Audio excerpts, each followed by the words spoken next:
Great. Good evening, everyone. How are we all doing? We are back again with more Final Fantasy XIV. Woo!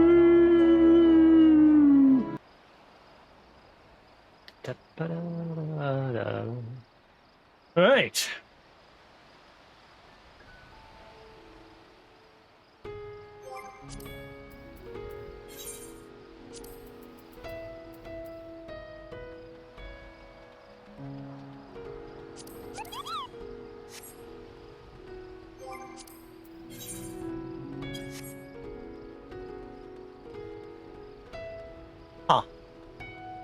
Right, so yeah, we did the first tower yesterday, which was originally sitting over there on the little island over there, but now it's gone. Let's see what happens next.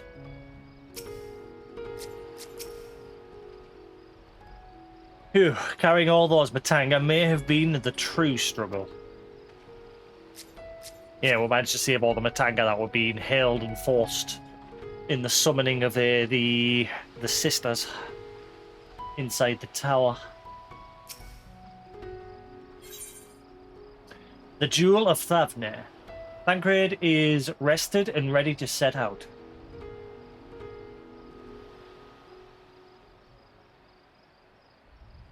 Also, everyone got their game items today.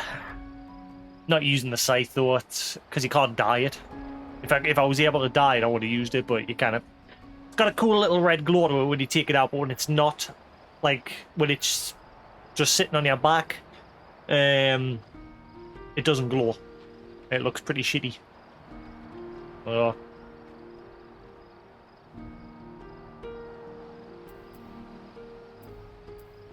Nothing really in the collector's edition this time that I'm like, whoa!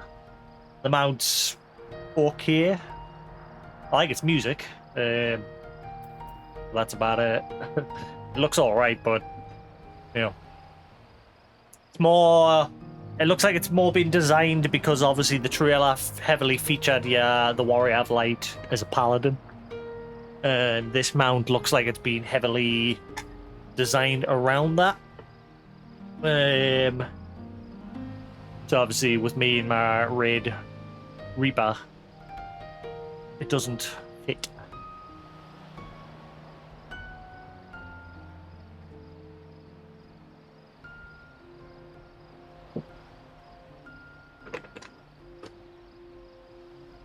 But anywho, achoo.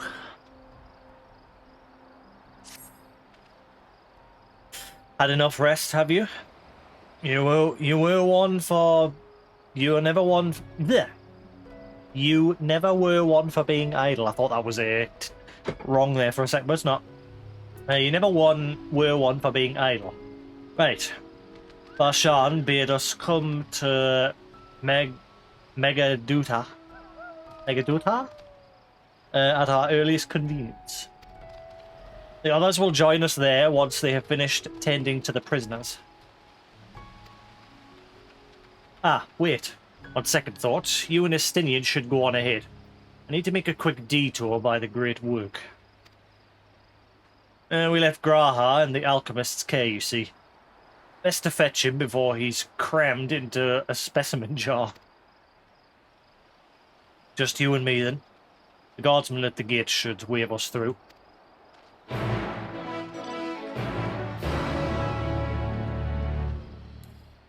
Yeah, this is the collector's edition mount. Nice music, but it's definitely designed around the fancy paladin gear you saw in the trailer.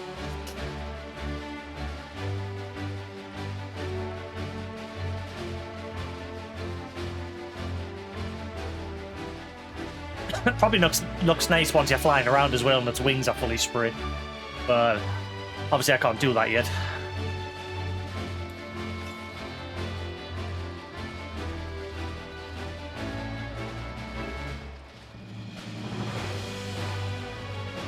Hopefully the internet will be alright today.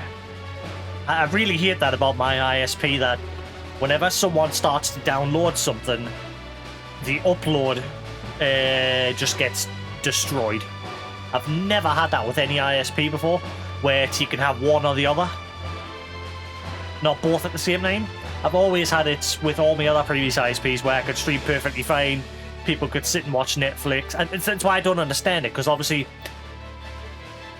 like my dad sits and watches Netflix and YouTube and that, my mum's on a tablet, everyone's using the download in the house, and that doesn't have any effect on it. But the second someone starts downloading a game update or something, the stream just starts dying.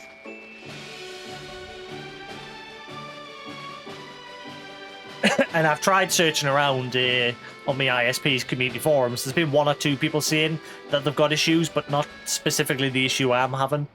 Issues with Twitch, but not in the way that I'm having it.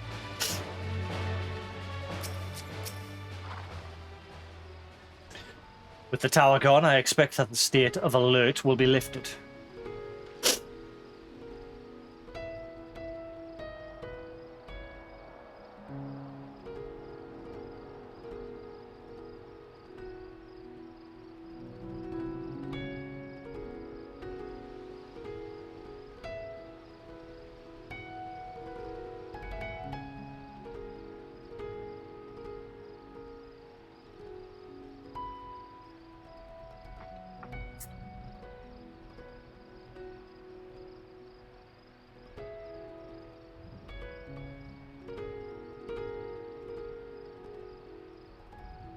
I'm guessing that means now I'll be able to freely come and go into the next area.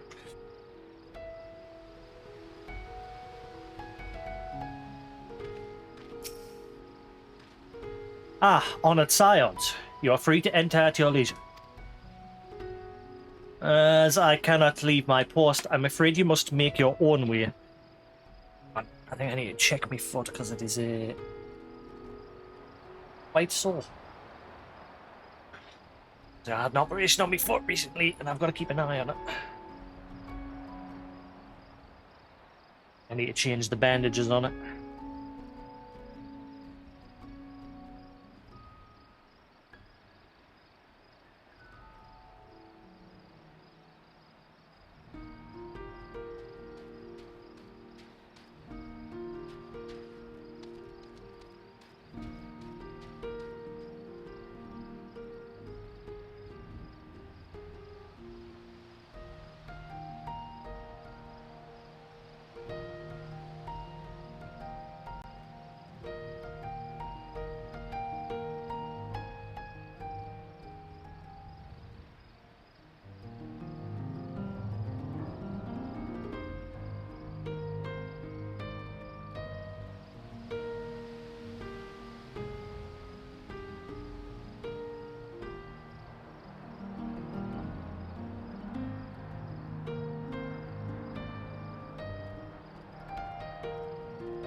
Um, Give us like 5 minutes. I'm gonna quickly put a new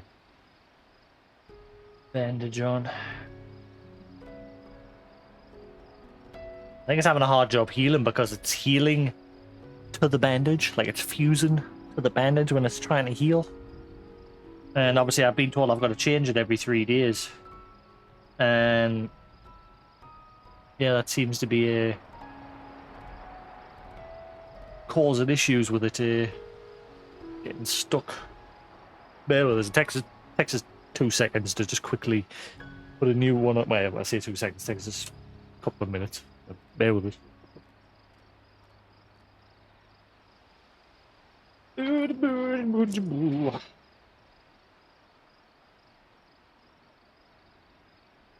Bandage. Bandage. Bandage.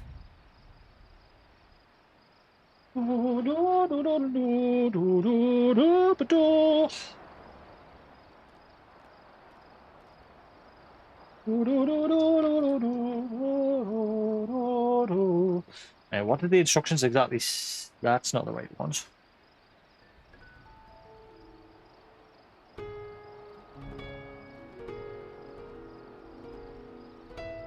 Oh. Where have they gone?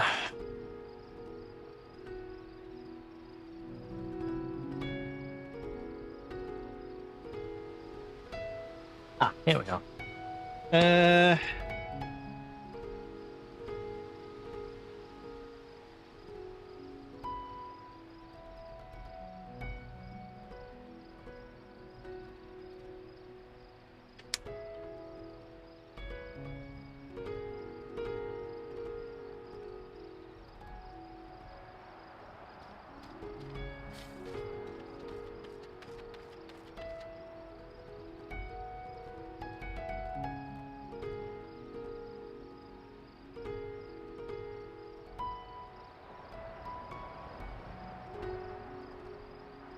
It doesn't say anything about how to like clean the wound, because when they first did it, the surgeon like got some TCP wipes and cleaned it, but then this says, from the looks of it, not to get the wound wet.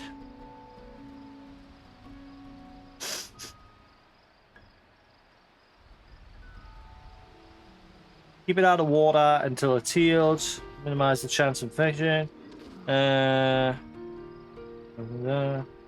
it doesn't say anything about cleaning it. Because obviously if you don't clean it, I mean, that's like running the risk of it getting infected. I'm confused.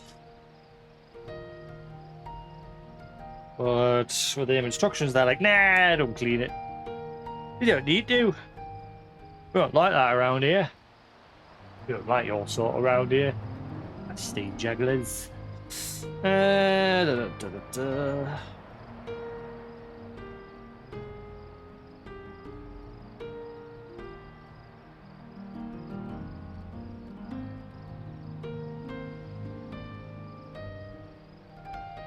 Right.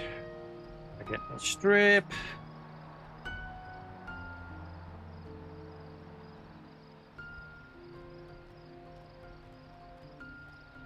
Put off a small bit.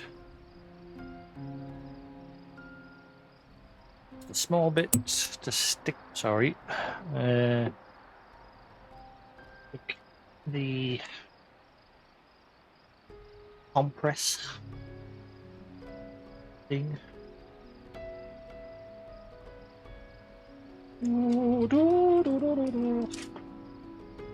It's this thing, the compress that I've got to put on my foot, and yeah, the wound keeps healing to it.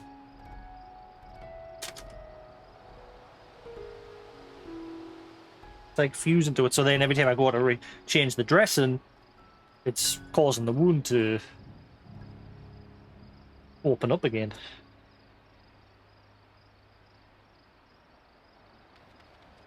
I'm wondering if I should just like leave it for a couple, like an hour or two, to just let it do its own thing without a bandage on. Because obviously with the air getting to it, it'll dry and probably make it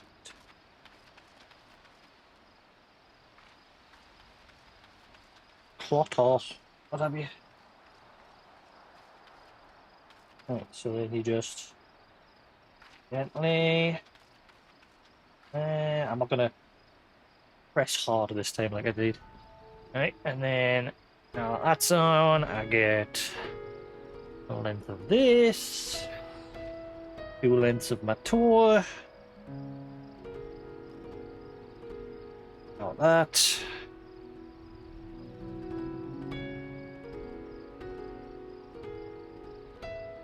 Yep.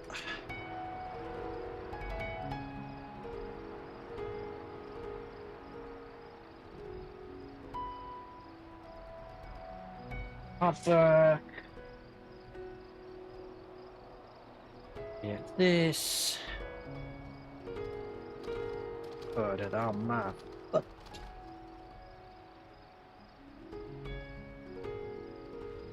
That's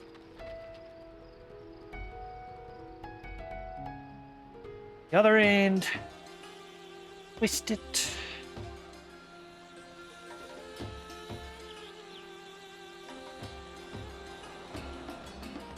And then bring it down.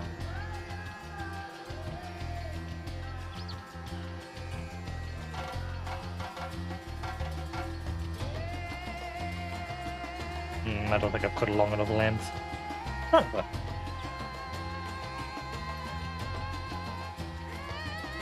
fine.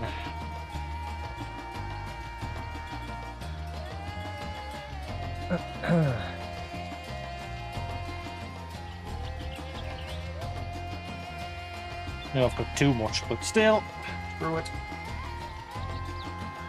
I'll probably have to go and find a place that sells more.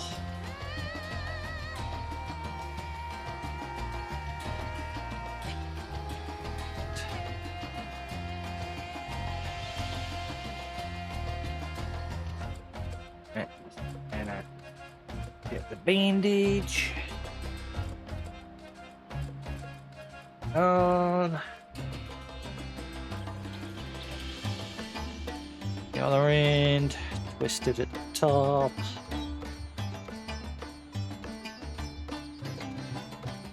And grab the top end and bring it around town. Put it on like that. Right. Nice. And then I get the like, sticky tape thing.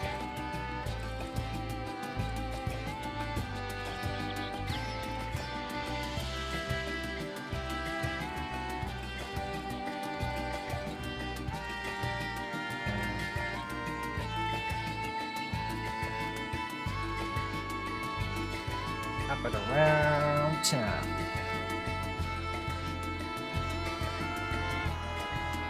Don't think I've stuck that on good enough.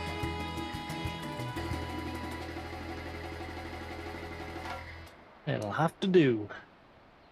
A bit of the... I got it.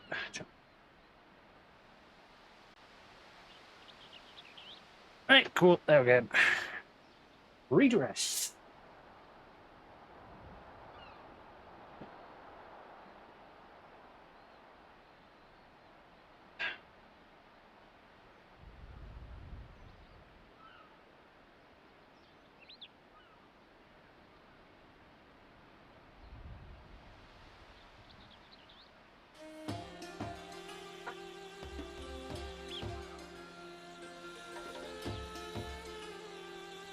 Great, sorted.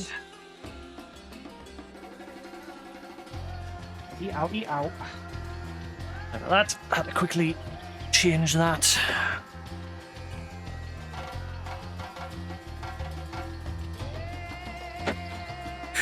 Oh, it's getting hot in here. Right, as I cannot leave by post, I'm afraid you must make your own way. Should you require directions in the city, the sentry stationed at the fountain atop the steps should be glad to assist you.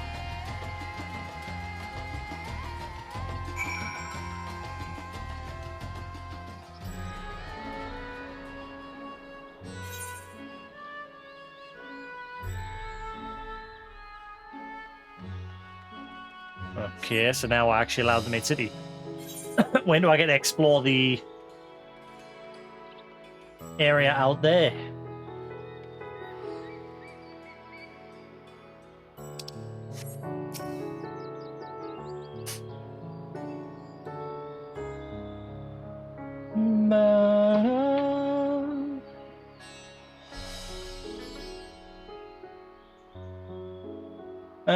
Though I have been to Ratatan before, this place is a veritable maze.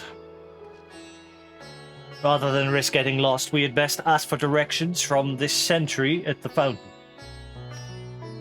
Lead the way, and don't expect me to act as your tour guide like certain others. Stinian's now accompanying you, blah blah blah.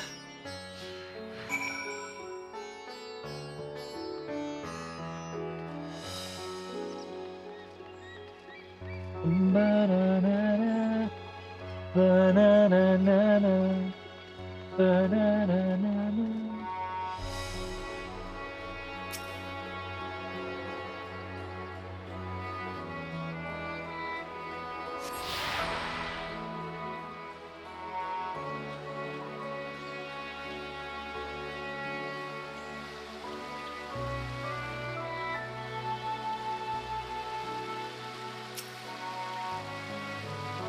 Ah, Master Jasix, I presume. I understand you are here for an audience with the Satrap. If you require directions to Magaduta, I should be glad to provide them. The Satrap's residence is situated in Dharma, the highest part of Ratatan. To get there, I would ordinarily recommend a route that takes you by the bazaars in the city's north. Due to the state of alert, however, most businesses are currently closed and the Aetheryte disabled. That's a first. Like an Aetheryte being disabled. Is it actually disabled? As such, I will provide you with an alternate path. First, please descend the steps next to this fountain, then continue left. There'll be more steps, and upon ascending them, you will emerge on Paxa's path. Proceed through the large door on the right, and you will arrive at Rivera Fibers. Within, you will find another sentry who will give you further guidance. In other words, we head up. Sounds straightforward enough. Didn't when he was explaining it.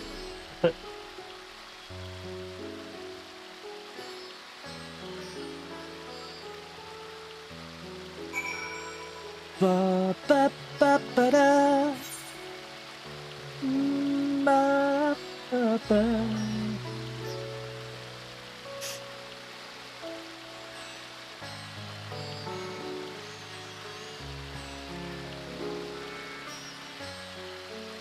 I'm gonna completely ignore him and go explore. I do what I want.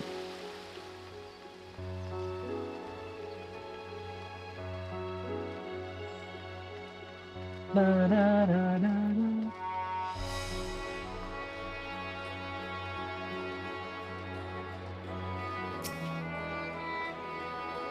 According to the message on the base, this Aetheryte has been temporarily... wait, actually, there was the one in Ulmore was like that, wasn't it? I forgot about that, yeah. You didn't get the one in Ulmore for quite a while as well.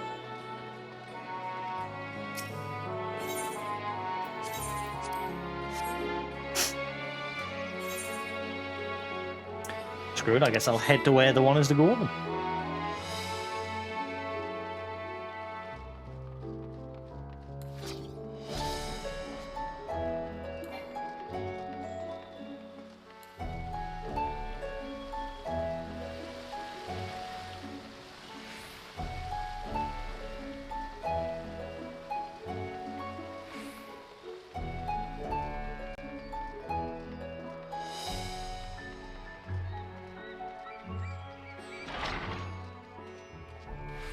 Ooh, colourful.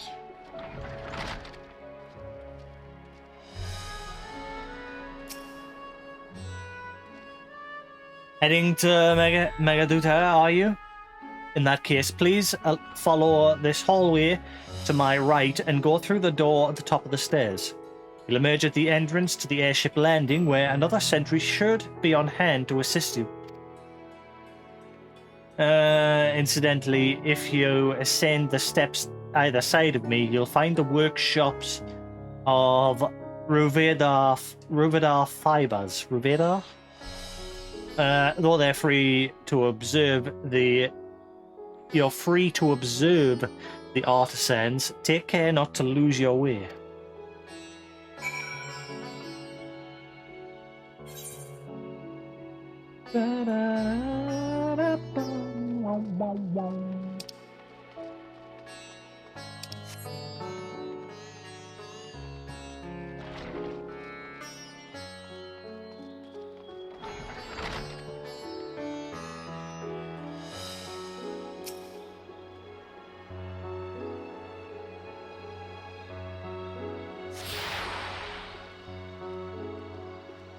Yeah, the blue like conversation points are very few. Like during these moments when someone's following you, which is a shame. All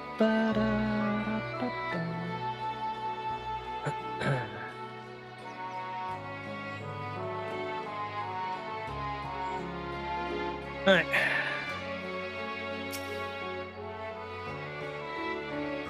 If you are here for an airship, I'm afraid all flights have been suspended until further notice.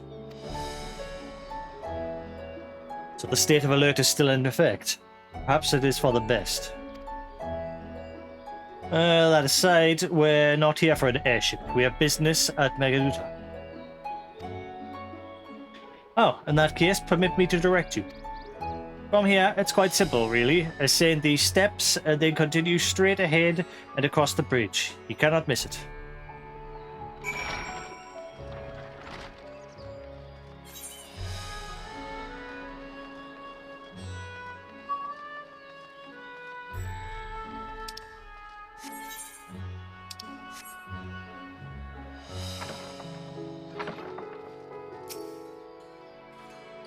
Welcome to Nilopala Nourishments, where we specialize in breeding of Hamza, the traditional livestock of Thevdir, which are eggs and livestock of impeccable quality.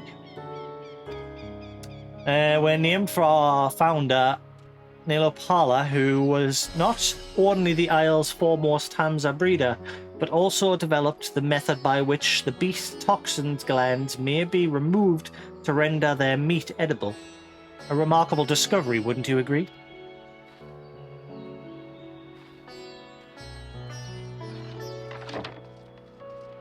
Ah, look! Hey! There's one!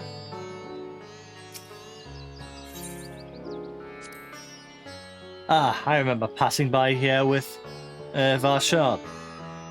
The situation being as it was, he regretted not being able to show us the sights. Life is yet to return to normal here, but when it does, you ought to pay another visit. Though the city is confusing, the food is quite good. I'm partial to Hamza myself. The meat's surprisingly tender and flavorful. That one's sitting at the gate. What do you mean, what delicious?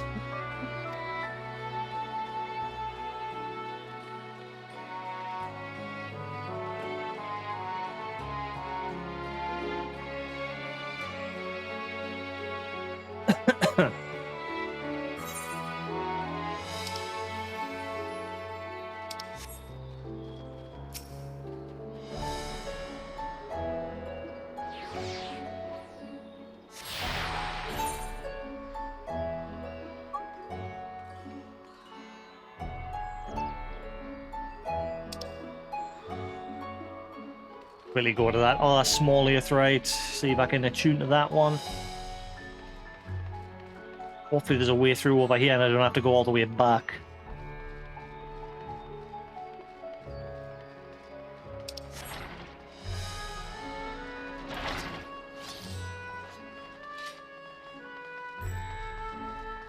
Nope. Oh wait. Eh. Better than nout.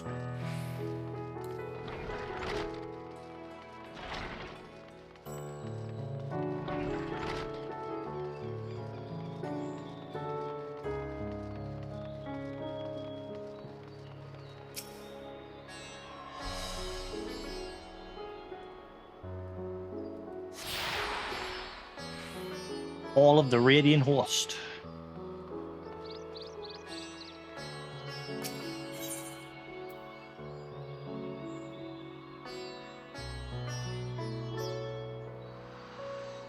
I think I've still got to do that one and that one.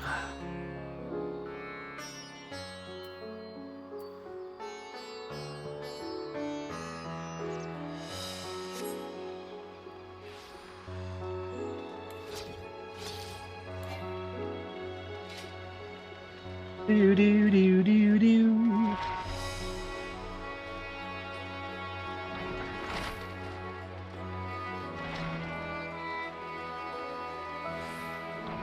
Aureen.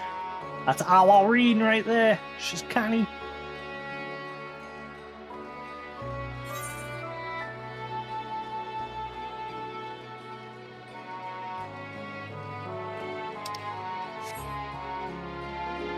This place is pretty.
For the next part of the dancer job quest will probably take you to this city more than likely.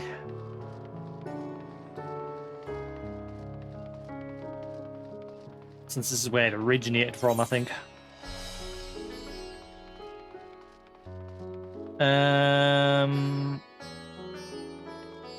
think it would probably be quicker if I use the earth right here and teleport back.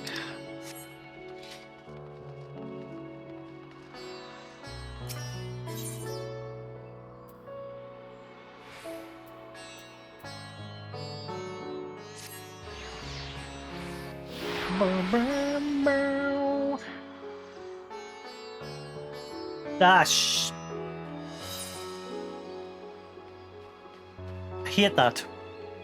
Even if you're still in the city, but you use the crystal to teleport, it gets rid of your companion.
Wee owie foot.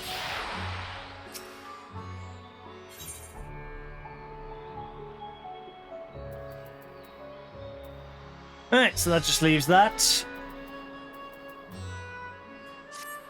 And we can't attune to the main crystal yet. Ah, crap, I've got to go get Estinian.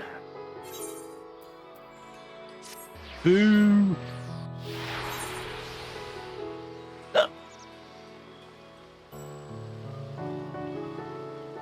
Getting addicted to this local burger place. Do some nice burgers and fries, and the guy who there's a guy that works there. He's like very generous on the fries. But I went there myself today. I didn't get as much, but like the first time, my mother went, and she got like 2 burgers and some fries. But rather than 1 bag of fries, the guy gave me mother like 3 bags of fries, but only charged her for 1. We ended up with a crap ton of fries. Now when we go, he just like gives her 1 bag, but he like jam packs it. So we still end up with a lot of fries, which is nice.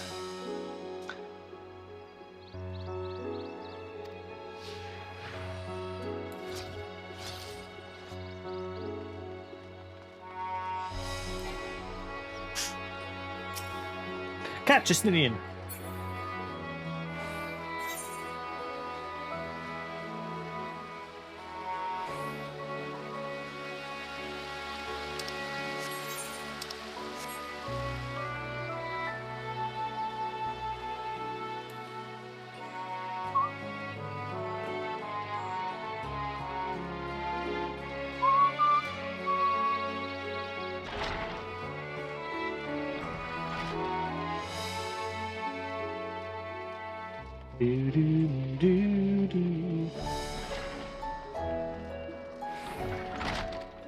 Thankfully, the video footage yesterday when my stream was dropping frames like crazy, it looks like it's all it looks like is it's running like at a lower frame rate.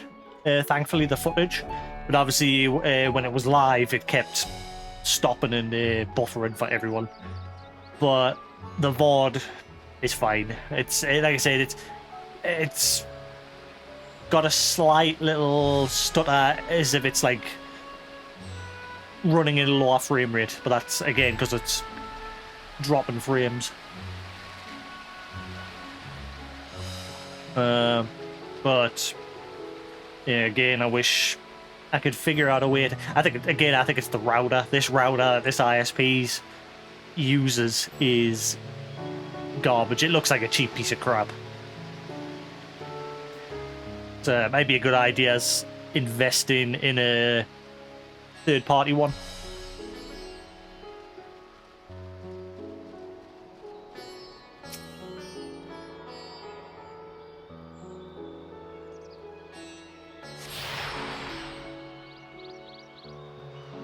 You've attuned yourself to all the Aetheryte shards, except for the big Aetheryte Plaza crystals.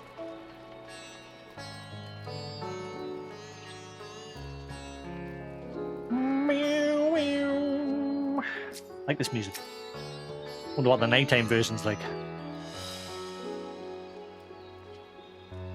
Greetings and welcome to Vegaduta. May I inquire after your business?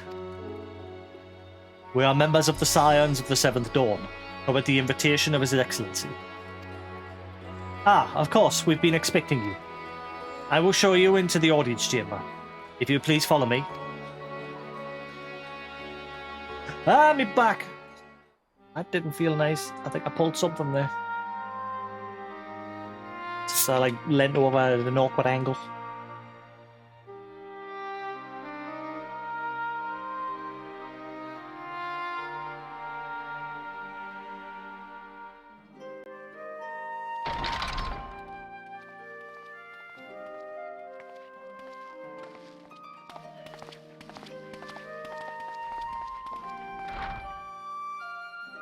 Are we the last to arrive?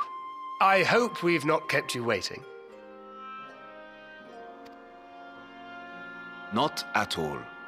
Your comrade is feeling better, I trust. Much better, thank you.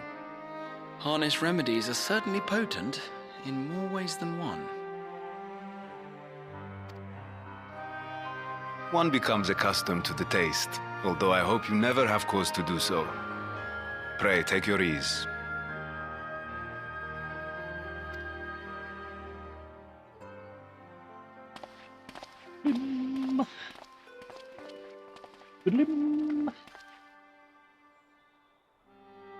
Full glad I am to see you all unharmed. You definitely got a habit of putting yourself at the front of everything.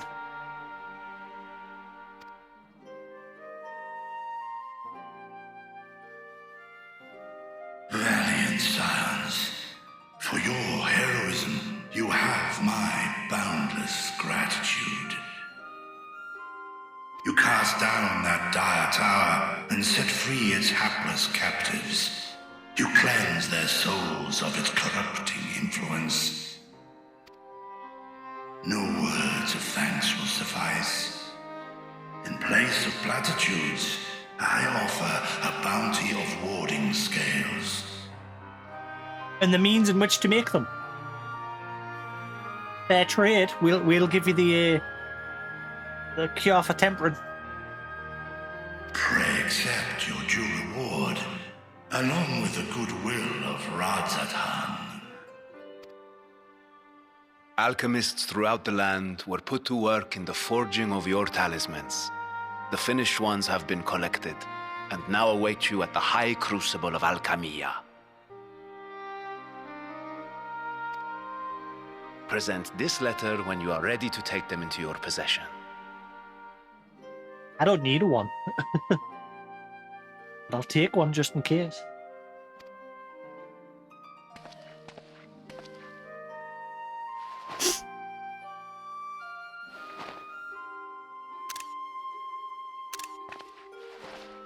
We are humbled by your generosity.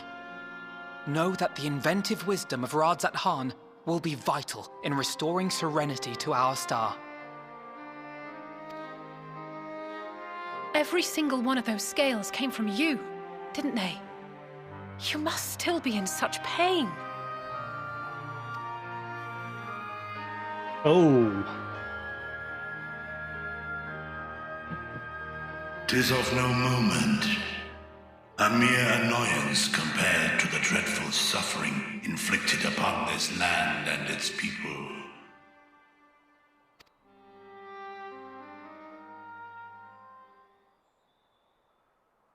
Albeit brief, my involvement in the Dragonsong War afforded me a glimpse of the myriad sorrows which consumed both dragon and man. Though you were half a world away, such tragedies as befell your kin must have affected you deeply. And yet, you chose to live among men. In the age when that conflict first bloomed, my choice had already been made. Interesting that he's speaking to her in our tongue, whereas a lot of the prior dragons, except for Midgard Summer, spoke in dragon tongue. If I remember, most of them did. So obviously, all he got was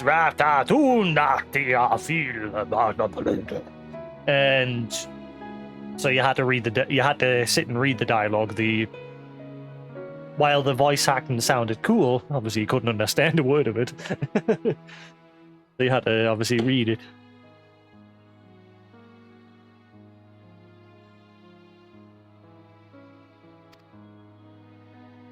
In some distant place, man slew dragon, and dragon slaughtered man. My bad. Yet no hate could I muster for those smiling faces which did look to me for guidance. Not even my brother's righteous rage could rally me to his cause. I huddled here, secret and still, hoping against hope that which I had built would remain untouched by the chaos and carnage.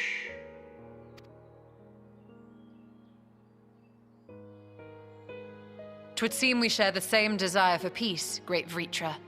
To that end, I wonder if we might trouble you with another question. Join the Scions. No. The Telophoroi are intent on recreating the final days, an apocalyptic event which we know to predate the sundering of the star. As the longest lived among us, know you aught of this terrible cataclysm?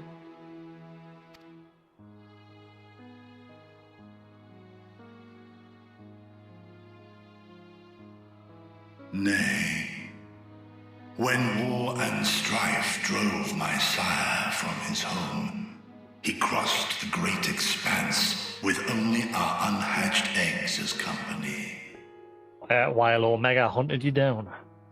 I'm guessing that's why a lot of people are saying, obviously, the Omega, because a lot of this is coming in with these guys and their past, and I'm guessing that at some point we'll maybe look for Alpha? Nah, I doubt it, because obviously he was just like a... I don't know.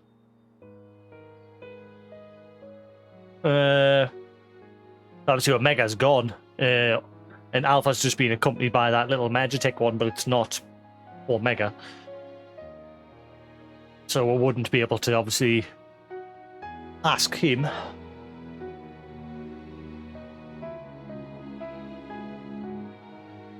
Obviously during the moment where when they were fleeing from their original world, well, they were just eggs at the time. Omega was in pursuit of them. He alighted upon a shattered source, its 13 reflections long since scattered beyond the rift.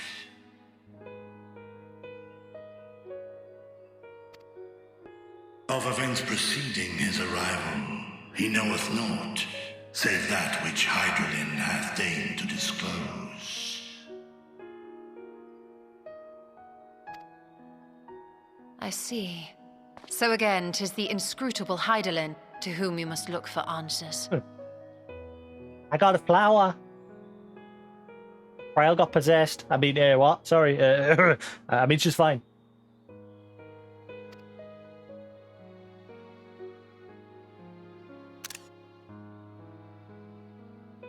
Seek you to divine the will of this star? If so, I have a tale which may afford you some small comfort. Damn, look at his side there. Someone just literally come in and just went, I'll take that skill, that skill, that. And he was just like, ah!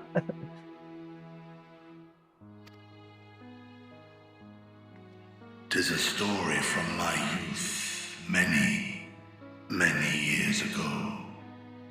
To my sire, I once posed the question, of all the stars in the sky, why didst thou settle upon this one? Yeah, I'll quickly check something. Da, da, da, da, da. Da, da, da, da, da. Da, da, da, da, da, da. Ah!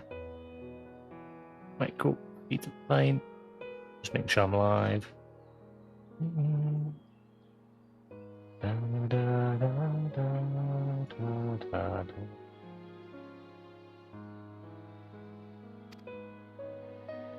To which Midgardsummer did reply, 'twas the last bastion of hope. He believed so long as Hydaelyn endured, so too might dragonkind. Solemn and portentous were his words. What deeper meaning they held, I could not, dared not pursue. 'Tis a stone I've left unturned ever since. Yet take you solace in the knowledge that whatsoever Hydaelyn does strive towards, 'tis an ideal which hath earned my sire's conviction.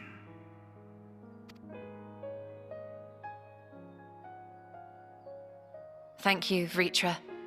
You've given us warm reassurance in a world gripped by cold uncertainty.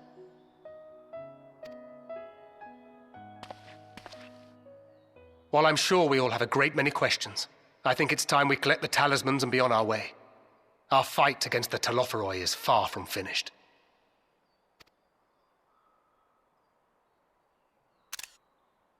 We must take our leave, but please do inform us if we can provide any further assistance.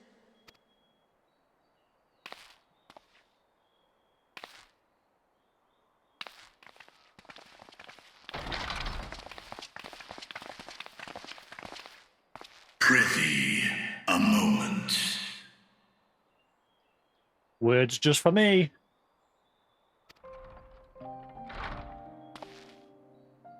There is one whom my sire hath judged worthy of honor and respect. The one known to men as Eorzea's champion. This hero of renown and rumor. 'Tis thee. That's me.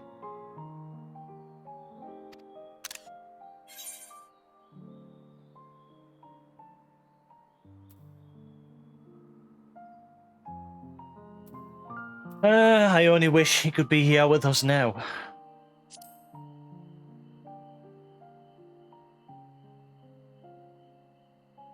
I know of his clash with Omega, and the long slumber which was his price. Yeah, he on sleepy.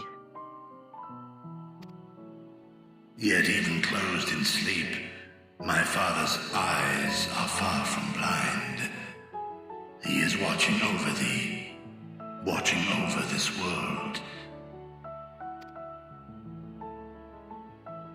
'Twas a revelation most pleasing that thou, a child of man, had gained Midgardsormr's trust. But alongside mine elation runneth a rivulet of dread. For upon thy life's reel wind too many threads of fate, power, wheel enmeshed with woe.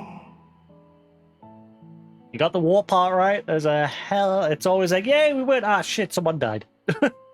Yay, we went. Ah, shit, someone blew someone up. Yay, we went. Ah, someone summoned a primal.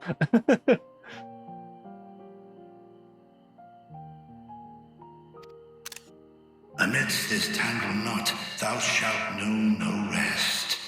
'Tis an endless confluence of forces, a struggle without surcease. More terrible still is the attrition wrought upon thy companions, as they are swept up in the storm of thine existence. Hey, it's not my fault. I'm just an adventurer.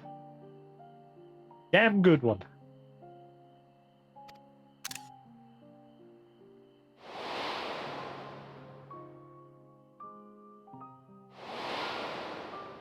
Shiva, Moonbreeder. Pablemo.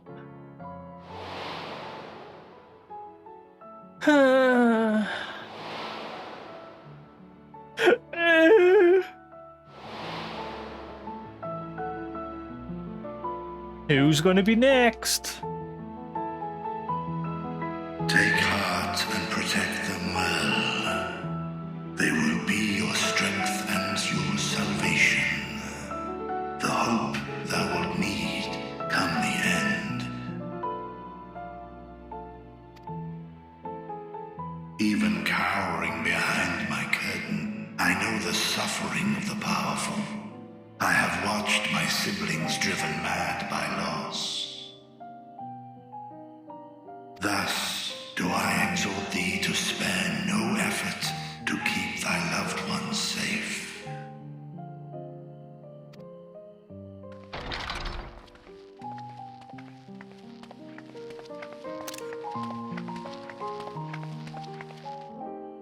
Apologies. We hadn't meant to interrupt. I swear one of these two's gonna die.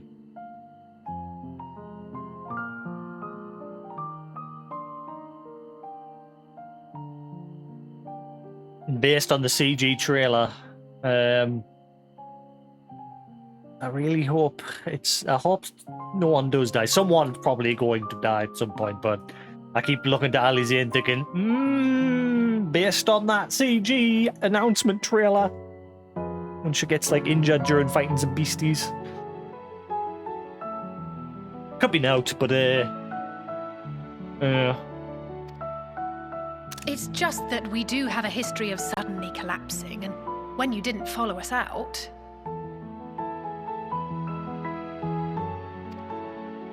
"'Tis I who must apologize. I have detained your champion overlong with idle chatter. Go. At war's end, I pray I welcome thee back into my hall, where together with thy joyful comrades, you may toast your triumph."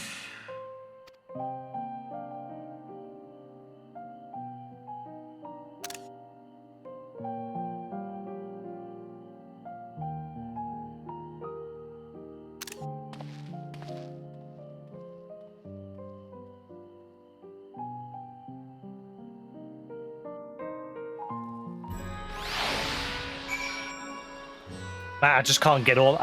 Every time there's a cutscene and you've got a little bit of a feelsy moment going on, in the back of my mind, I'm like, "Oh my god, this is the end. This is the end of this tale. It's coming to an end."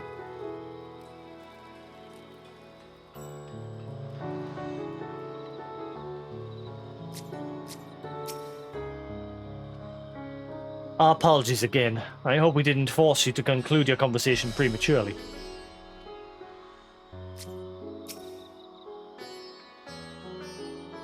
So, what were you and Vitra talking about? Nothing. Very well, if you say so. The others have gone ahead to the High Crucible. Let's catch up to them.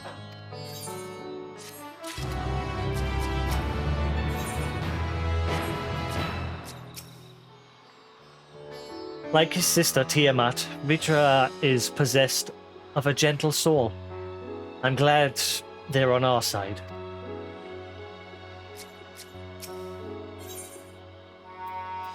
Yeah, I wonder where Tiamat is at the minute as well, yeah.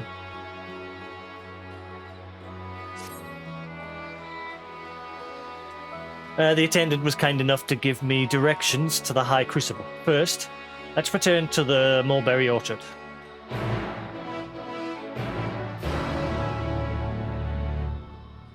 Colour of joy. Ooh, this is gonna have something to do with a flower.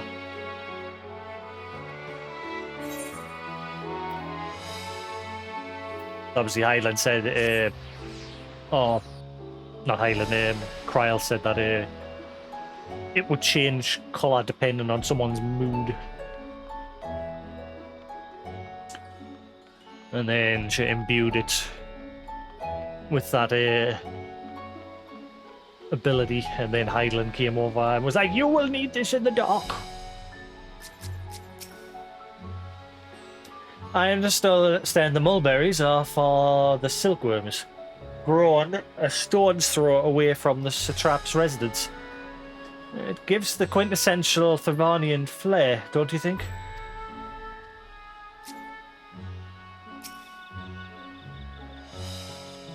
From here, we're supposed to follow the path left and past the mulberries.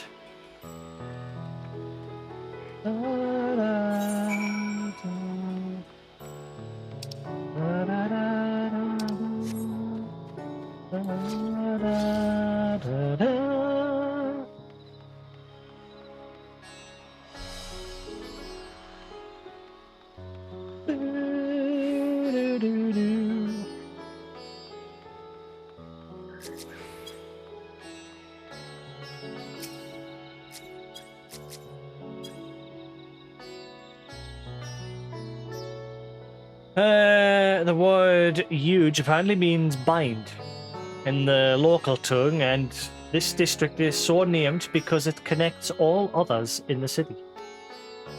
If you manage to come this far, we shouldn't have trouble finding the High Crucible, so we're told.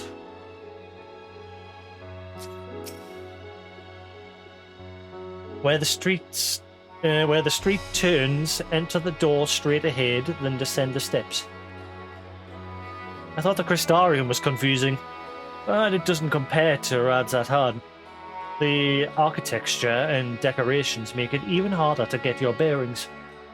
Anyway, let's see where this door takes us.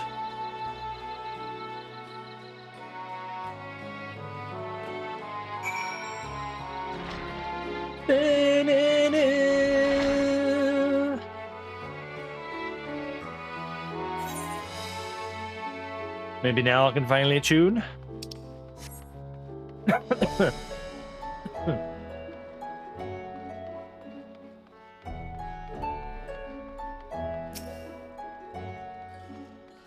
Phew, it seems we're on the right track. And here's the Aetheryte Plaza. So far so good, and there isn't much farther to go. From here, we just need to cross to the other side of the hall, then pass through the larger of two doorways.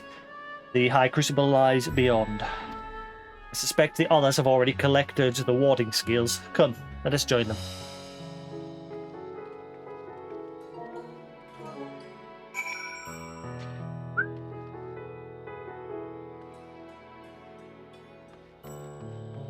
Well, they didn't mention anything about the Aetheryte, so I'm guessing maybe I can't yet.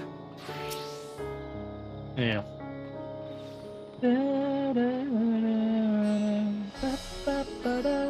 That's to stop us from teleporting to this city yet. Ah.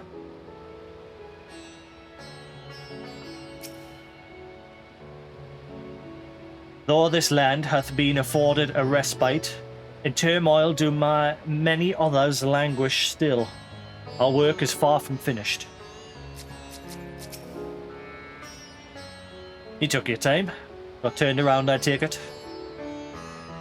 Shut up, Thancred.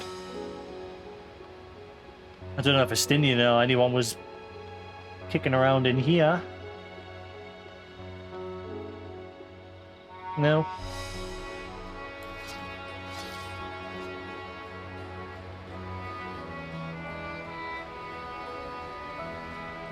Ooh, fancy.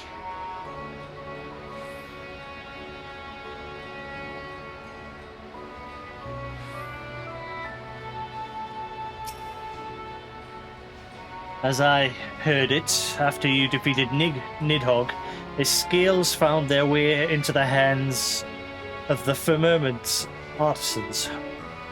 Steeped in power as they are, it's no surprise that they were coveted. Still, it is a strange legacy for the vengeful worm.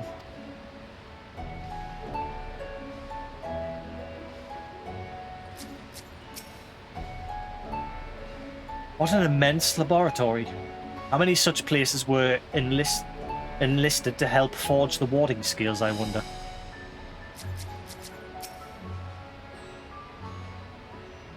I'm quite well now, I assure you. As they say, the stronger the taste and stranger the colour, the more effective the remedy. With my body trying to replenish the ether I spent, however, I'm feeling rather famished. I think a sample of the local delicacies is in order. Hamza Cuisine would be a good place to start, perhaps.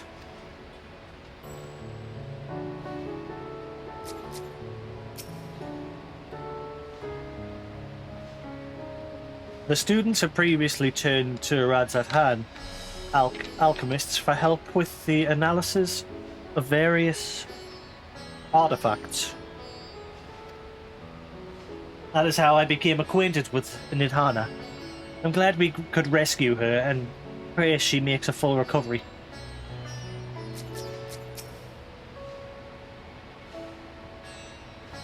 Excellent.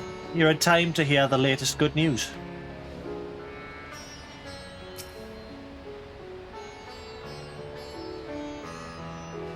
We're last, of course, but at least we found the place.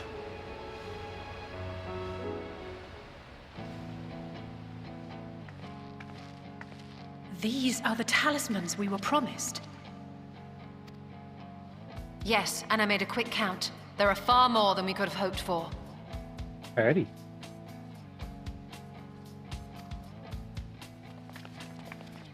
Enough to outfit an entire company of soldiers, in fact. Considering the involved process, that they were able to manufacture so many in such a short span of time is nothing short of a miracle.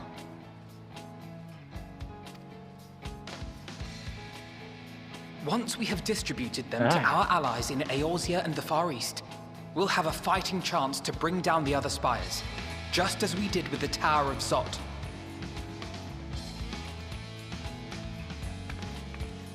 Or we could use them to invade Garlemald proper, and strike directly at the Telophoroid's base of operations.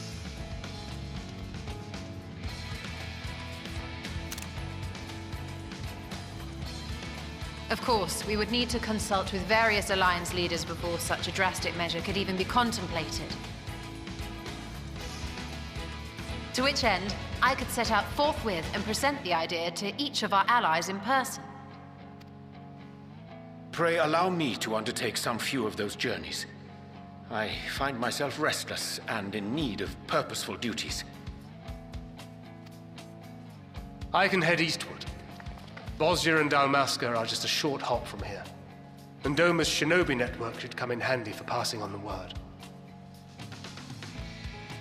We shall share the burden then. Meanwhile, I think it best that you and the others take the talismans back to the Baldessian Annex. We must keep them safe and secure until we've decided upon a course of action.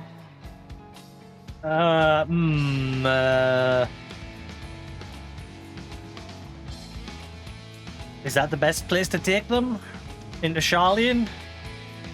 Where the Forum are a bunch of scumbags? And then I try and do something.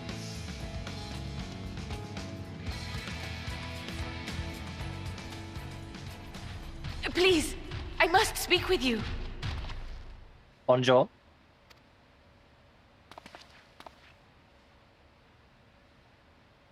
Nirhana. Nidana, you're awake. Yes. When I spoke with the carer at my bedside, she told me that one of the scions, a young woman, had cleansed me of the tower's corruption.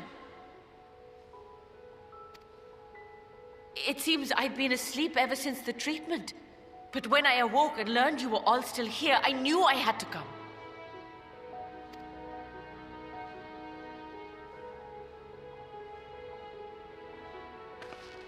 As you said, Nidana was captured only recently. And that's the other thing, obviously she's the one who made the method of freeing people from being tempered, which would make her a target. Such a brief exposure is swiftly cured, so I tended to her before we gathered at Megaduta. And I am truly grateful that you did. I cannot thank you enough. All of you, for everything you've done. Destroying the tower, rescuing our people. You've saved Thavnair from an awful fate. Da, na, na, na, na, na.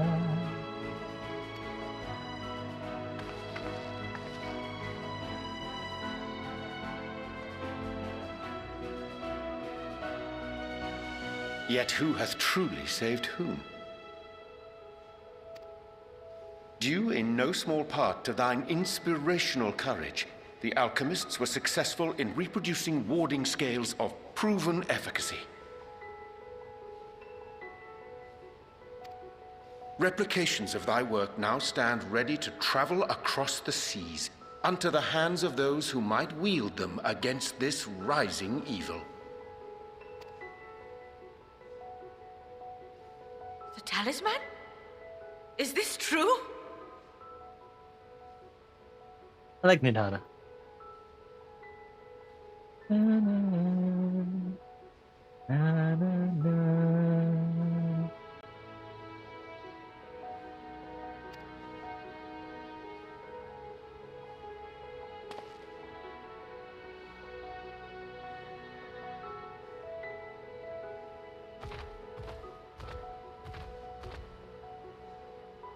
Oh, I was so groggy from sleep. I didn't even think to ask. Oh, our great work sent across the seas. It was worth it. Oh, it was all worth it.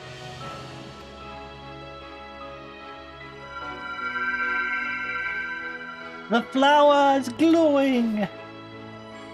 I had a feeling. Look at that! Its color is completely changed.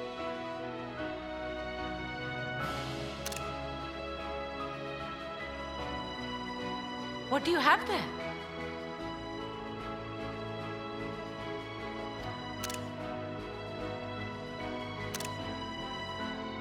How unusual.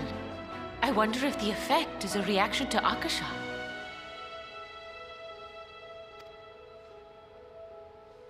I'm afraid I'm not familiar with that term. Akasha? It is one of the unseen energies defined by Harnish alchemical theory. Though a gross oversimplification, some describe it as an essence influenced by feelings. You imply that it is distinct from ether? Foreign scholars often conflate the two, but we see them as separate concepts. Ether is an energy which permeates the land. It exists within animals, objects, even the air we breathe, affecting all through which it flows.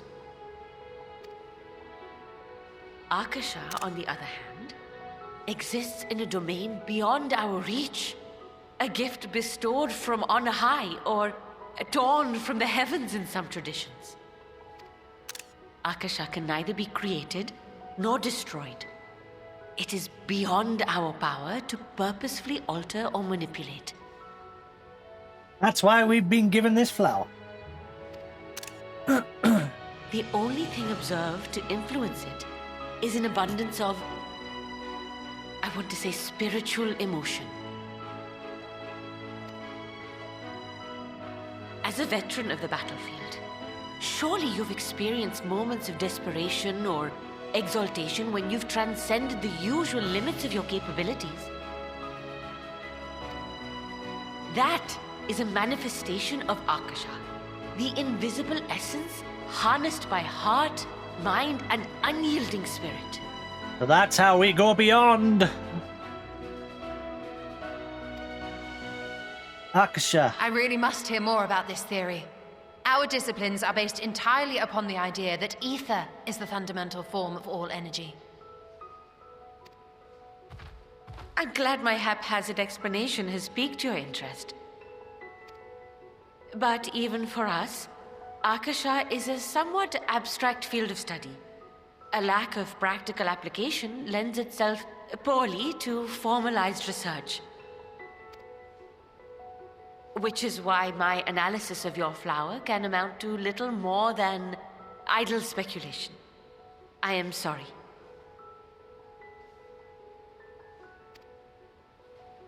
Nonsense. You have nothing to be sorry for. Your insight is much appreciated.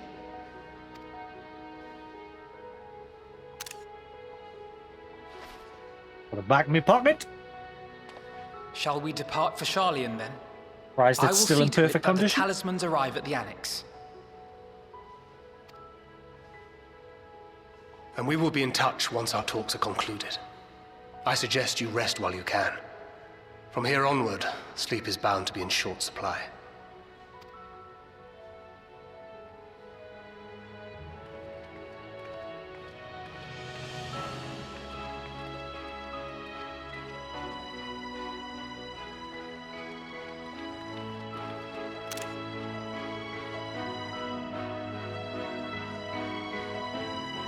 This feels like a meanwhile moment. We haven't had one yet. Nope. Surprise.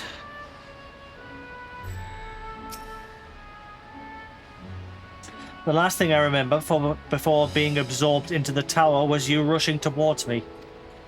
I can only imagine the hardship you and yours must have had to overcome to rescue me. No amount of words will suffice to express my gratitude, but I hope the flower's radiant glow says everything I cannot.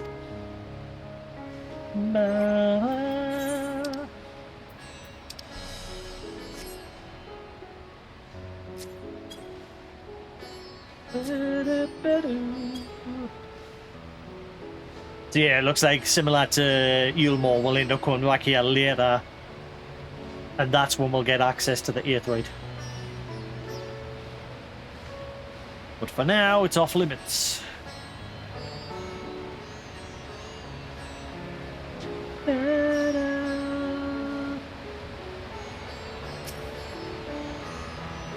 warning scales are absolutely fascinating. I confess I'm itching to experiment with them, as there may be other applications for such talismans.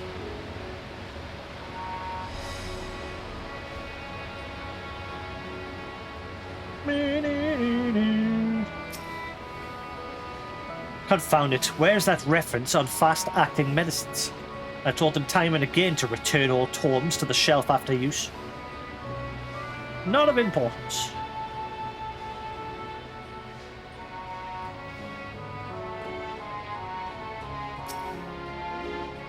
Welcome to High Crucible of Alchemia. Alchemia. Rad's at Han's state-sponsored workshop for all matters alchemical. From military-grade coating agents to solvents for removing stains from your favorite garments. We create it all.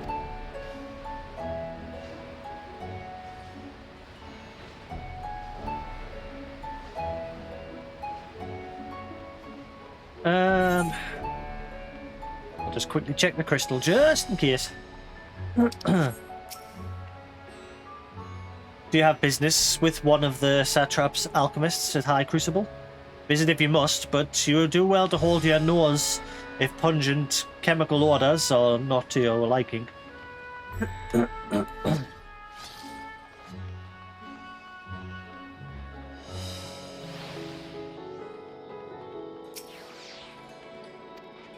Yeah, so we definitely can't come back here yet.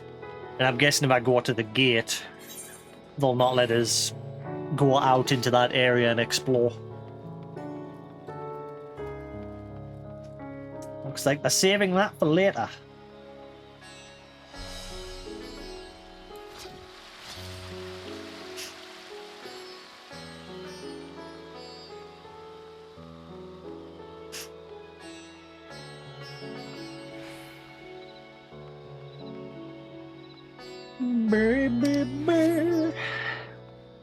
Yeah, you see that person's allowed to freely just run out. So I'm guessing if I can't do that, yeah, I'm not allowed out there yet.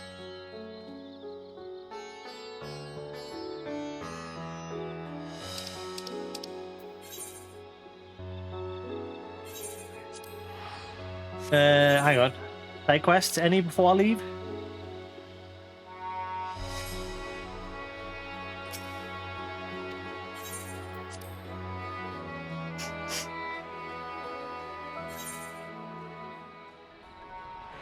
Nope, cool.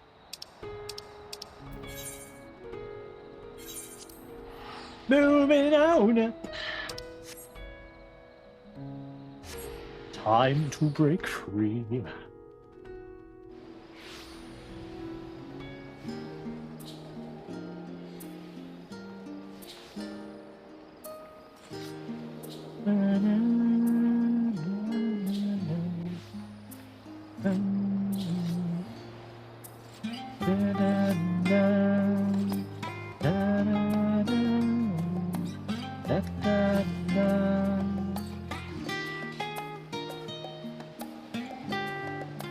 Right.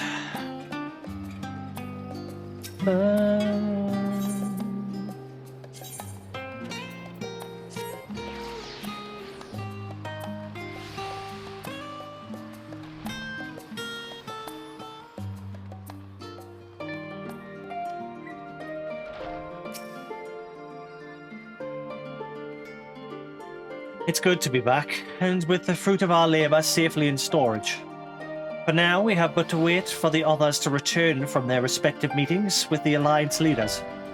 As Thancred suggested, you should get some rest in the meantime.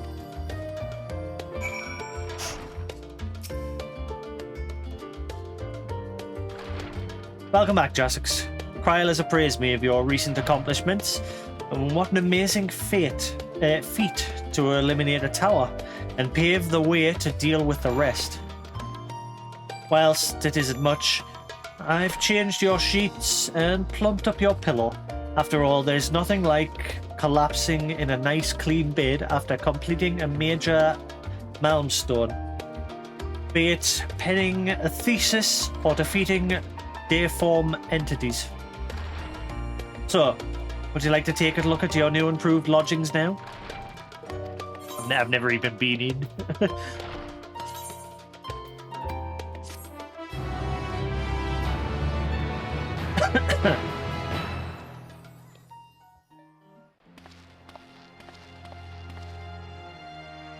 Oh, never mind. I thought that was going to be a specific track there.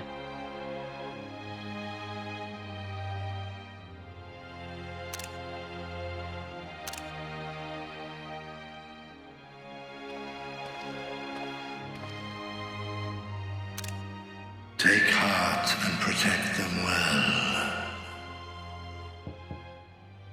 Never mind.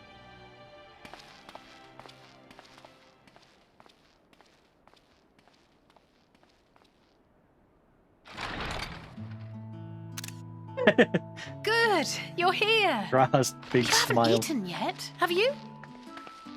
We've bought quite a spread if you're interested. Only the finest dining from the last stand.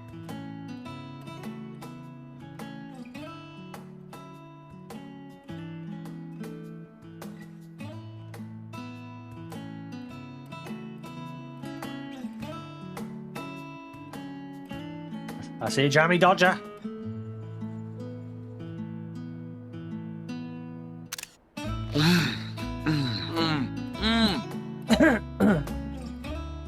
That is a massive burger.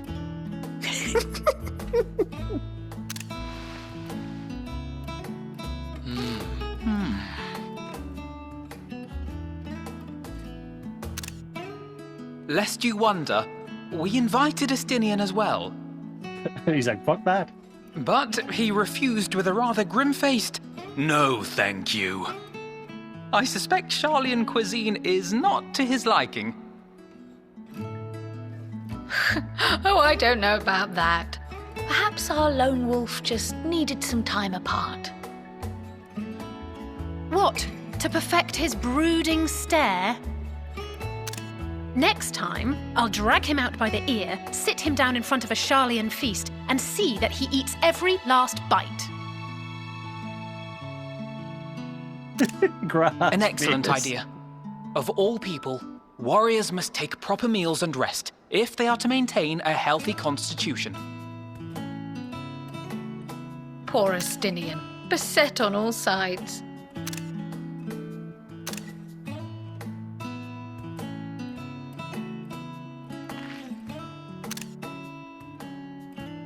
Speaking of one's physical condition, Mistress Cryle, I hear you recently played literal host to Heidelin herself.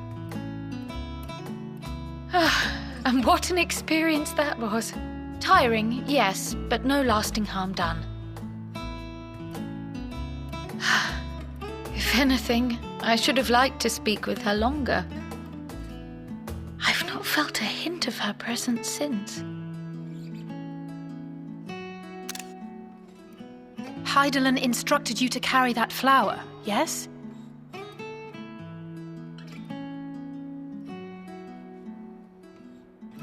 Twill be your guide, test and proof of your conviction. And then something about seeking joy in darkness, was it? Come to think of it, isn't that what happened with Nidana back in Radzat Han? The flower did seem to radiate a joyful glow, as if reflecting the elation we all felt, the relief of a people with renewed hope.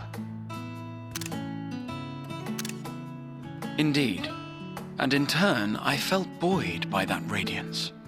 'Twas akin to spotting a beacon and knowing we were on the right path. I know we've not yet triumphed over the Telophoroi, or learned the full breadth of the Forum's plans.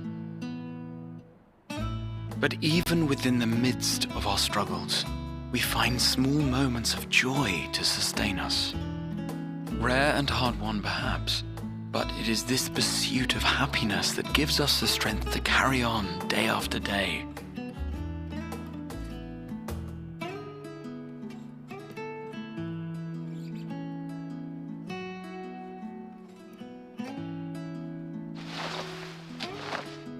Hey, that's mine. To the swift the spoils. Though I recall that levitation spell of yours was quick enough. Only barely. And even at my best, I'm still too slow to wield it effectively in battle. Mayhap I simply require more practice with this new magic.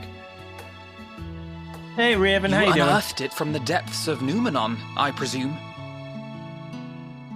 Aye, and from a veritable mountain of arcane tomes at that.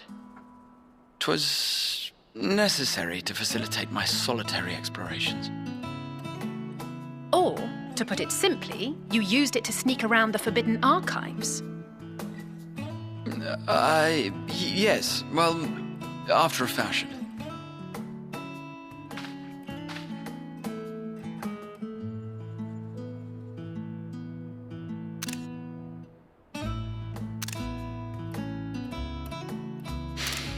They're tall, you see. The shelves, they're too tall for me. And I could hardly move the library's platforms without attracting attention now, could I? Oh!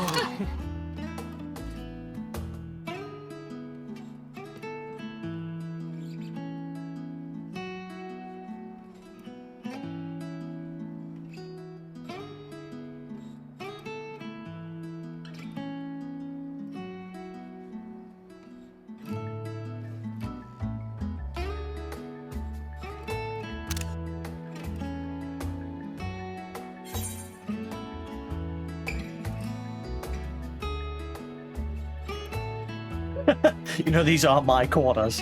Get out! Yeah, I got some sleep. Though my sleeping's a mess, though, because of this game.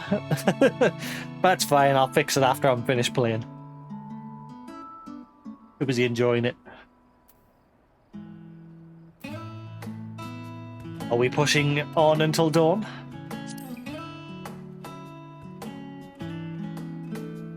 I'm not that ambitious.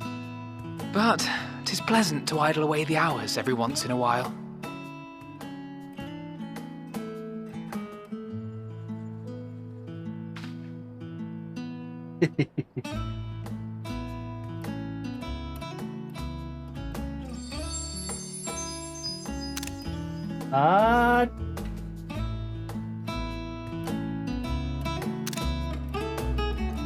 Changed again.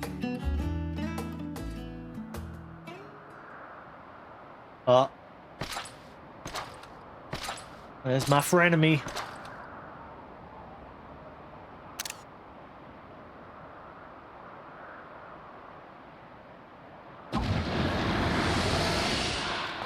Ah! Enjoying the bracing cold, I see. Do you not own a warm coat or a cloak? Something in fur? Or fashioned from the skins of your enemies? Or... well, never mind that. I come to you once more as the bearer of bad news.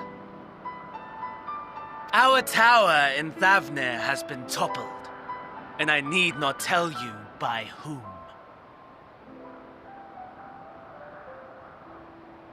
I don't mind Van Daniel because he's not like all the other villains.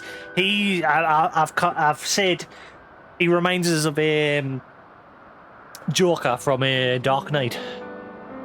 He doesn't care about anything. He's sick of living and he wants to take everything with him.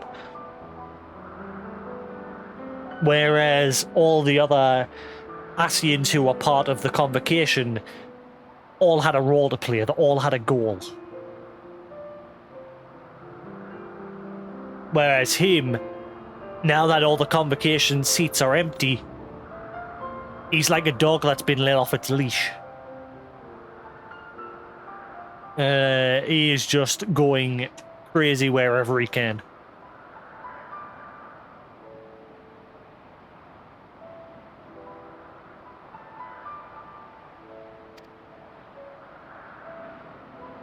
Given how many we have at our disposal, the loss of a single spire is hardly fatal to our plans. It does, however, slow the rate at which we siphon the ether. It was very surprising to find out who he is, though, when he gave his real name last night. I'm still puzzled by that one.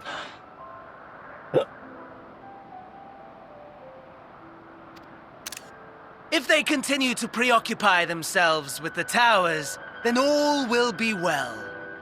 But should our foe prove bold enough to strike at us here, then the timing becomes questionable. Our foe is bold enough. Of that, I can assure you. That's the plan.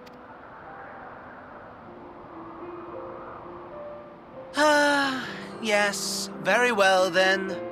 I suppose I must prepare a proper welcome. Honestly, talk of your nemesis is the only thing you seem to enjoy.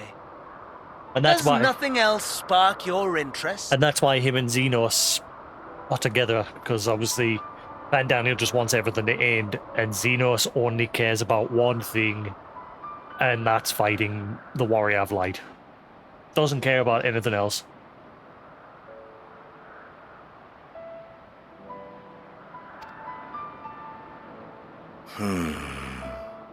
No. All else is equal. Boring. Equally tedious. Equally disappointing. The world is a tepid bog into which we sink, too weak to thrash as the mud clings to our eyes and fills our throats till we blissfully choke. He's definitely not the best villain, though. Obviously, Emmett was better. Emmett had goals, but the way he went about doing them, though, was better than the previous members of the convocation. And yeah, obviously, that's why the developers know he's a favourite, and they've brought him back to be the narrator for most of the scenes where you're coming to a new area.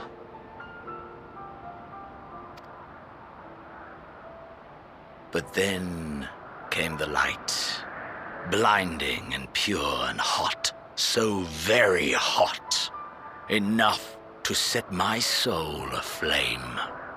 I basked in the afterglow until the void yawned once more, and then I knew the muck would never claim me again. There was naught for me ahead, so I drew the curtain on all that had come before. Burn, burn, let the whole star burn. I will have my contest. I will reclaim my moment.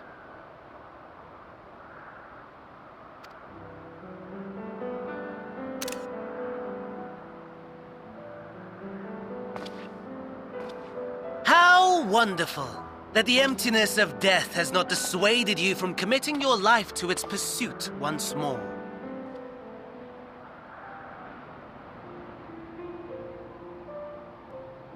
Earlier, yesterday, I found Daniel at one point sounded very different, and I thought there was more than one person inside of the body.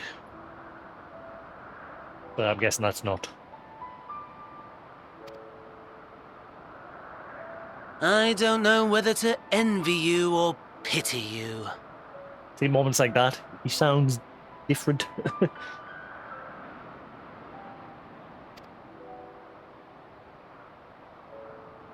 You question my disinterest, but what of yours? Despite your noisome antics, I sense you take little pleasure in this endeavor. Mercy, my lord. Such pointed barbs from one who barely acknowledges my existence. Nevertheless, you are mistaken. for I do find this part somewhat enjoyable. You see, when I was mortal, I would always have the same dream. It was a fragmented thing, disjointed, all the faces incomplete. The setting, too, was unknown to me, so I thought it simply a fantasy of my sleeping mind. Until one day, I realized it was showing me the truth, much as your dream of the final days enlightened you.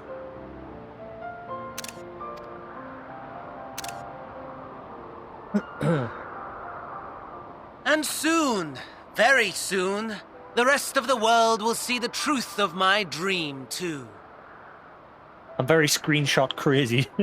every now and then you'll hear the screenshot noise.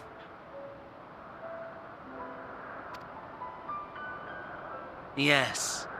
I think that is something we can both enjoy.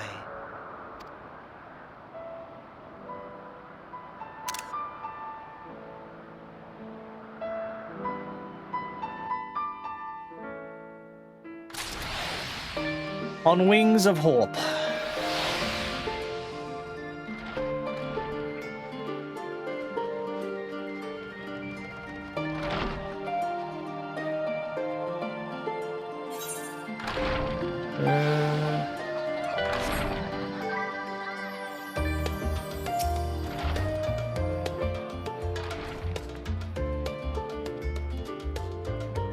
I hope you didn't mind us barging into your room for our late night feast. For what it's worth, it did me a world of good to put our troubles to one side, if only for a moment.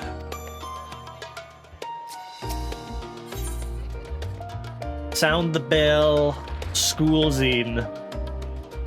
Prial and Grahatia were having a pleasant conversation until you barged in. Ah, there you are. Feeling refreshed, I hope. I was about to make my way to the studium, as it happens. I wanted to try and speak with the scholar Monteshane, and thank him for coming to our rescue in Roster. As it turns out, he'd come here to see us following the hearing, only to find that we already departed for Thavnir. Knowing him, he was probably hoping to chew the cud with us, with his former students. I'm curious. Oh wait, no, because we'll go to Thavnir after. Yeah, we'll go there twice.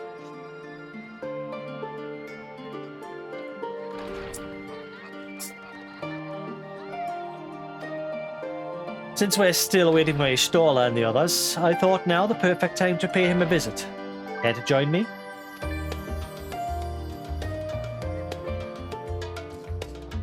Then it's settled. The twins will be coming too, assuming Alphanor can tear himself away from his new toys. I'll let you rally the troops while I go on ahead to the phenomenon. Considering my recent impropriety, perhaps I should avoid showing my face around the studium for a time. That might be for the best. If the others should return, I'll tell them we will not be long.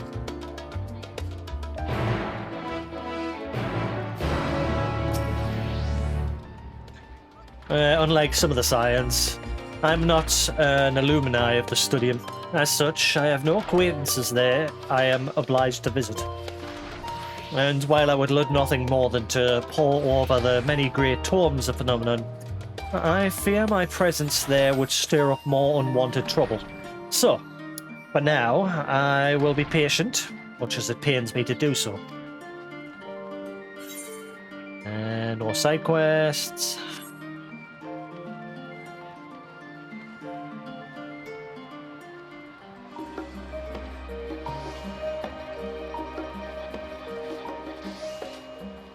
Cool. Enjoy the munch.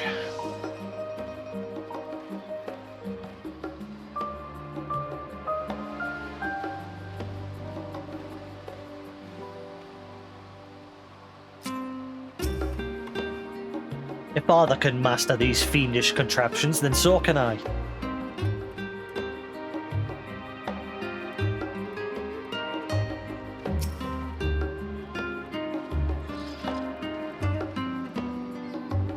Heading out for a stroll? The Scholarch himself was here. In that case, what are we waiting for? I too am eager to see him, though I somewhat dread the thought of visiting the Studium. I dare say our notoriety precedes us. Alphanor, of all people worrying over his reputation, and at our alma mater no less. Well, wonders never cease. You'll understand soon enough. Off we go.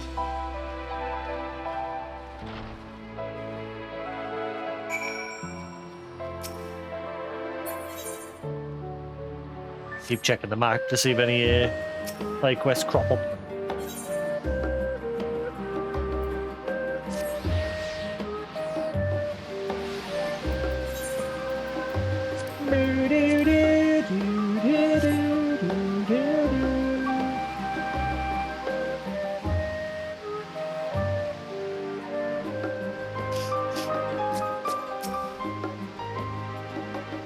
It feels like only yesterday that I first walked through these doors.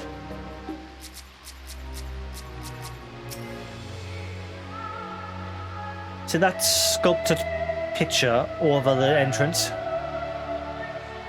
That's the mark of Thaliak, a scholar, bearer of the waters of knowledge. It's no exaggeration to say that Sharlayan itself is one enormous shrine to him. And that's especially noticeable here in the studio.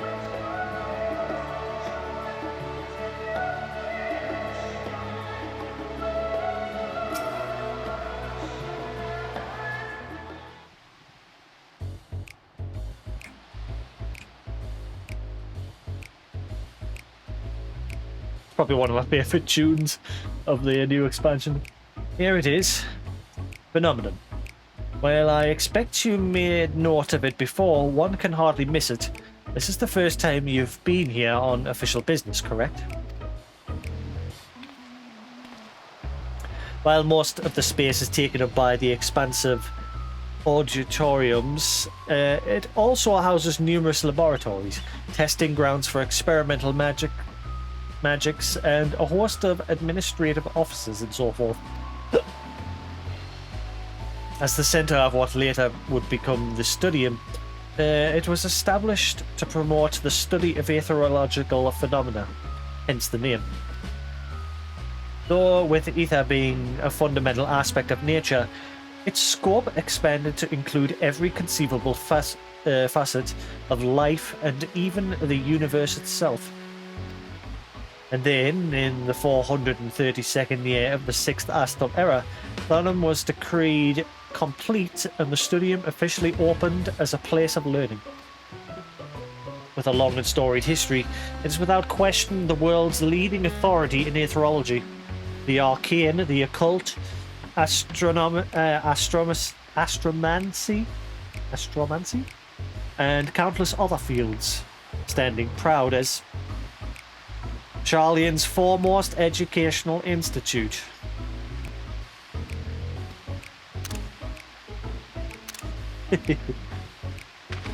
You always did enjoy giving the grand tour to new students. Indeed. I've long since lost track of how many times he has recited that same foppish speech, such as his undying love for his old stamping ground. He was in top form back then, youngest to enter the Studium, graduated with highest honours in magical arts and aetherology, undisputed champion of the debating chamber.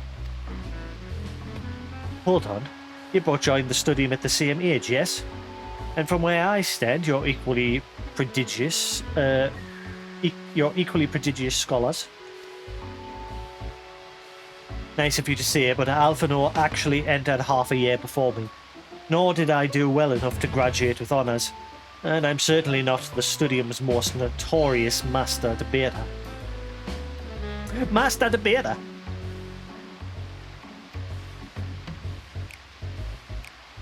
In all respects, I have ever been in his shadow, if nothing else. Just remember that this was where the legend of Alphanor Levelio began. We should expect everyone to be fully aware of our recent escapades. Hopefully we'll be somewhat more welcome here than we were at the last stand. I know better than anyone the adoration the student body has for Alphanor, and with a bit of luck, it might work to our advantage.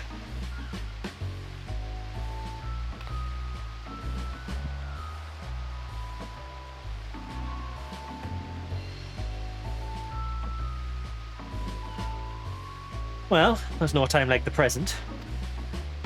First things first, let's look for Scholar Montesian. Other faculty tend to frequent their offices, but unfortunately for us, he's fond of wandering wheresoever his whims take him. Let's split up and ask the students if they've seen him. Booty booty boo, booty booty boo.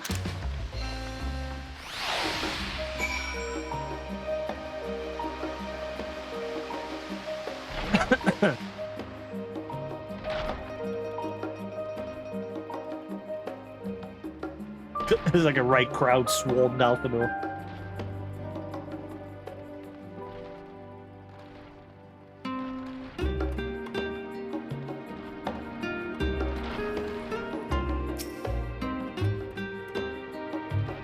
Things were bad enough during the old our school days, and Alphanor's time abroad has only heightened his fame. Or should that be infamy? He has his rivals and detractors, of course, though most of them gave that up after his adoring fans set upon them like ravenous dogs. Alphanor, on the other hand, never paid them much notice. They were simply beneath him. And now look at them.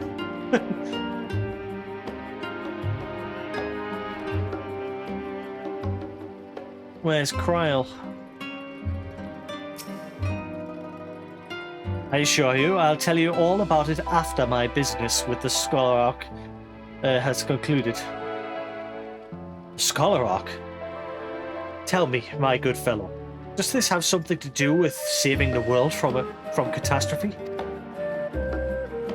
Might we turn our attention to Master Levelier's graduation thesis? I too have my doubts regarding our policy of non-intervention. If it is true that your experience overseas are the reason you have incurred the ire of the Forum, oh, what I wouldn't give to see you butt heads with those old codgers. Hey, I like this place.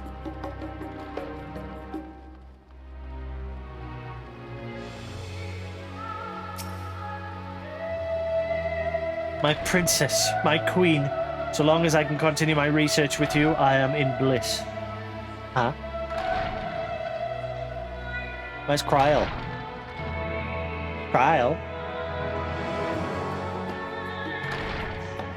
Ah, there she is.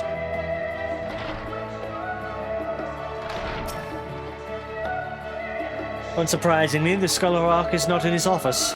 I did, however, speak with our student, with one student who saw him not long ago, so he can't have gone far.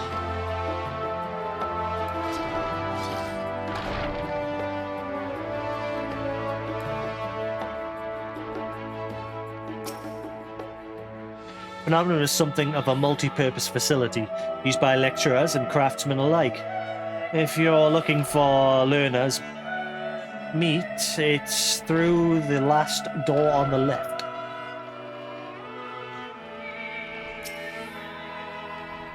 But that was Alphanor Levelier, wasn't it? The Alphanor Levelier. And he was with his sister, and Master Baldessian's granddaughter. This can only mean one thing. An event of epoch-shattering proportions is fast approaching. Spread the word! Oh, sorry, you said you're looking for the Scholar, yes? Knowing him, he could be anywhere. But Miss Alipor should have a better idea. Alipor? Alipor? Alipor?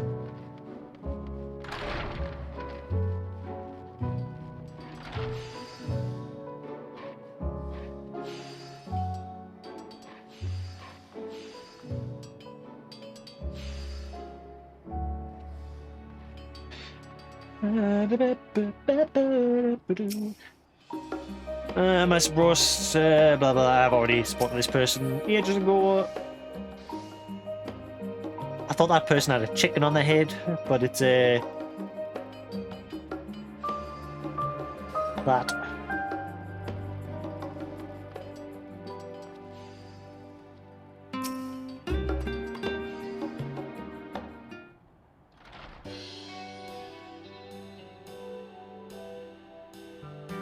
Are you lost?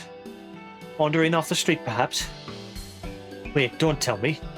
You're a trainee gleaner fresh off the guild ship. I'm right, aren't I? Oh, how silly of me. An orientation is in order. Allow me to bid you a warm welcome to Searcher's Meet. Let me start with a question. What is the most important thing you'll find in the studium? That's right, books.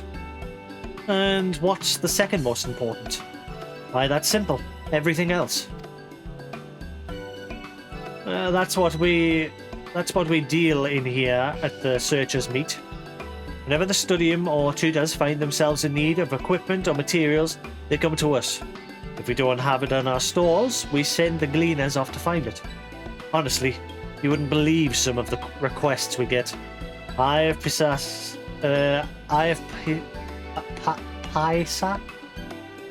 This tongue of gigatord that. It's enough to make your hair stand on end. Which is possibly what some of our students are trying to accomplish, this being a school of magic and all. As our newest gleaner, you'll have your work cut out for you, but I think you'll find it quite rewarding.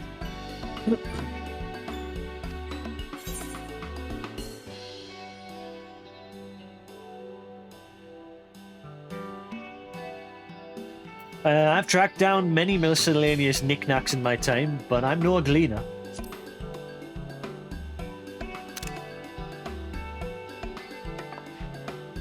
So what you're telling me is, you're not a gleaner? Yes, that's exactly what you said, isn't it? And you're looking for a scholar arc. I'm afraid we don't have any of those in stock, but I can... Oh, you mean him? He was here, but now he's not. I did speak with him shortly before you arrived, though. He said he was on his way to make us meet. Go back to where you came in. You'll see it on the opposite side of the entrance.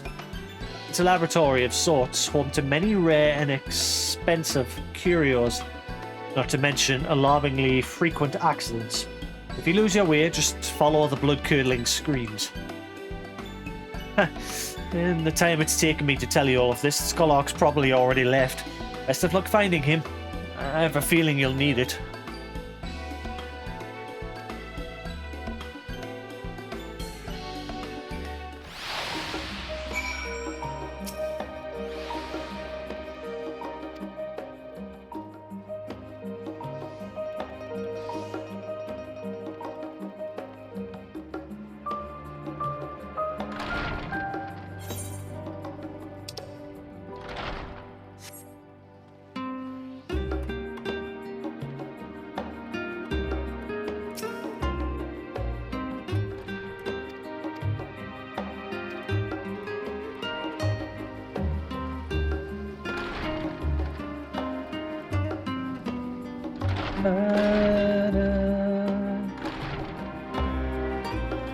Level-headed student.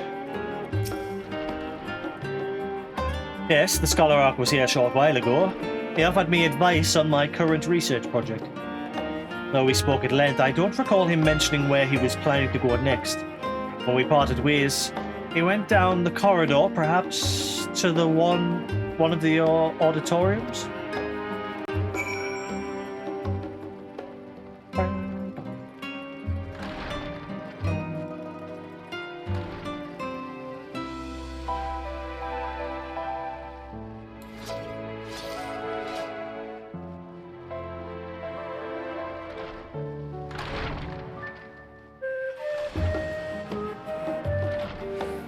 I remember seeing a bunch of people stand here when I was exploring the town when I first came here. He wasn't here, but there was a bunch of people here in cutscenes.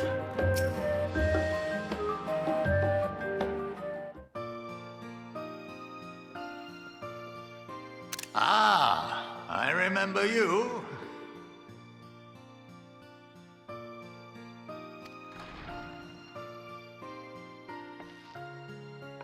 I pray we have not caught you at an inopportune moment. We wanted to offer our thanks for your kind words in the forum.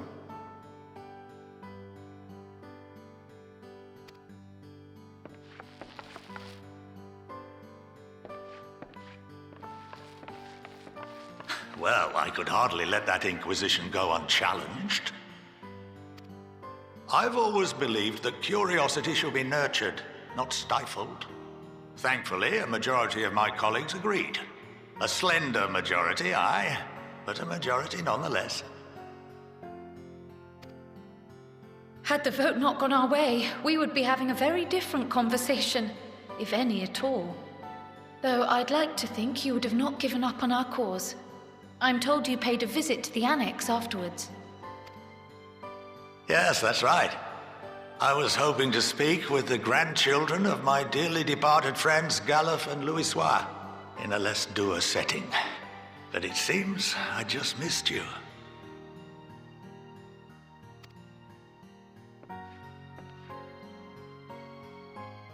I still can't believe how much you've grown. If only your grandsires could have seen the way you presented yourselves to the Forum. Why, it fair brought a tear to my own eye.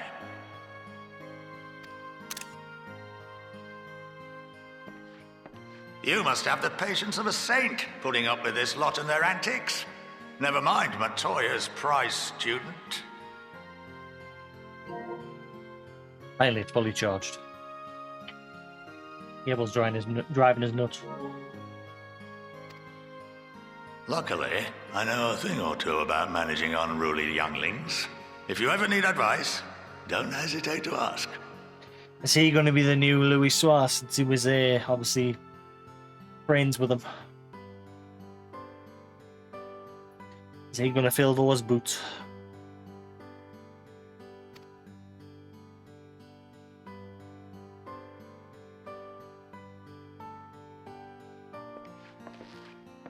If I may, there is a rather more pressing matter we wish to discuss. What can you tell us of this duty that the Forum must fulfill? He's not going to tell us, but he might give us some hint. Nothing, I'm afraid. Like all humble servants of the Forum, I am sworn to secrecy. Or rather, I couldn't tell you if I tried. Our duty is of the gravest importance. Furthermore, if the particulars were made public, it would incite widespread panic. I just admitted already, the moon! As such, those entrusted with this duty have been bound by an enchantment, which prevents us from speaking of such matters without the express permission of the Forum. How is that even possible? And is everybody under that enchantment? Bet you there's a few that aren't. The higher-ups.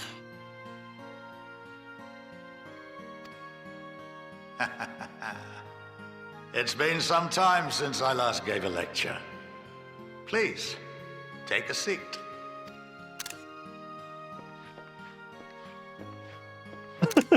Kryle's face.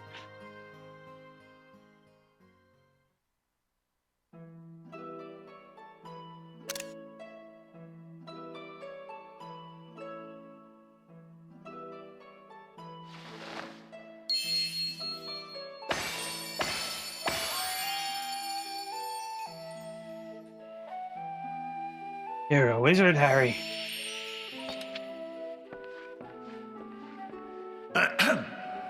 We shall begin by reviewing the fundamentals of etherology. The ether, which imbues us with life, can be categorized into three forms. Two are of the incorporeal sort, the soul and the memory. Can anyone tell me the third?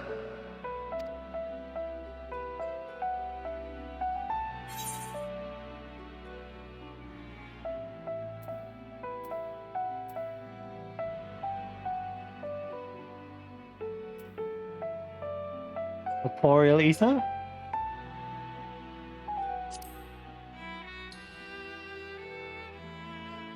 Yes, very good. Yay! I'm a good student. This is the form with which the layman is most familiar.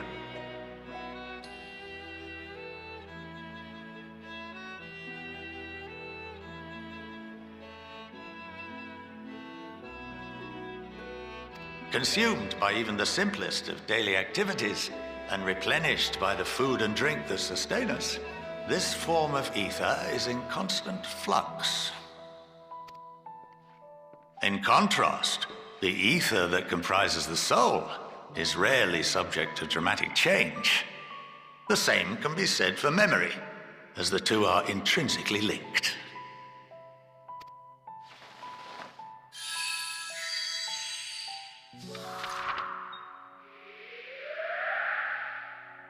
Picture the soul as paper, and memories as words written upon it. Welcome to the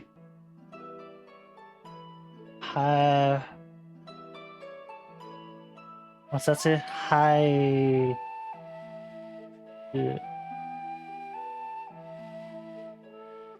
Hydnum?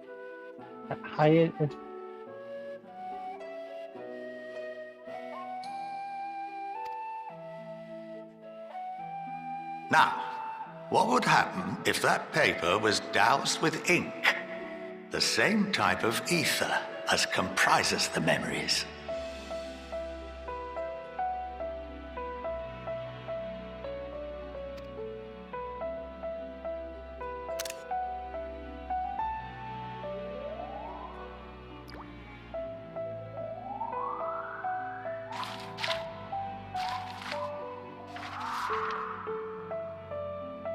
It would blot out everything that was written. Precisely. We would be unable to recall the memories, and any activities that depend upon them would be hindered as well. In fact, this exact phenomenon was observed on a vast scale not so long ago. And what might that have been?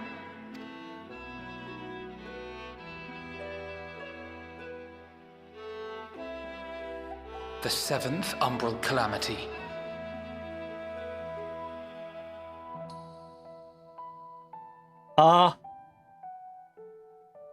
Because they forgot the names and faces of the warriors of light.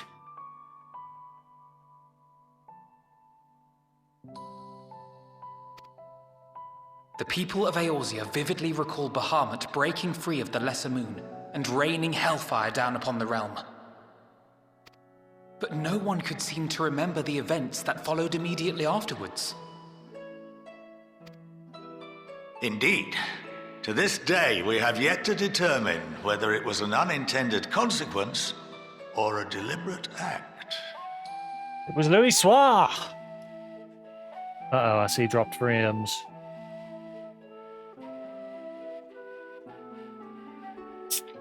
It's not dropping anymore, but it's dropped a few. He's home.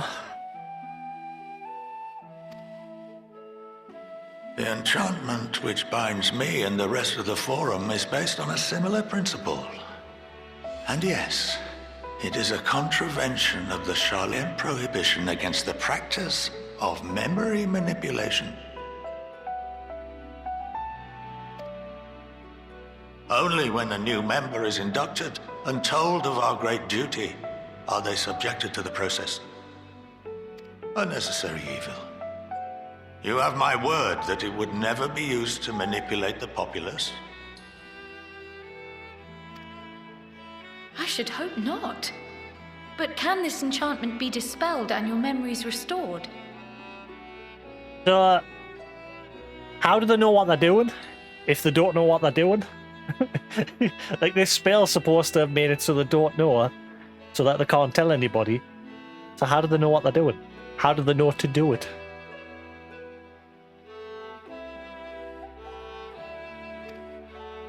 If 9/10 of our members give their approval, then the process may be reversed.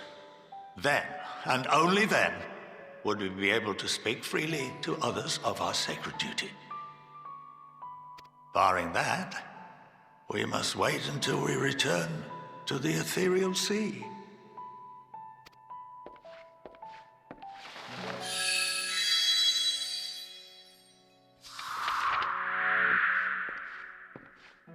For there we will be purified, the blots upon our souls washed clean.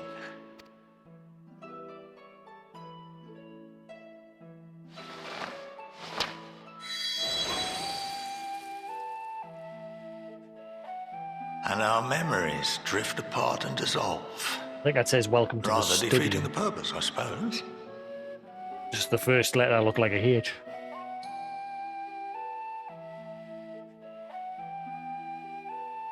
But then if you look at the 2, and then you look at the bottom word, that's the same.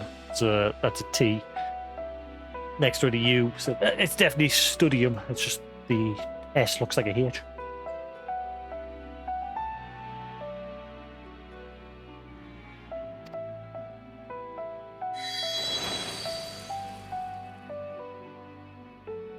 But there are those memories that are indelibly etched upon our souls, some believe.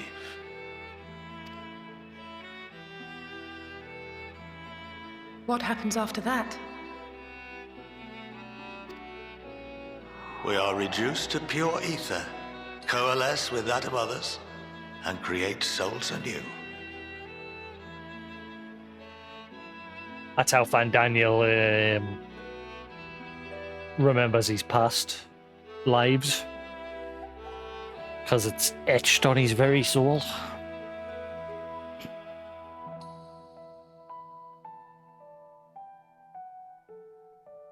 Alternative schools of thought assert souls remain whole and return to the corporeal world, reborn into another form.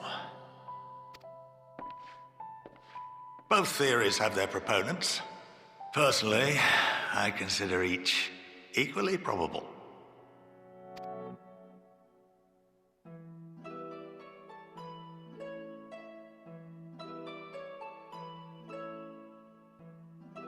My guy is like, holy Well, I think crap. that's enough education for today, now that I've given you some food for thought. Or rather, an entire banquet.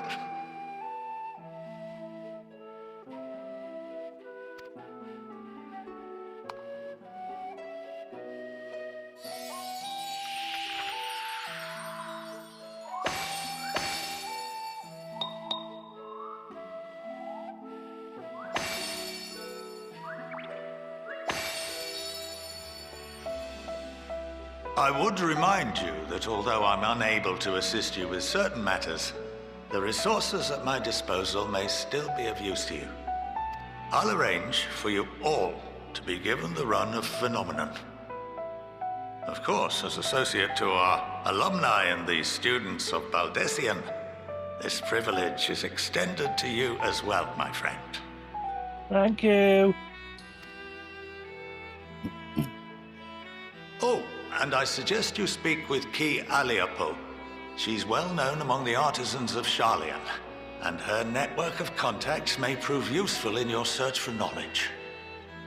I wish you all the best in your pursuits, wheresoever they may take you.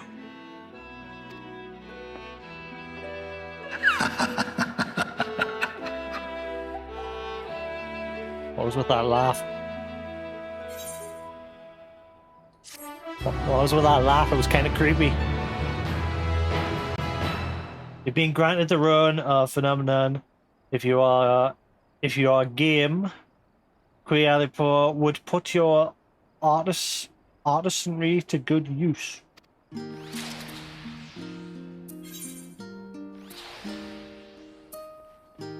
Alright, and now we've got some side quests to do.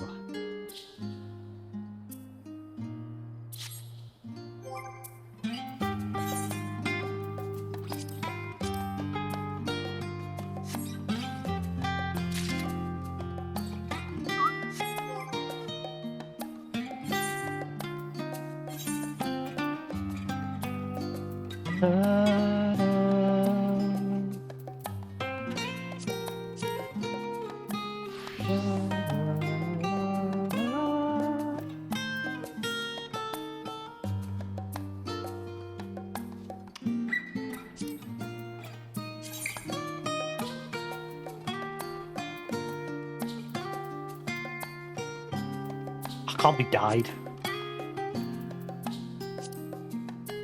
Oh man, that looks nice. And it can't be dyed. Boo!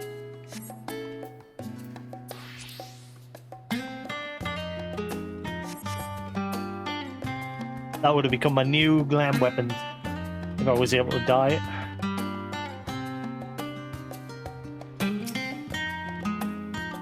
Some of my earliest memories of the Scholar Montesian, or of Scholar Monarch Montesian actually.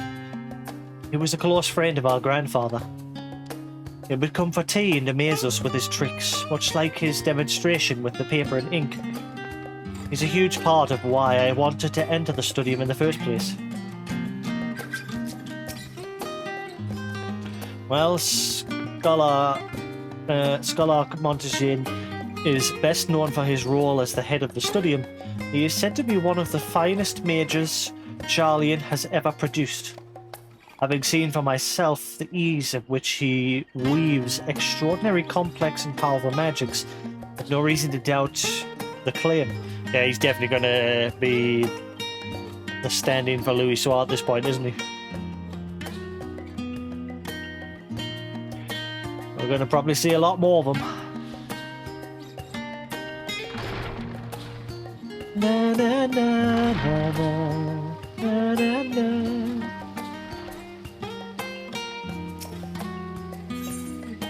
My fair mammoth. Fraser Frysone is feverishly looking around while mumbling to herself. Oh, my love, my light, where have you gone? I am nothing without you. Oh, I didn't see you there, absorbed as I am in my search. I've lost track of my mammoth, you see. A key asset of my research in the many mysteries of ether. I must have given her an erroneous command, or perhaps even jilted her. She is gifted with such a sensitive heart, you know. In any case, it has been some time since she has left for her task. Please, can you assist me?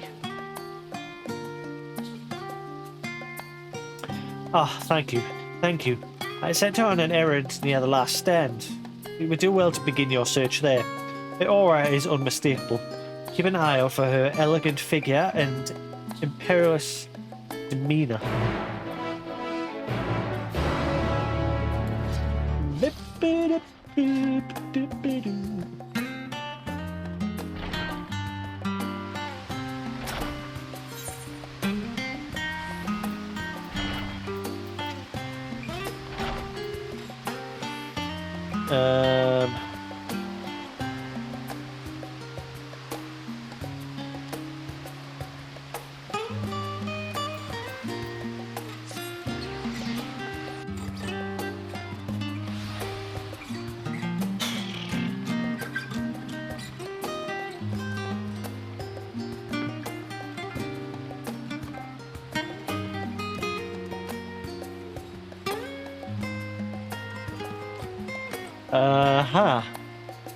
So he's got a one of Ali's ear.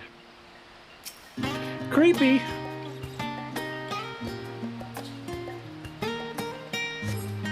You see before you a mammoth most striking, and you can see why its owner is so taken with it. Return it before you're unable to resist the compulsion to keep it for yourself. I already got one, I think. Or at least I do want me other character. Yeah, but he got Alpha on this one.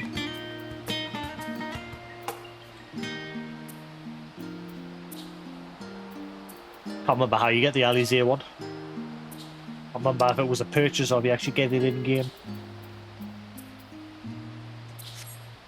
But I remember there's more than one type.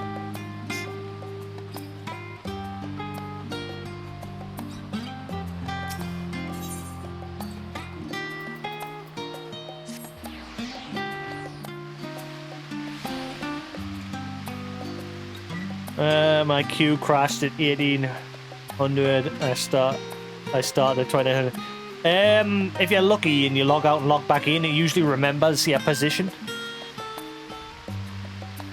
Because when I got my long queue of 2,000, it got all the way down to 0, crashed, and then when I logged in, when I logged back in, it had as it number 1 in the queue.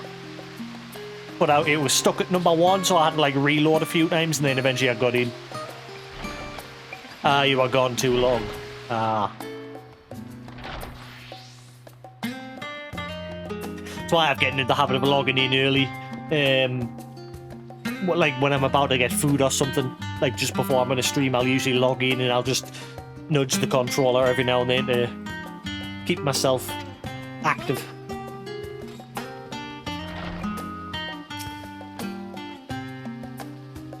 Come back to me, my princess, my queen, come back to me.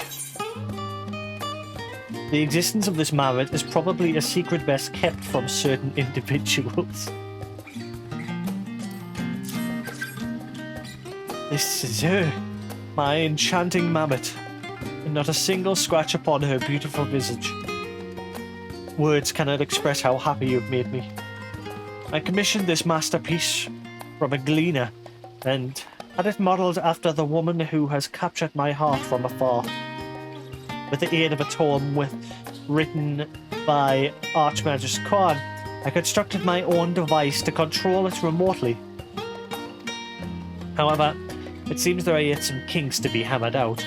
Alas, a heart in rapture is prone to such mistakes.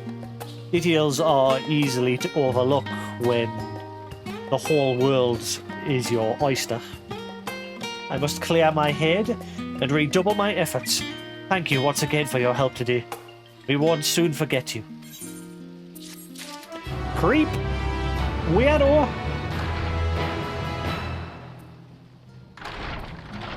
I think I played till like... That's someone dressed in a little elephant costume. I played till like 5 in the mornings. Yeah, it was about 5 in the morning. I stopped last night, 6 in the morning. And then, obviously, by the time I stopped streaming and I exported everything to YouTube and that, it was like 7 in the morning. By that time, I got a bit peckish, so I had some food. And I ended up not going to sleep until like 12 p.m. So I had a nap. I say a nap, I didn't get up till 6. My sleeping's an absolute mess at the minute.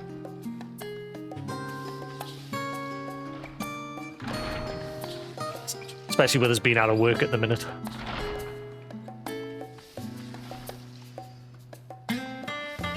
The worst thing when you're out of work, your sleeping just goes...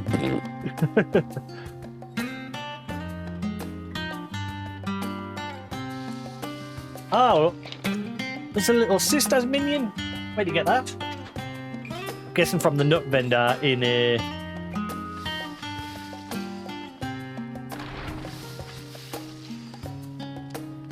Damn.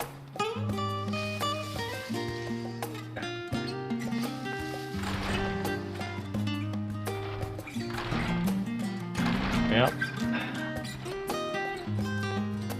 I'll be back on the hunt for work in January, taking a break.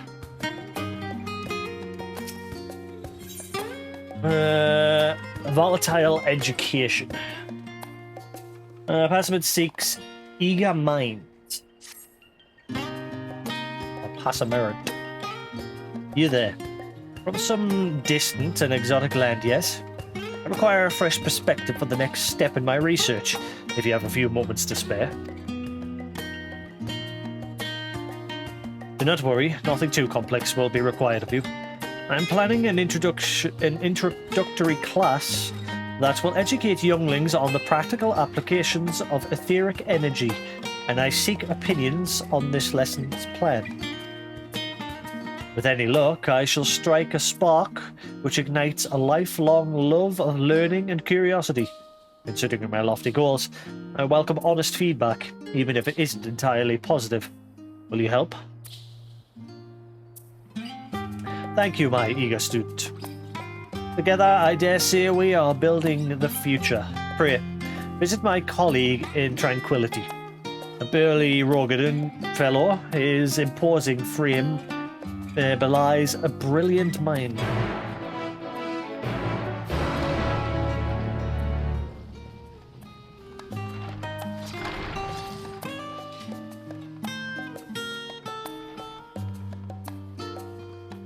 I'm guessing you're a lot further into the story.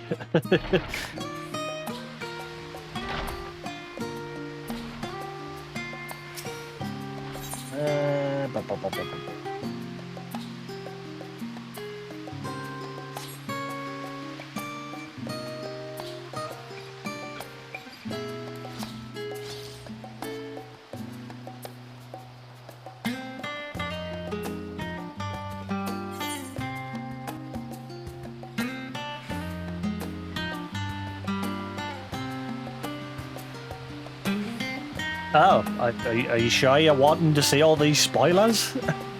Or do you not care too much when it comes to the story? Me, I'm very... Like I said, the main reason I play this game is the story. I love... No, I mean, but you've not started this yet, though, have you? Spoilers. Endwalker spoilers. Alright, yeah. Like, the only reason I play this game is because I love the story. The MMO mechanics, it's good, but it's not the reason I play it. I love the story most of all. Ah, you must be the help Passivant sent word about. Are you ready to begin your education? Firstly, observe the object next to me. No mere rock. It is an experimental apparatus designed to simulate the movement of ether through the environment. Through it, I intend to demonstrate how crystals are formed. Now, the next order of the day is to use this explosive to destroy the device. Do not be afraid. Your extremities are safe, I assure you.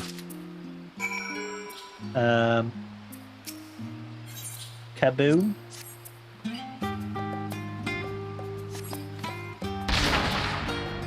Ah, me eye! Ooh, bunch of crystals.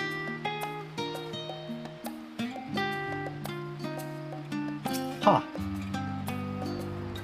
Very good, very good. Did you enjoy yourself, little one? Now you have your very own crystal. Ether flows all around us. One just knock. Bear with us.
1 second.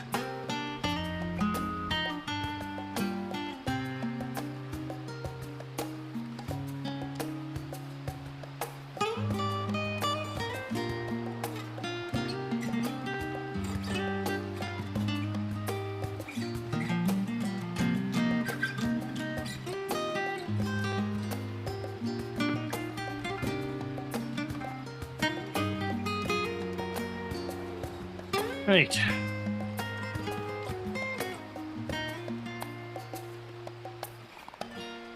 Sorry about that. It helps someone try to fix the phone. Very good, very good. Did you enjoy yourself, little one? Now you have your very own crystal. Ether flows all around us, an invisible energy that nourishes all things. When a physical object so suffused with ether is destroyed, it releases the energy contained within into its surroundings. Some returns to the environment, but some remains in the physical realm. What? Thus are crystals formed. In simple terms, they are the physical manifestation of ether, frozen in time, simple enough to understand.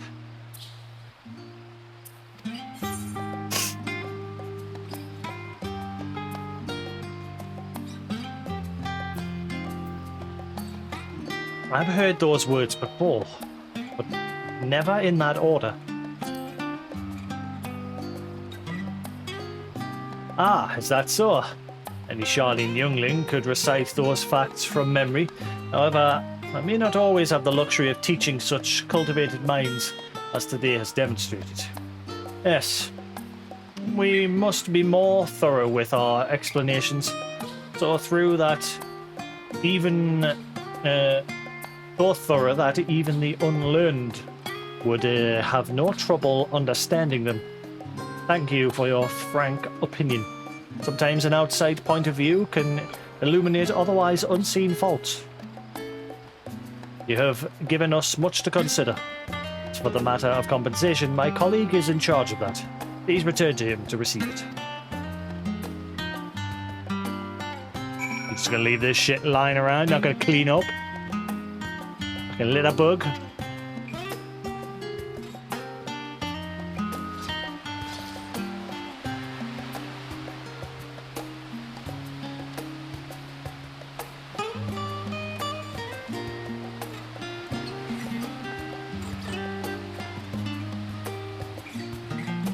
I love this game. Great. Always puts a smile on my face.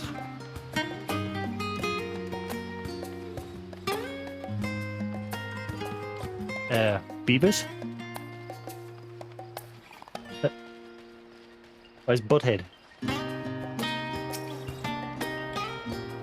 Are you familiar with the Wandering Minstrel? The tales he spins never fail to engage and enthrall. What I wouldn't give to receive a master class in storytelling from the minstrel himself. Ah.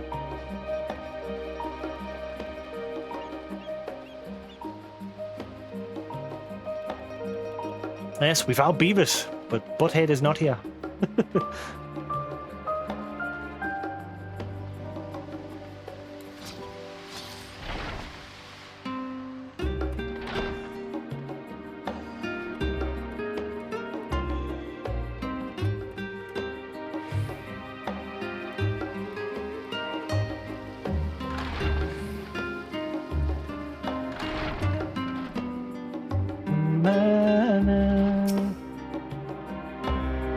Ah, there is my bushy-tailed student.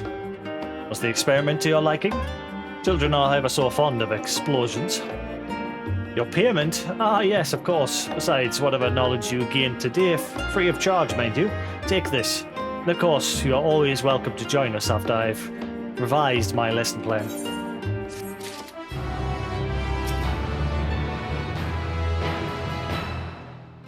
It's quite rare to meet an outsider with such a curious mind as yours. Classes are not currently in session, but when they are, this place is filled with the sounds of students exchanging ideas and soaking up new knowledge.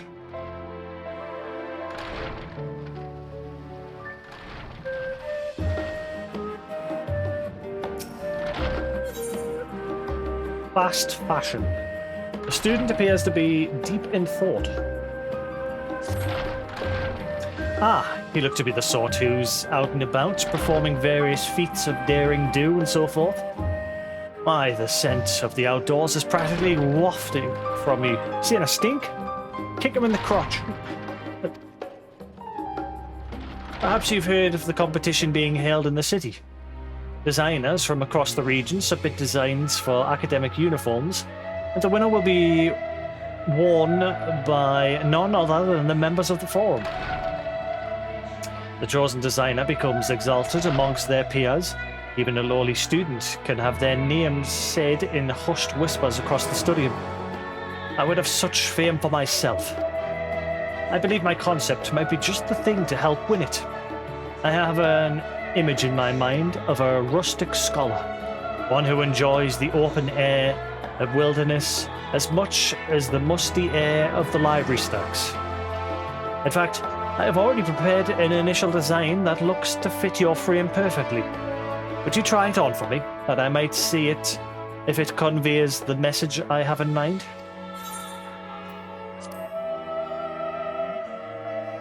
Splendid, splendid. Well then, we should find an area where you will be free to move as you please.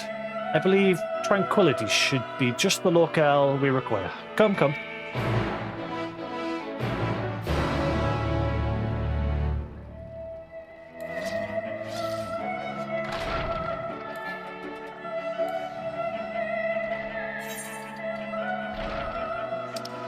Seems the guys here like to frequent that area up top. Not like that dumping ground.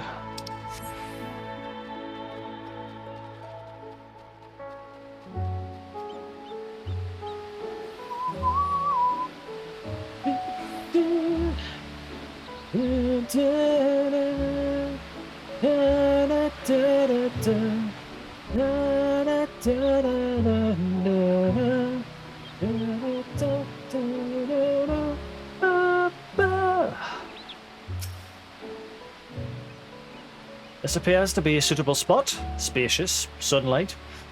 Now try the robes on for size, although I'm somewhat certain they'll fit perfectly. However, I'd like to see how easy it is for you to perform feats of heroism. Swinging your weapon up and down, grinning devilishly, things like that. Show me what battle stance you adventurers are so famous for. Or show me that. You will change into the professional robes temporarily. You must stay clothed in the robes in order to progress. If the robes are removed and you wish to wear them longer, speak with the Lalafell student.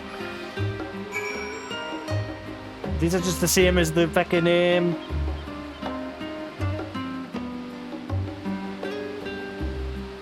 these are exactly the same as what's his name? The Studioc, Monteshane.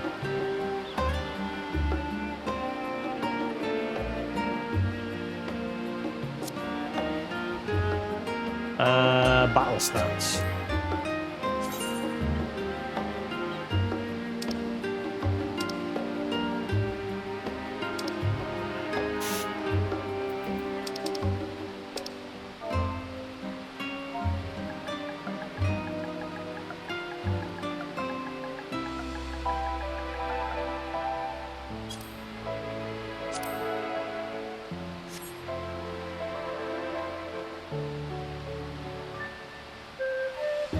Hey, took my glasses off. Ah, right, I've got to... Son of a dingus. I've got to target that. I think.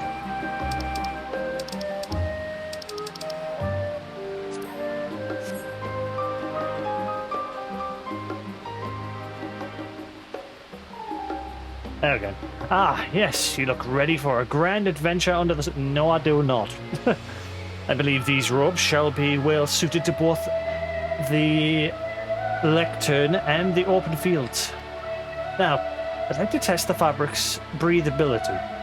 Work up a bit of a sweat for me, will you? A friend of mine needs a delivery done, and who better than you to do it? Please, bring this crate here to Kikimo at the confluence. It's a bit of a trek, but you look up to the task.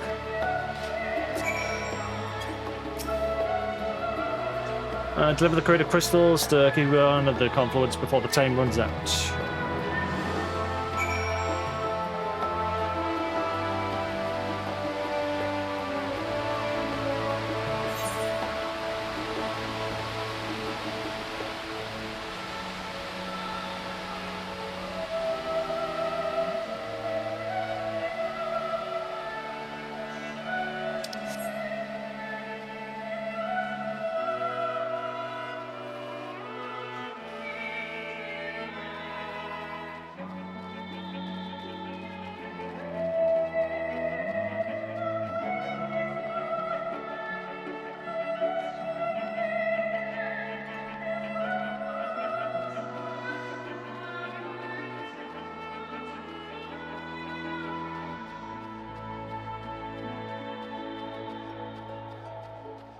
Where the fliggity flu am I going?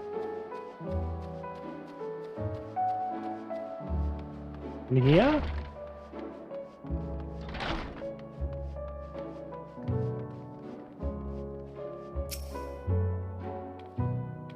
What?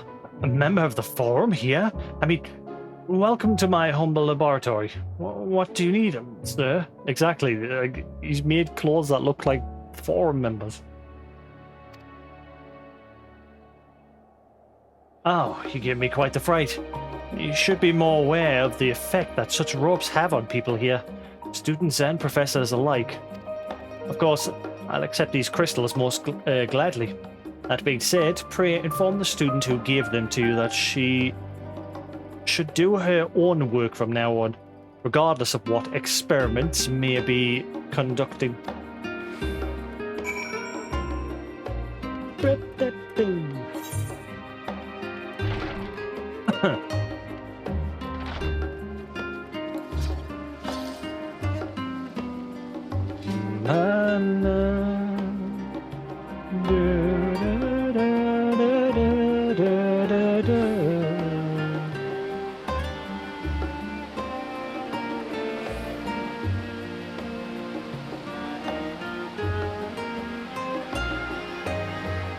Ash-covered envelope. We gotta come back to that in a minute.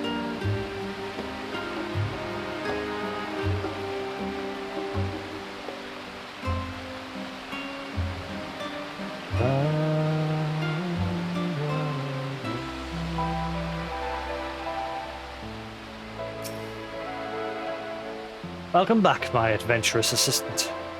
I take it the crystals were delivered without incident?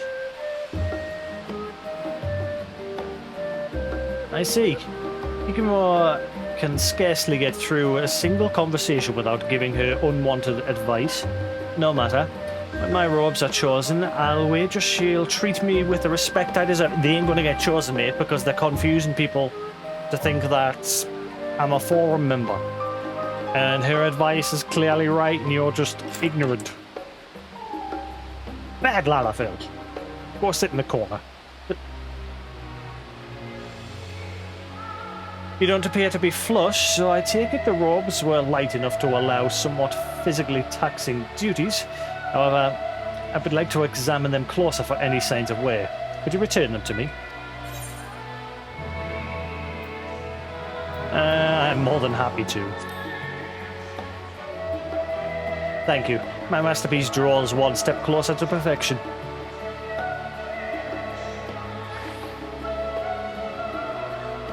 Functionally, it appears that I'm on the right track. Now I must refine the design, so that when the members of the forum behold it, they can think of nothing else but to wear them for years to come. Of course, I didn't mean to leave your coin purse empty after all of this. Return to where we first met, and I shall bring you your reward.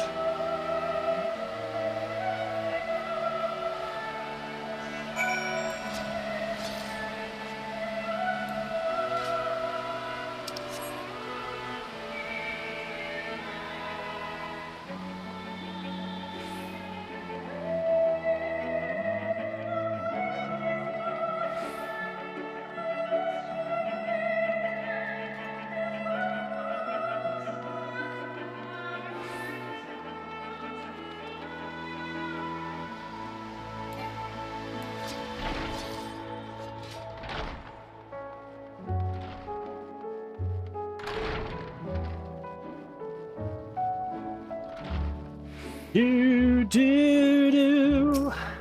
Do, do, do, do, do. Apologies that I could not give you more than this, but you understand that the life of a student isn't one of luxury. When my name is heralded throughout the halls of the study, however, I'll be certain to share with you the windfall that will surely come my way. Until then...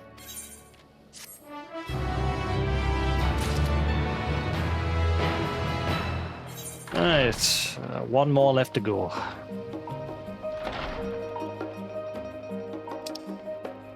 Ah, no, never mind, there's one down south as well. In the Great Library place.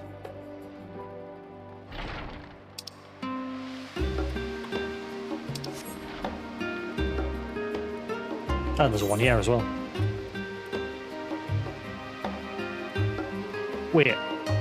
Oh, yeah. I was going to say, where's that letter? Oh, that's further over that way. Timid student. Strange creature. Wait. Isn't that a creature from the first? We've seen this creature before, and your memories of it are not pleasant.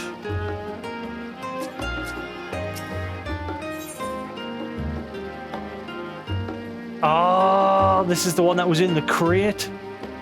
The creature from the wooden crate. The timid student is eyeing the thing in front of him with intense curiosity. By the look of it, you are more inclined to adventuring than the average person, yes? Apologies for the imposition, but could you tell me if you've come across a creature such as the one before me on your journeys? And he's gone. Oh my, there it goes. I had no idea that it could move so quickly. Apologies for giving you a fright.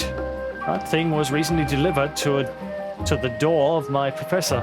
Well, the reason why yet eludes us. Perhaps one of the gleaners sent it to us thinking it would make a suitable research subject. Never seen the likes of it, but it made an awful mess of our facilities. I had hoped that the fresh air might calm it down a bit, but...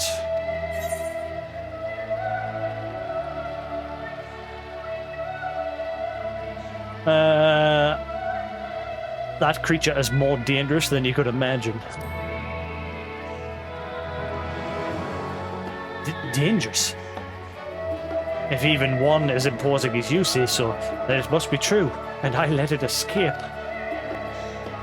If word of my odd oversight gets out, my professor will tan my hide. What?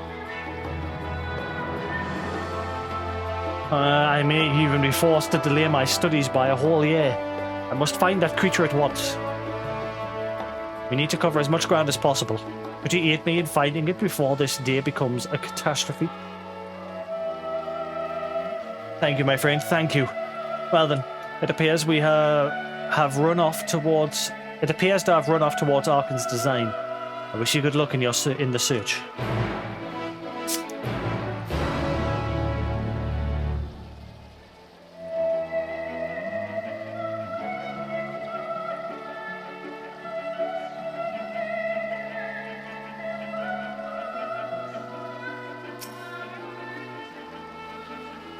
If I were to be seen popping my head into bushes and under benches, others would start asking questions. Rest assured I shall do my part, but I must be discreet about it.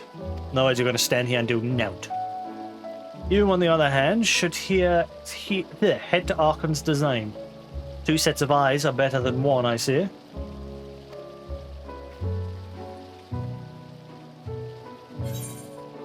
Are you sure you're smart?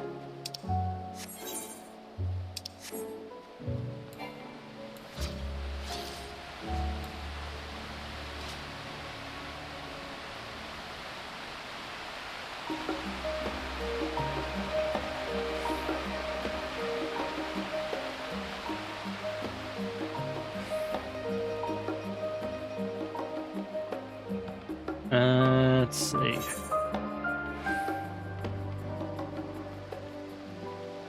Ooh, it's heading into the housing estate. Gonna go to the Levelier's house. Gonna destroy Alize's room.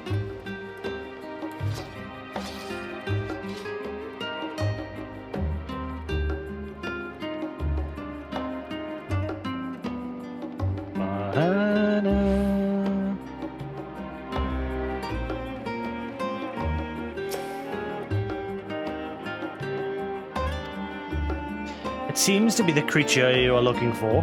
When you attempt to pick it up, it squeals harshly, but it seems more than willing to follow behind you. The strange creature has now accompanied you. Keep it at your side. Okay. I now have 2 minions.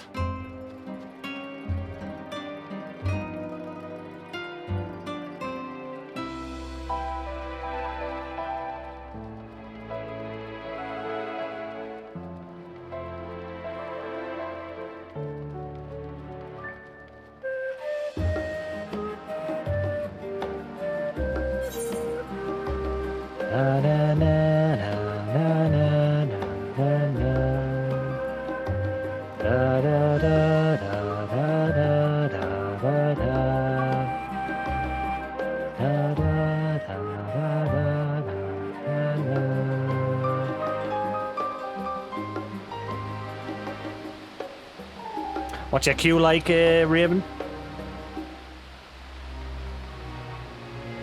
Any closer? I could see a face in the rock there.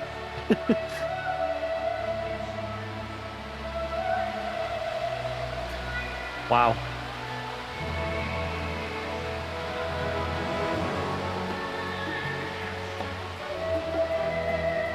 Apparently there's going to be maintenance today as well. Like they had a quick maintenance yesterday apparently. Though then again, the article I read said the 8th, but if you go to the actual Lordstone announcement, it says yesterday. I'm not sure if there is a one the day. The article might have gotten the date wrong. Apparently there was a 30-minute maintenance. Actually, no, yeah, the article does mention there was like a 30-minute maintenance yesterday. Apparently, but there's going to be like a longer one later today. I say today because it's just literally gone past 12 here in the UK.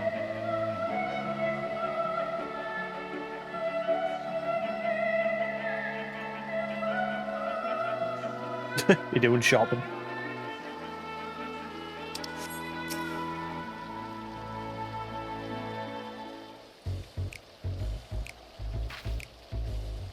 Ah, there you are. You found the creature. Strange. So did I. Uh-oh.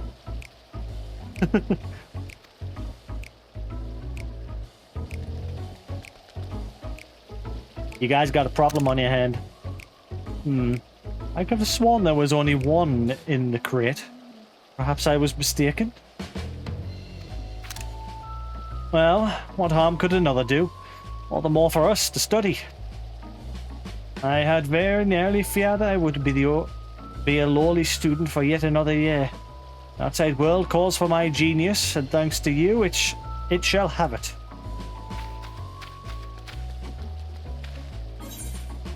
Wait, that's it?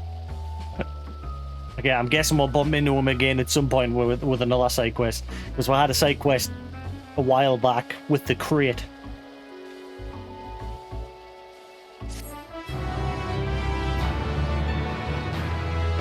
It's an ongoing side quest. Let's go see what this letter was about.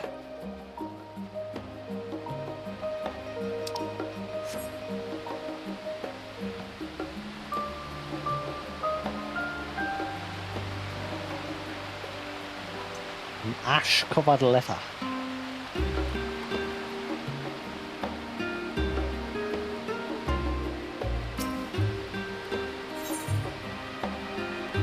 The light of progress.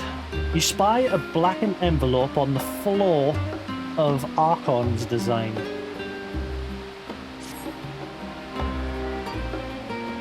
You spy an envelope on the ground covered in ash. Upon closer inspection, you realize that the ash spells out a message.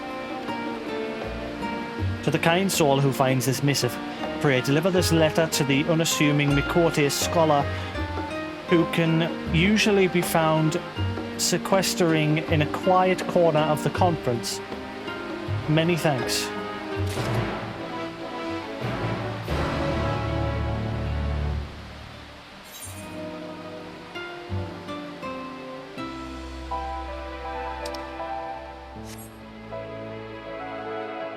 A bookish McCourtier.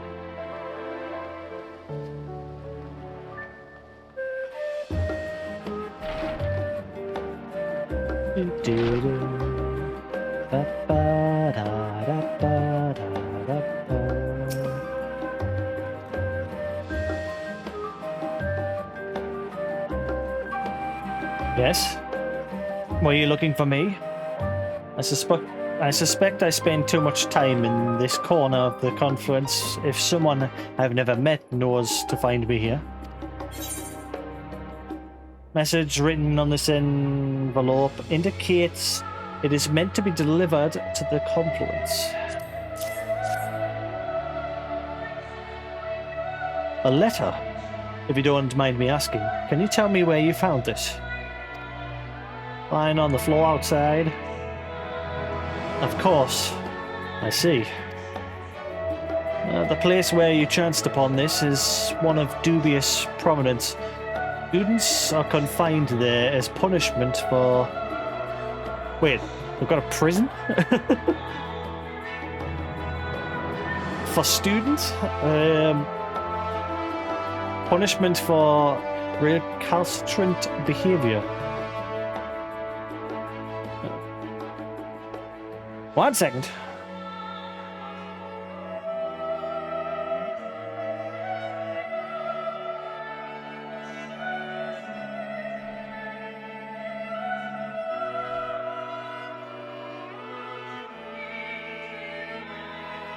What? Recalcitrant. Having an obstinately uncooperative attitude towards authority or discipline. The more you know.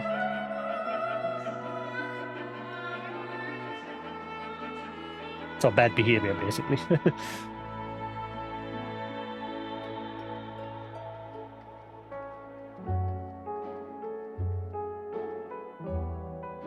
You hate looking at Hot Topic sites sometimes. The cool, cute stuff that's online only.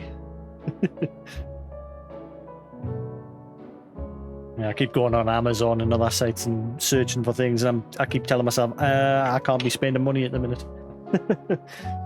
Obviously, I'm out of work at the minute. So I've got to save everything I can for now. A place where you chanced upon this is where... So I'm glad I've got this, because obviously I just pay the sub and I've got hours and hours. Plus, I've got a massive backlog of games. The wars of streaming. Every time I look at a game on the shelf, I'm like, ooh, that'll be good to stream. And then it just gets put on the shelf and collects dust. But lately, I'm getting out of that habit and I'm trying to play games like off stream. Like, I'm busy playing Persona 5 Royal, but I'm not really enjoying it as much as I did Persona 4 Golden. Gameplay's good, but the story's not as interesting to me this time around. The student is an acquaintance of mine, although that might be a rather generous term.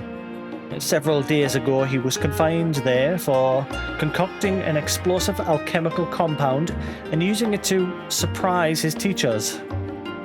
His little stunt ended with half the gardens in the teachers' quarters in ashes.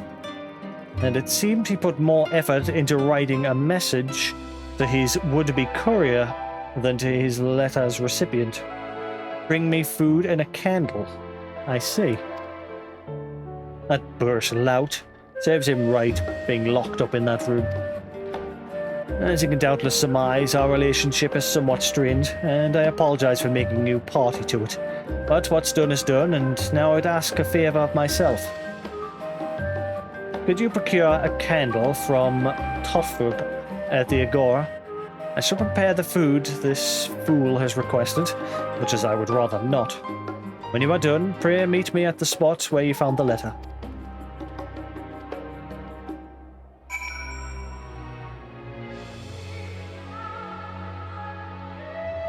Yeah, that's why whenever my friends are like, oh, do you want to play New Worlds? Oh, do you want to play this MMO, that MMO? I'm like, no, I'm only playing Final. MMOs are too much of a time sink. One is enough. Back in the day, I used to play nothing but free-to-play MMOs like Maple Story, Silk Road, things like that. This is like Final Fantasy XI, and this was like the first premium MMOs that I played.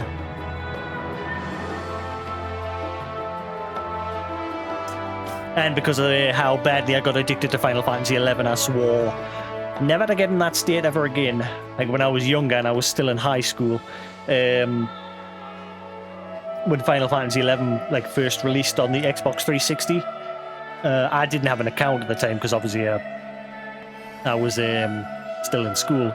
My brother was in work, and so he had an account and an Xbox, and I ended up using his account. But it got to the point where we left his Xbox at a friend's house, and I'd pretty much live on my friend's couch for a few months, where I'd wake up, play Final Fantasy XI for a good few hours. My brother would come round with some food. I'd eat some food, go to sleep, and then he would hop on and play. And then when he leaves, I'd wake up and play some more. And that was the worst I'd ever gotten with an MMO. And I swore never to get that addicted ever again. What the hell is that? Oh, okay.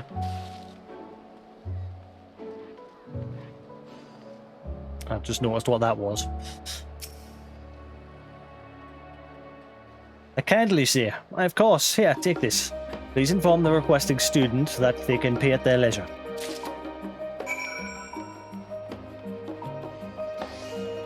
Yeah, that was a long time ago, that. I swore never to get that addicted to an MMO ever again. Though, I mean, at the minute, my sleeping is a bit mucked at this, but you know, it's not as bad as I was back then. Obviously, back then, I had a bit less responsibility because I was just a kid.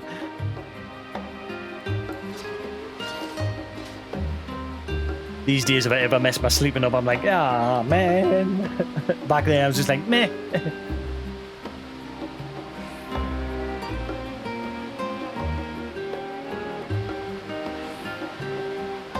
Obviously, I'm taking a break from work stuff at the moment, so I've got the time to just crack on with this. Once January rolls back around, I'll be back to looking for a new job.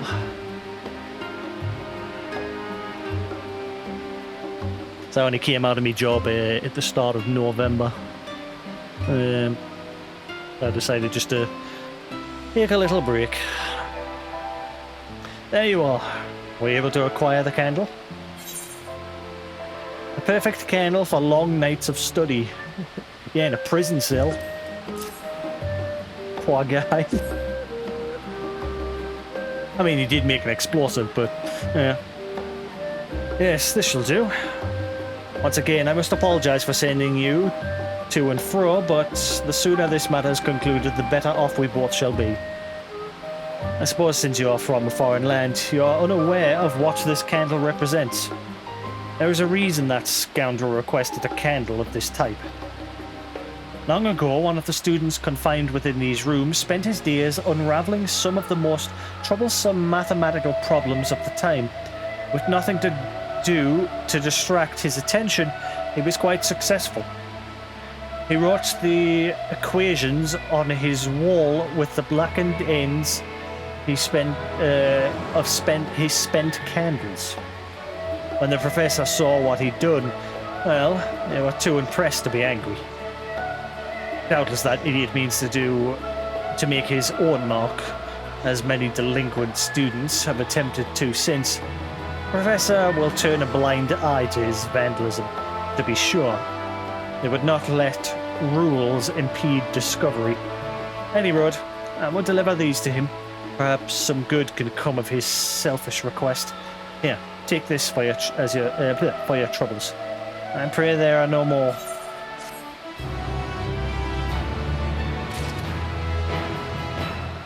Right, I think there's only one more bit down south at the library area.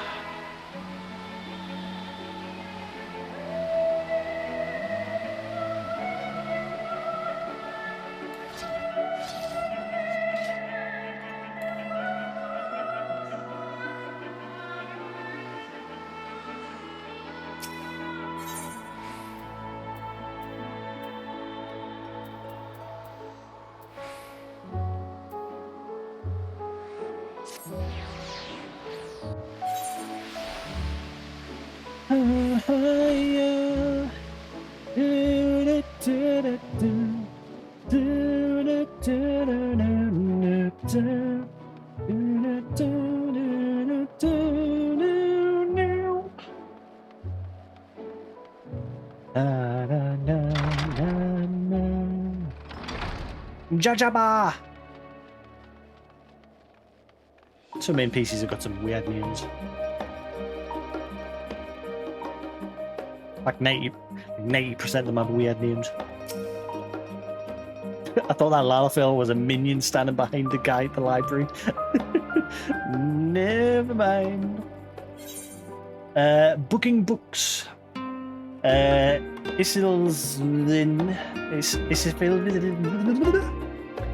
Isilsviz.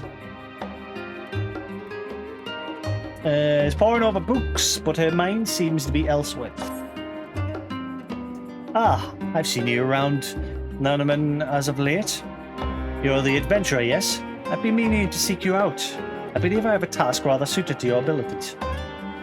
We've recently added a set of volumes procured from the Great Gubar Library to our collection. No sooner did we set them in the stacks than did a student handle them without taking the proper precautions. A spell was activated that apparently was meant to prevent their theft, causing all 5 of them to go scurrying. Yes, scurrying off to God knows where. Yeah, I mean, I've got to run around town and find all 5. Boo! They are quite ordinary in their current state, and I'm afraid a few of us are suited for combat. For you, however, books should be a simple enemy to beat, if it comes to that. As I said before, 5 volumes are skulking about at present. I prepared a solution that should calm their rage somewhat, but they may require a few knocks on the spine before you can carry them safely. Would you be so kind as to collect them for us? Thank you. Godspeed. Go beat up some books.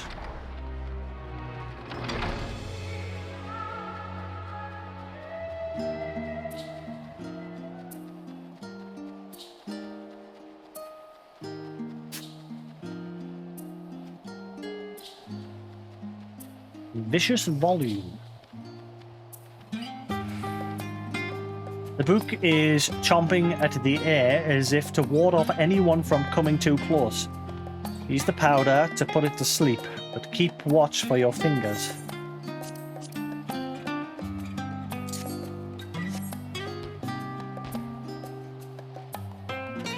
The book is slumbering peacefully, at least it appears so.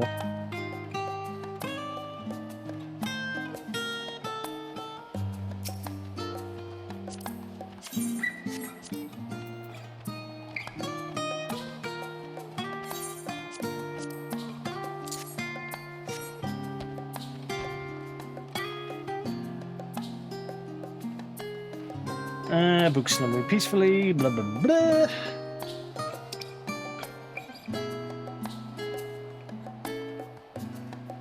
Alright, so it looks like the last 3 are all together over there.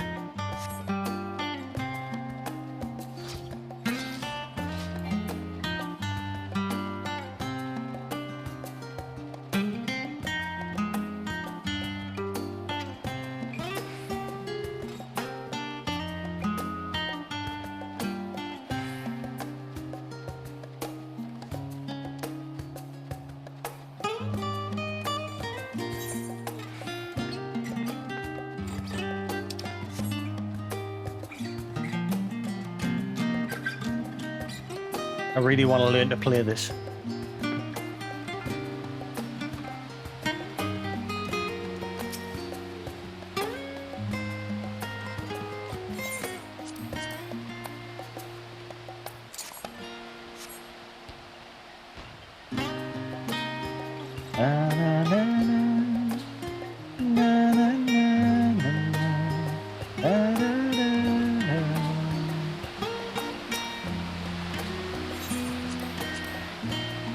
And the last one will probably be across the river on the other side. Just to make us walk around. Yep, there it is over there.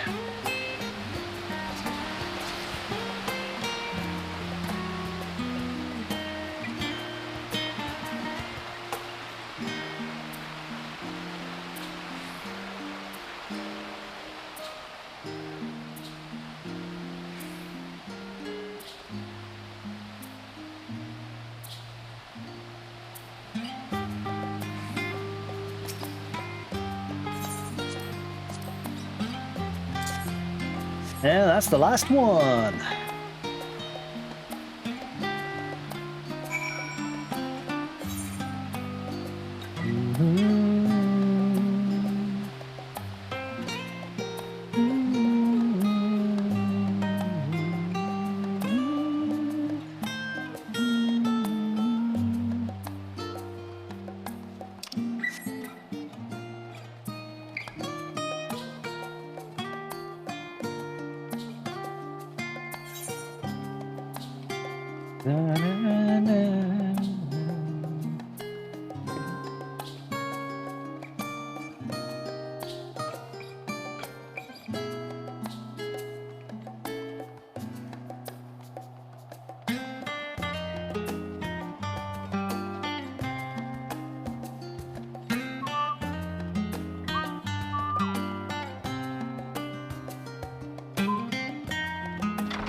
Did you manage to collect the books? I hope they didn't have you running about for too long. When books are closed, what do they dream of? The description of that. Ah, yes. This is all of them. Thank you, Adventure. These were quite the precious finds, and it would have been a shame if they jumped off a cliff or something else equally as precarious. I see. Among them was a restricted tome. I'll have a word with the student whose recklessness caused this whole incident. Although he has been chastised plenty already, you can be sure. Is that the one that's been locked up? Unfortunately, this incident isn't the first of its kind. Books protected by this man of ward must only be handled with gloves woven from the self-same grass I used to make the sleeping powder. If we don't take such measures, the books will crumble from age and the elements within a few generations. It's one of the very first lessons we teach students, but there's one almost every year who fails to listen. Nice, that's the side quests done. Back to the next main story.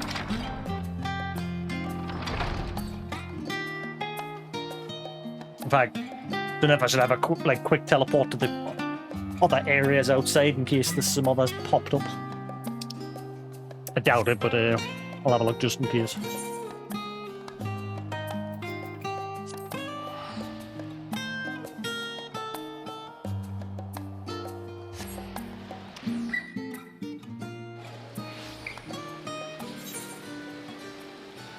And on here.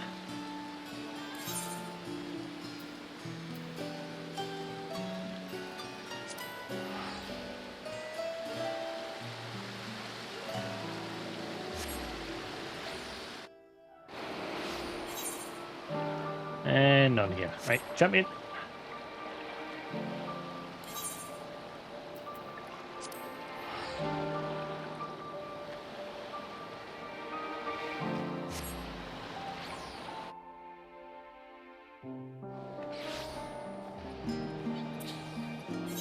Right.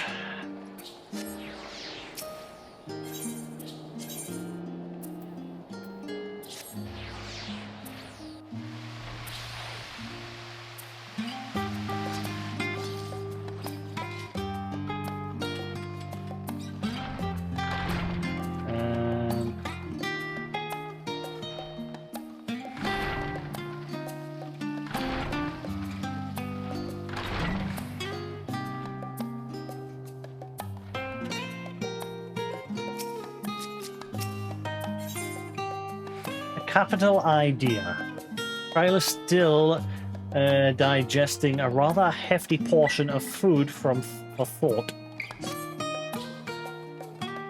Well, that's giving me much to mull over. I feel as though we're one step closer to understanding the forum's true motives and the mysteries of life itself, for good measure. It's funny. I came here with the intent on expressing my gratitude, only to leave more indebted than before. I have a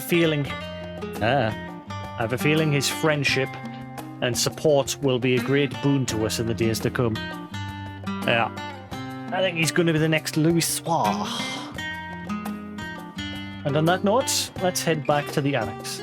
Perhaps on the way you could better acquaint yourself with Crealifor, as the scholar suggested, while I share our findings with Raha.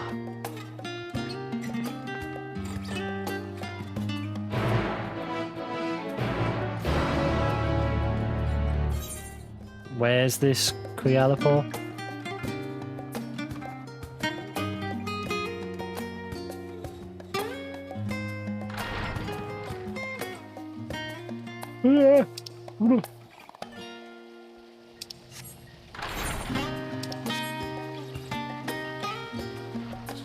Na, na, na, na, na, na, na.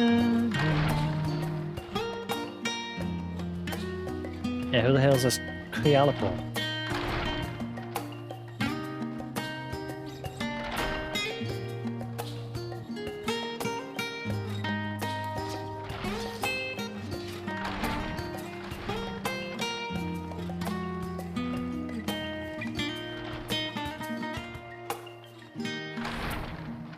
Guess that's the one with a big lock on their name. Yep. Crafting-based jobs, quests.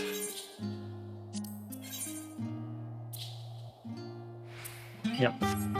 I've not leveled any crafting-based jobs on this character. I'm going to do it after I finish Shadowbringers. Finally, I'm going to sit and level them, mainly so I can get the cheapos on the PlayStation. Na, na.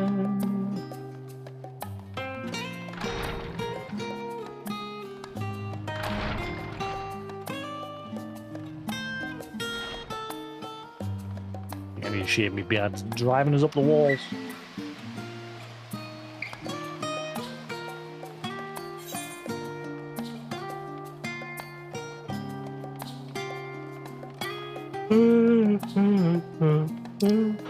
Don't know why I'm yawning. I'm not tired.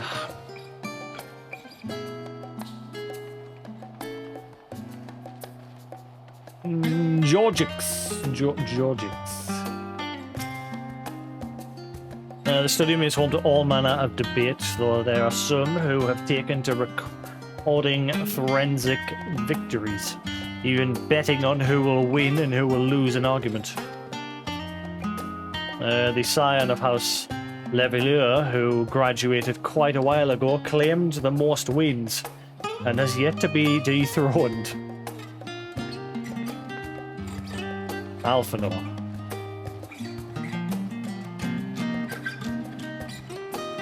Or was it Alize making bet?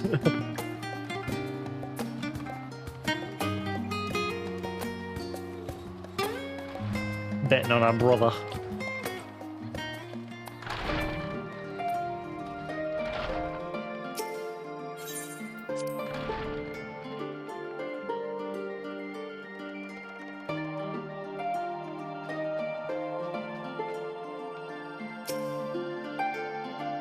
Justinian returned not long after we departed for the study. A shame that he missed the chance to attend our lecture with the Scholarch. Or perhaps not. Having spent most of the time in Thavnir, I've yet to fully grasp the lay of the land, or lie of the land, here in Charlian. Even finding my way to the annex proved a challenge.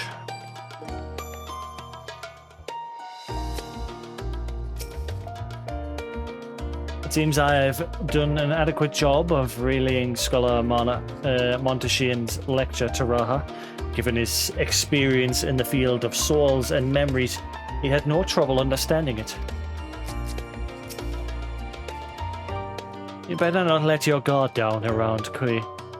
One small favor becomes another, then another, and before you know it, you'll be running to the other side of the world in search of a bottle of wine or some other rubbish. Been there, done that. Then again, it might make for a welcome change of pace from your usual heroics, and as the Scholar said, it could also lead to interesting discoveries. They keep coming back to like stating how much I should be going to see this person, but again, they're crafting based jobs, so I'm guessing I'm missing out on a decent bit of a backstory in that.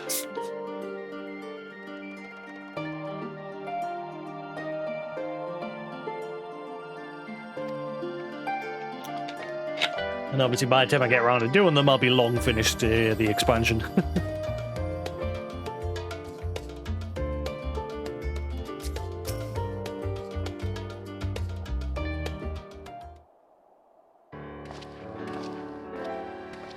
Ah, welcome back. From what I hear, your trip to the study proved most educational. When you were away, I received word from our fellow Scions.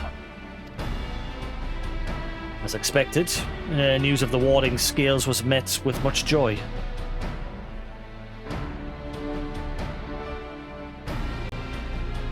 I've done all the main side quests that I can do. The only ones I haven't done is like the crafting based ones, because I've not leveled any crafting.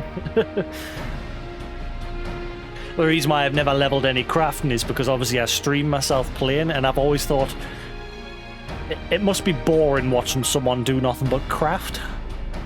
And so I've never bothered.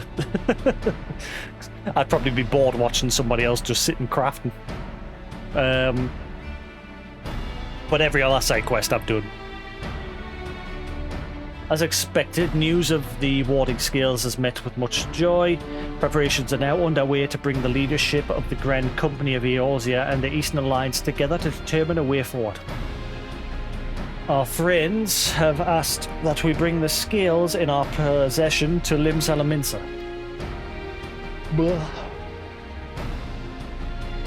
So the time has come for us to go on the offensive. It's too early to say for certain, but that does seem to be the way the winds are blowing. I, for one, can think of no reason to oppose such a plan, but let us see what awaits us in Vilbrand. Let's start by getting the scales out of storage. Give me a hand, would you, Estinian? Hey, Newton, how you doing?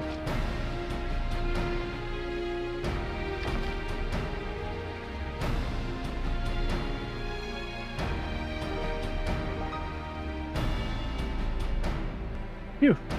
I didn't realize these crates were so heavy. I shouldn't complain though. Bertra and the alchemists have great work put their heart and soul into each and every one of these skills, so you must treat them with the utmost care. Are you not coming with us? As much as I would like to escape the Forum's watchful gaze, I have little choice but to stay behind. We're already on thin ice, and if I, in my capacity as our official representative, were found to be consorting with foreign powers, well, you can imagine how that would go down. I shall remain here and do my utmost to avoid ruffling any more feathers as I await word from Master Batoya and our other allies. With luck, we'll soon have good news of our own to share.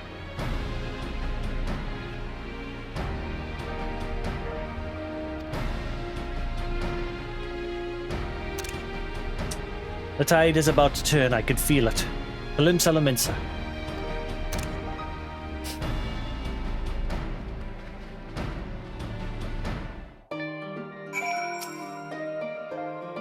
If you learn aught of interest, be sure to let me know. In the meantime, I will do what I can to aid our cause, though I fear that will be precious little given the circumstances.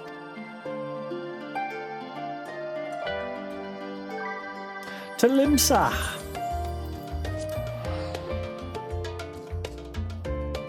Oh, wait, actually.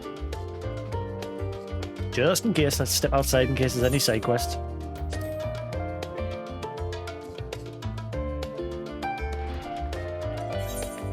Nope.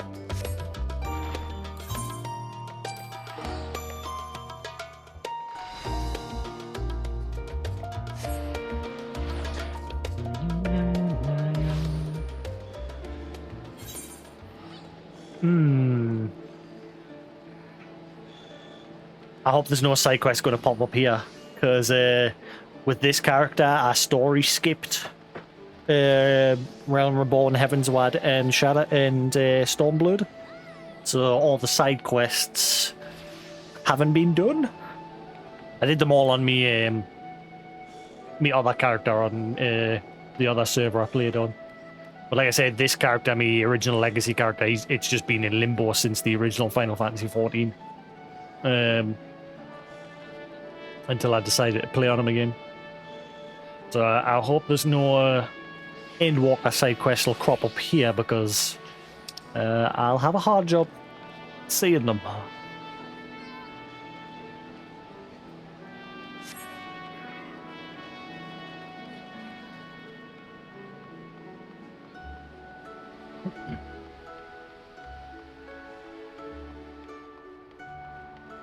Let's see, have they changed Merlevib's voice actor again? Guess we'll find out. There's always usually one person or two who have had their voice actor change. Each expansion, usually there's always someone has been changed. I'm yet to recognise any. Van Daniel sounded a bit different at points, but... I was told to expect you. You may not be aware, the Admiral is at present entertaining the Elder Seedseer and the Sultana. 3 of the most powerful women in the world in one room. You need a moment to prepare, or shall I show you to them? I'm fine. Let's go see Nanamo, Merlevib, and the Seedseer.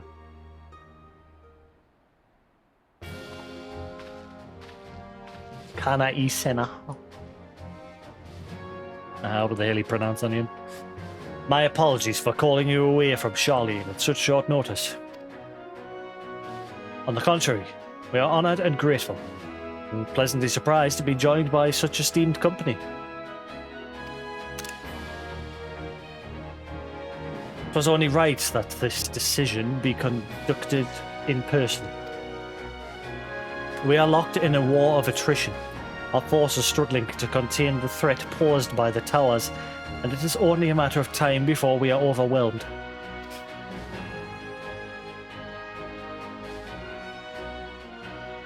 I hate her necklace. It's like the middle bit looks like an upside down cow. Every time I see it, I'm like, it's the cow necklace. Except the cow's got a yellow snoot. Victory will only be claimed through decisive action, and we have taken the initiative to set the wheels in motion.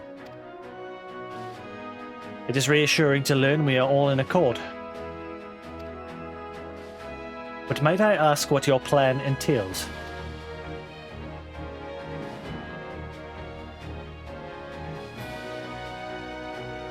It hinges entirely on the warding skills and our ability to utilize their potential to the fullest. During your time in Charlene, the allied nations have been engaged on separate fronts, with no end in sight.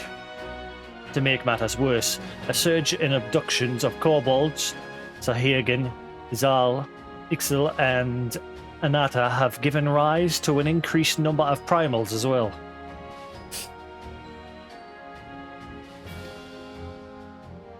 But your triumph in Radzat Han has given us cause to hope once more.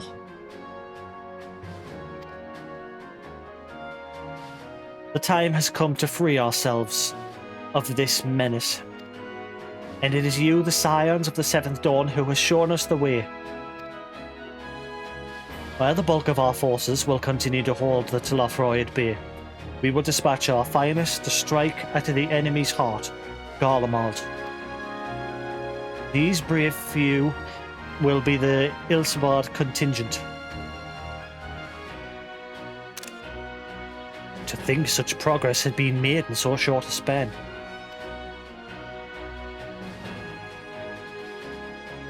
Its objectives are twofold. The first is to provide aid to the people of Garlemald. As previously reported, countless Imperial soldiers and civilians have been tempered. Robbed of their free will, they were served the Telothroi every whim without question. They too are victims. It is our duty to deliver them from their suffering, not for strategic or political gain, but because it is the right thing to do.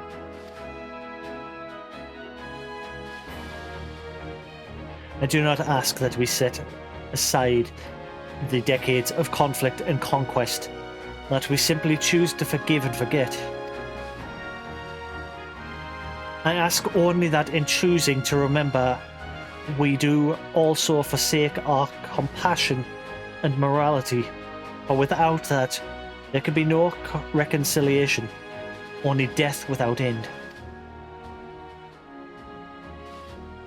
Aye, on that we can all agree. Our second objective is the colossal tower that Thancred and Urianger observed in the capital. Though its purpose remains unclear, there is reason to believe the smaller spires are merely precursor of what's yet to come. Until the Tower of Zot was toppled, we'd failed to make any headway through the same, though the same could be said of the Telothroi. They're certainly in no rush to press further into our lands. I'd wager that Spire's primary purpose is to divide and keep us occupied, while they work towards our annihilation. This would appear to be substantiated by Ishtola's analysis of the tower's influence on ethereal currents. Based on her observations inside the Tower of Zot, the spires siphon ether from the land, consuming it to maintain their form. However, they draw forth far more than is required for this task alone. The excess of ether remains unaccounted for, but we can be sure it is not being harnessed for our benefit. It wouldn't surprise me in the least if it was being redirected to the larger spire in the capital. There's a logic in that. Regardless, once we have uncovered the truth, we'll bring their schemes crashing down along with their infernal towers. That is all well and good. But what would you have us do? I assume it's more than handing over the scales and being on our way.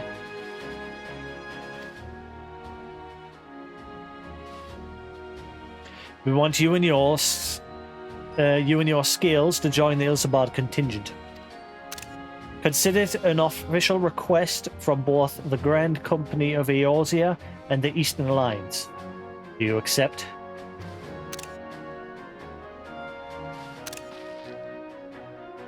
Perhaps you should be the one to answer that.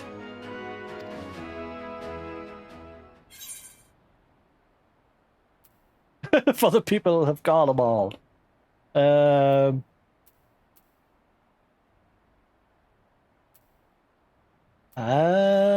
mean, I suppose that is the... I'm more leaning towards that choice. For honor and glory for the people of Garlemald.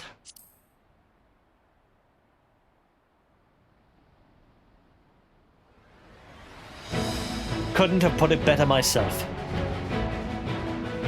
Istola, Thancred, and Urianger have already pledged their support and are on their way to meet the rest of the contingent. They were positive you would come to the same decision as they did. Luckily for all involved, their prediction was correct. Once you have delivered the warding scales to Alamigo, the contingent will embark on its journey to Ilsebard. Rauban and Lord Emmerich are overseeing preparations. I suggest you make yourselves known upon arrival. Pack warm clothing, furs and the like. Without it, the cold will do you in before the Telothroi, so much as draw steel.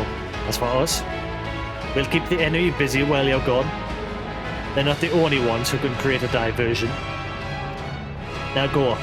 Safe in the knowledge Eorzea will be as you left it, or better, upon your return.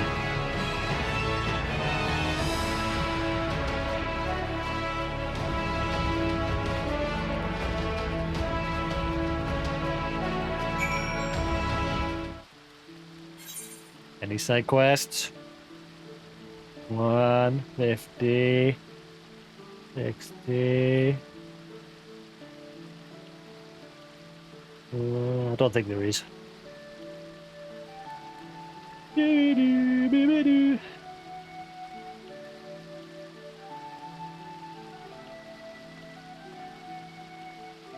Nah. Cool.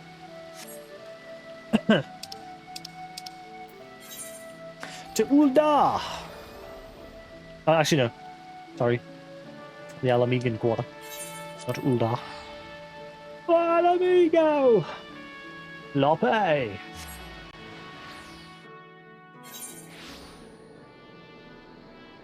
Oh, I wonder if I'm gonna bump into Arenvald.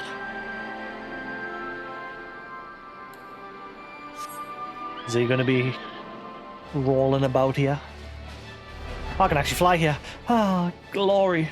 I can see what the new mount's like flying. Eh. I said the design of this mount was clearly catered towards the Paladin from the announcement trailer of Endwalker. Obviously the Warrior of Light this time round is more centered around the Paladin role.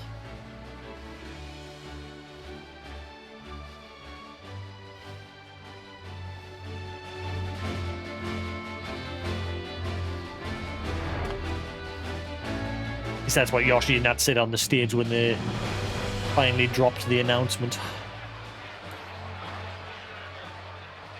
That's a lot of people.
I gotta get the right balance. I'm always faffing with the audio.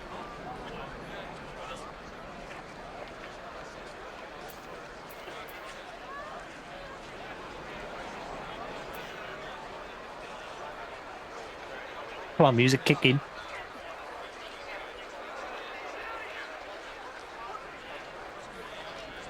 Any day now. Fine, I'll use my mount. Actually, that's not going to work because when you're standing still, it quiets it.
Alright, hopefully that's the right balance there.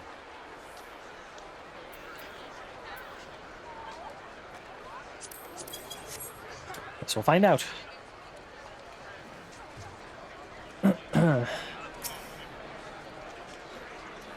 I must quiz Thancred and Urianger on the conditions we can expect in Garlemald. I know it's cold, but how cold? Will I need to keep my ears covered? They can be a bit sensitive at times. Oh my god, everyone. There's too many people. I'll admit, this is all rather daunting, though not quite in the way I was expecting.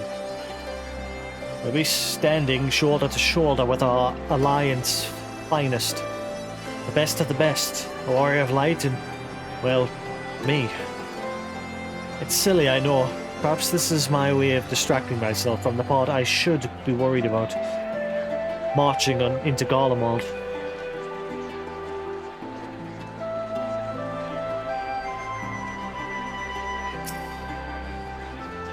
If Emmerich asks after me, say I'm getting on fine and leave it at that. Don't you dare breathe a word about the code.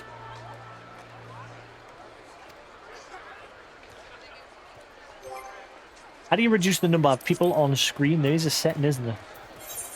I don't know if you can do it on the console version though.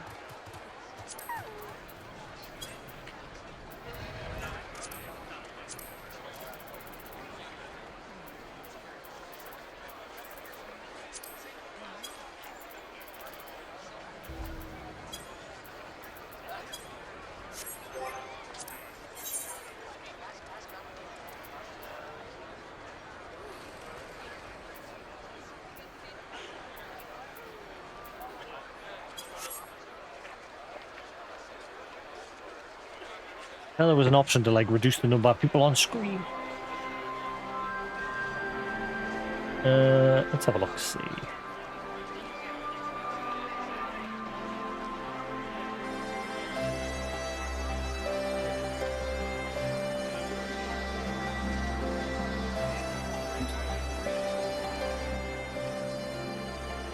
How do I limit the amount of people on screen at a given time?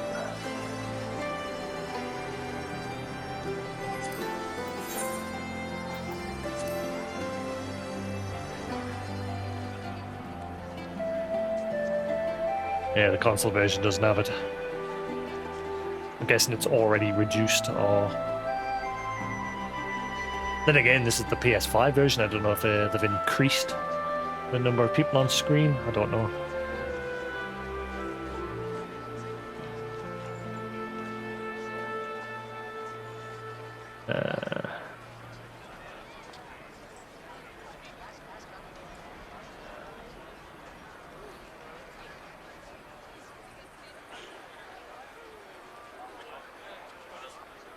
I think this is well, he goes against Sony's PS4 development rules to have performance sliders. Yeah, never mind. Definitely not an option. Never mind. It's annoying when you're trying to speak to all the NPCs. You know, I'm quite looking forward to seeing who's been selected for the Ilsebard contingent. I have a few people in mind. Care to make a friendly wager?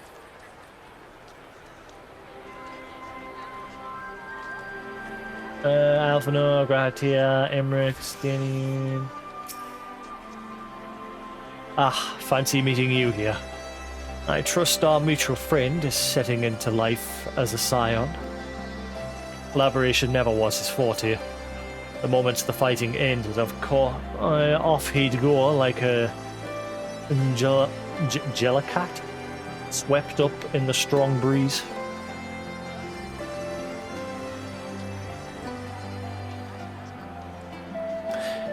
Yeah, unfortunately the console version doesn't have the option. Which is weird, considering obviously I'm playing on the PS5 version now. You think it'll have those sort of options. But rest assured, he will always be there when you need him. Probably. Raubon, my man. Please be a cutscene. Thank God. So many people. Ah, the Wanderer has returned. You've been busy bringing down a tower and producing the keys to destroying the rest of them. You should be proud. Those warding skills of yours are what made this whole venture possible. Will you and Lord Emmerich be leading the contingent? Regrettably, no. Our role is to organize the various delegations into a cohesive unit.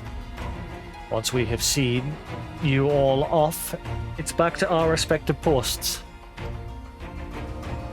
We dare not neglect our duties for too long, lest our defensive efforts fall into disarray.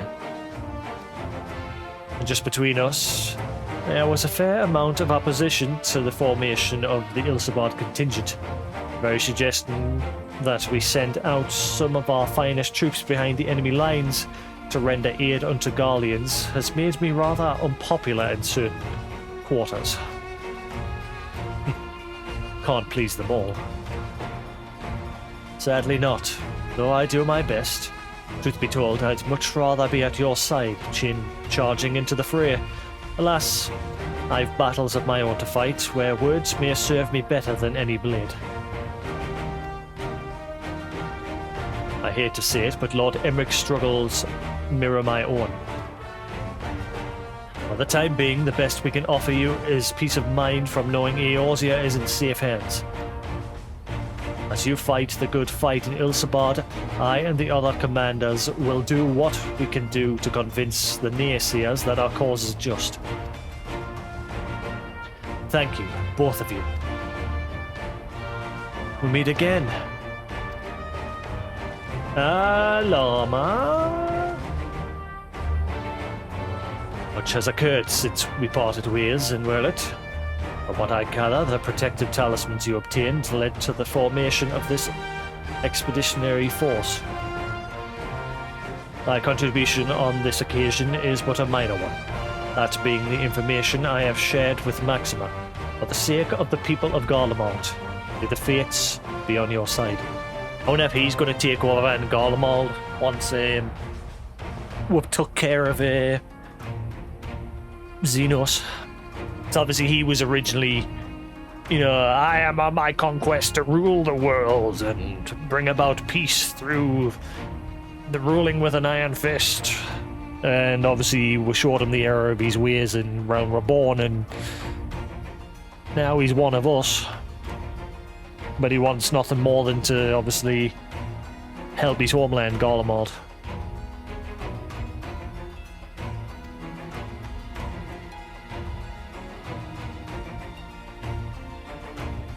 Ah. So you're not coming with us? Strange. I thought you'd have a stake in this. I do. The Telothroi have laid waste to my homeland and enslaved my people. But though every mote of my being cries out for vengeance, I cannot be the one to deliver it. My presence alone would place the entire mission in jeopardy. I stand accused of murdering Emperor Varus and plunging Garlemald to chaos. Were I to travel with the Ilsabard contingent, I would give my countrymen ample cause to question our motives. Conversely, those who believe me innocent may instead celebrate the return of a former legatus and attempt to raise me to a position of leadership, further destabilizing the region and complicating the contingent's mission. Whether I am branded a villain or hailed a hero, I would only hinder your efforts.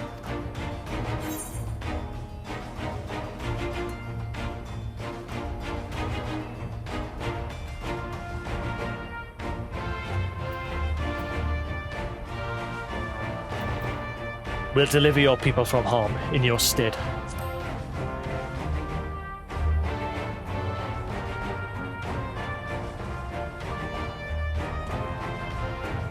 For what it's worth, you have my gratitude. You and your comrades have the strength and the courage to deliver my countrymen. I am certain of it.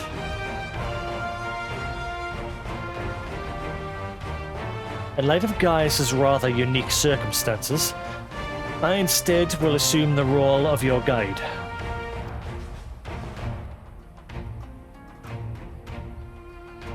Though I may have defected for political reasons, my love for Garlemald endures. I would stop at nothing to protect her and her people. Well said. Might I ask you to escort our friends inside?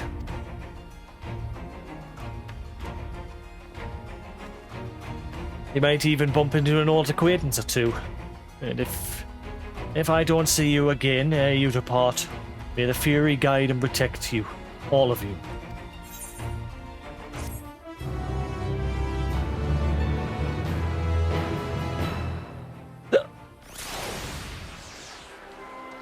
The hell is that? Damn it! Raubahn, where are you? Once we've seen the contingent on its way, I will return to my duties here in Alamigro. As many of our most capable will be travelling with you to Garlemald, we who remain have to fight that much harder to make up the difference. But let no man say I do not welcome the challenge. This old bull isn't ready to hang up his horns yet.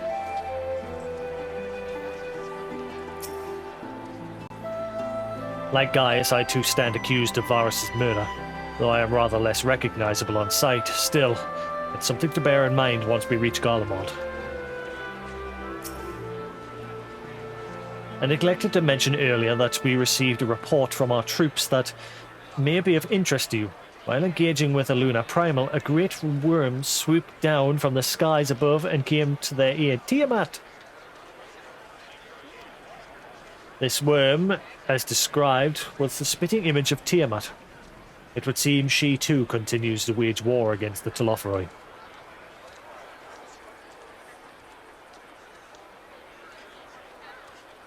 Too much soda?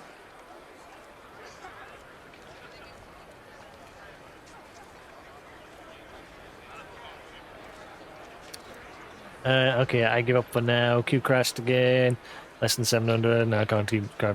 Have you tried quickly closing the game and reopen it after that crash, though? Because usually if you don't leave it too long, it'll remember your position. Apparently, the patch notes mentioned something about a fix that was implemented. And I'm guessing it's not working.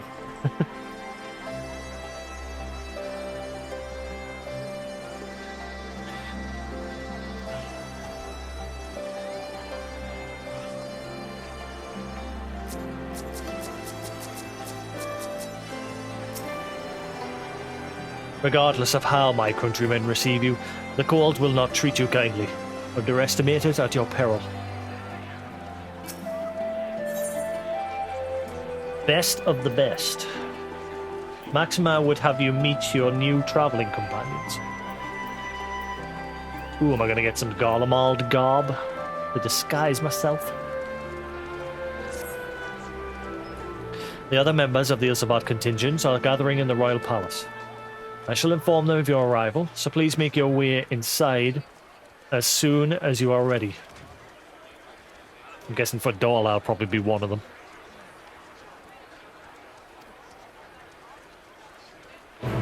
Unless she's still helping Arenvald around.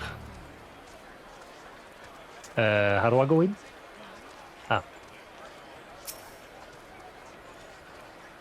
The remaining members of the Scions. Your friends and most of the Ilsabad contingent await you within. Claim Blood gone. Yeah. That game's on pause for now for me and Koos, because obviously I'm playing this. Me and Koos has been playing through it. Couldn't think of a game to play, and eventually I was just like, let's just play Bloodborne.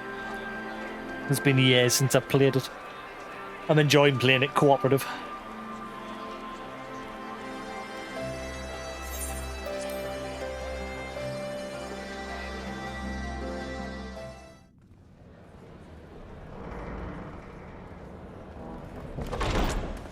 By the 12. Holy crap. That's a lot. Hey!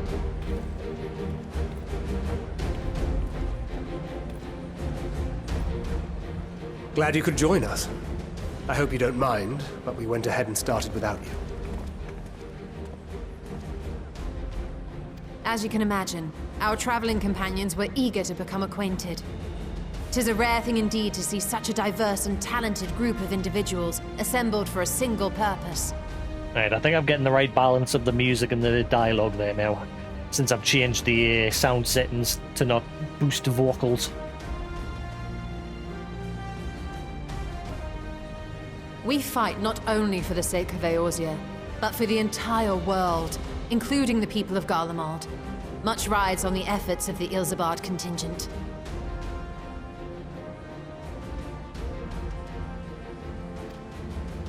Indeed, which is why I am glad to find myself in the company of many trusted comrades, yourselves included. Ah, damn! You see us coming?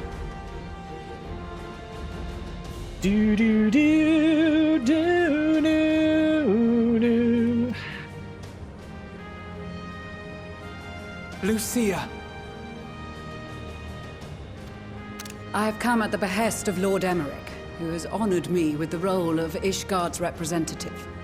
And for the good of all nations, not least my former homeland, I am determined to see this mission through to its end.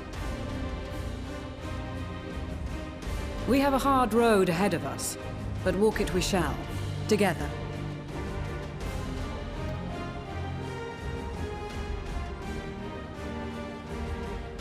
We too welcome this opportunity to work together once more. I have faith that if there is a way to resolve this conflict, we will find it.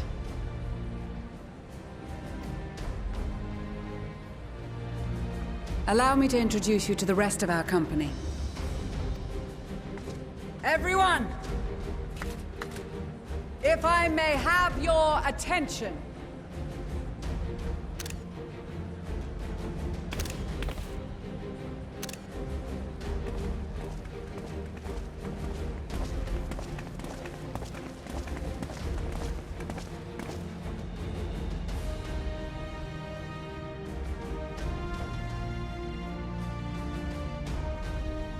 Might I ask you to speak first?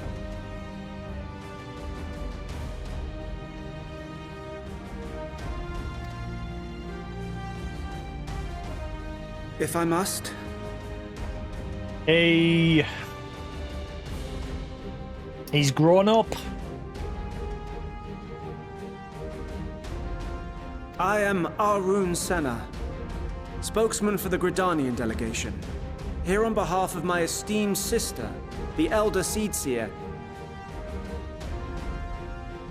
We shall provide support and protection to those in need during our time in Garlemald. To that end, I am joined by healers selected by the Conjurers Guild, with the Order of the Twin Adder's Finest serving as our escort.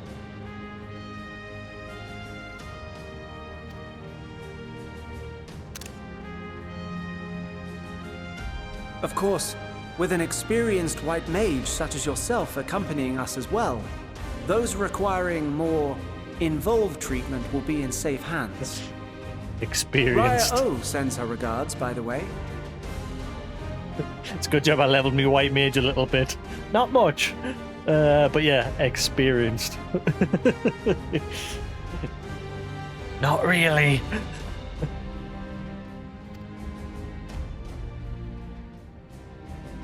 Suppose I'd better say my piece. Hey, the pirate dude.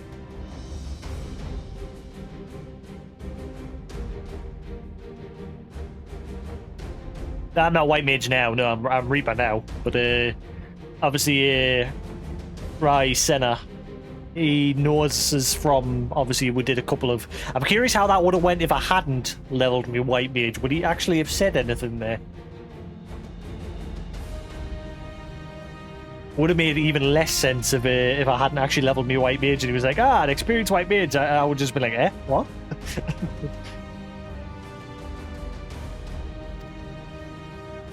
Wait, I know you. The name's Sicard, in case you've forgotten. Truth be told, I'd rather you had forgotten. Any road, the Admiral asked Captain Hillfear to send his best, and for whatever reason, he picked me. Yeah, you got to make up for being a little shit.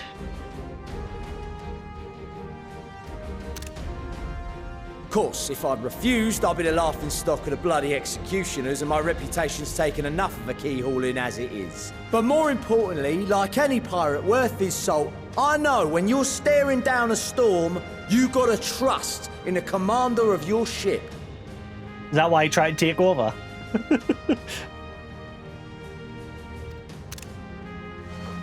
So if the Admiral wants us to go to Garlemald, not for plunder and glory, but a promise of peace in our time, then that's what we'll do. Yeah.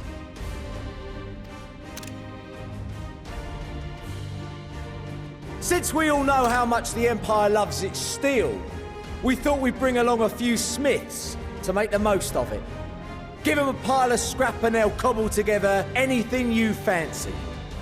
Of course, just like the Gridanians, we got fighters of our own. We might have come with a more constructive purpose in mind, but we're more than capable of cracking skulls, believe you me. Mm-hmm. Well, you're certainly raring to go. But then again, so are we. Hey, she's still got the same voice actor. So far, I'm not recognizing anyone's changed. Usually every expansion, there's at least one or two has the voice actor change. Obviously, there was only one voice actor who they had no choice to change because she was met with a horrible fate. What was her name? The ninja.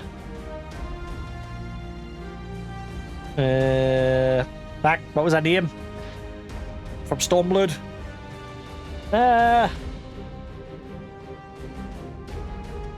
Anyway. Fuck, I don't even remember her name now. Yugiri, there you go, Yugiri. Yeah, obviously they had to change her voice actor because our original voice actor was murdered.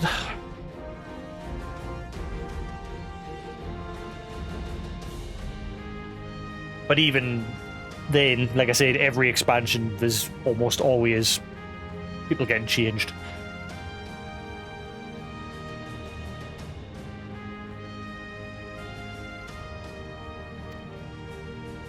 The most dependable warriors of Uldar and Alamigo have assembled at the Sultana and General Aldin's behest.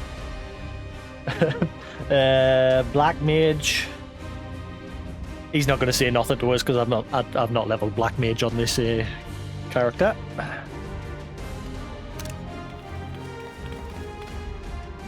If Garlemald has truly fallen, then the whole place is likely to be crawling with Telophoroi. We'll need plenty of troops to clear and hold a path for others to follow.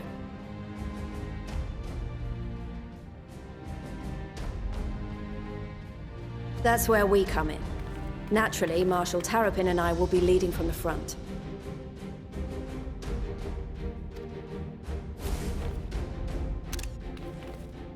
Did one of them just blow a It's been kiss? some time since I last saw you in your element on the battlefield. From what I've heard, you've become pretty fearsome yourself. Master Matoya, the avatar of destruction.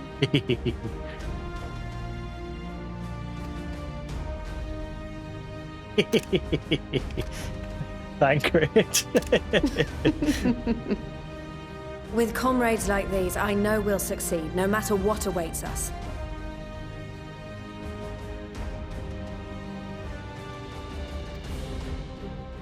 And then we might finally get a chance to enjoy a good long rest. But until then, let's give it our all.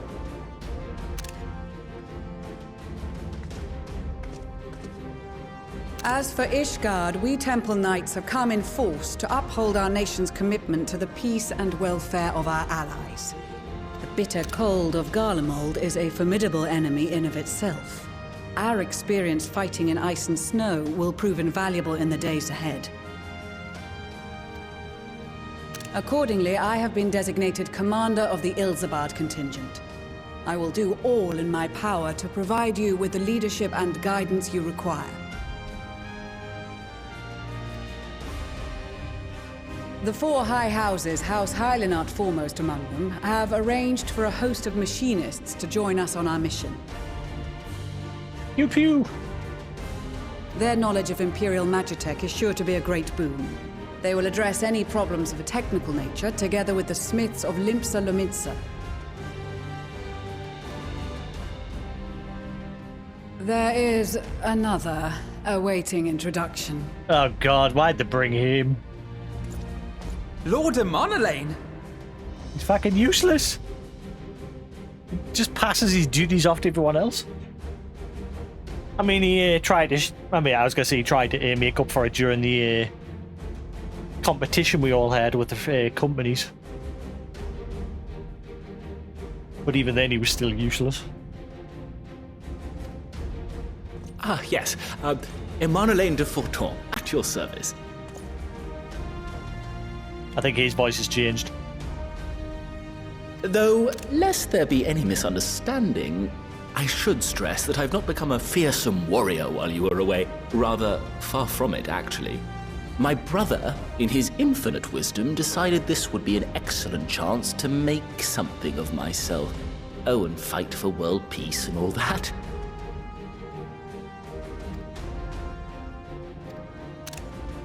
But, should the opportunity arise for a spot of ballroom dancing, I will be your twinkle-toed gentleman of light. Fuck.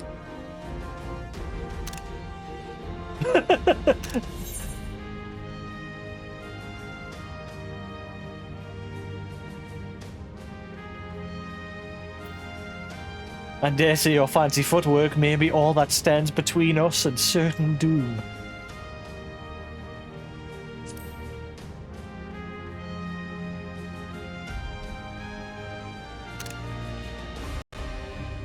Huzzah! I cannot wait to regale Honoroa with my tales of daring do. Did he say it on a whore?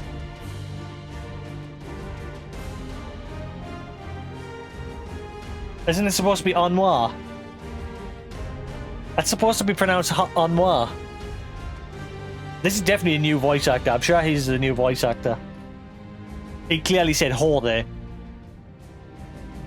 Not en noir.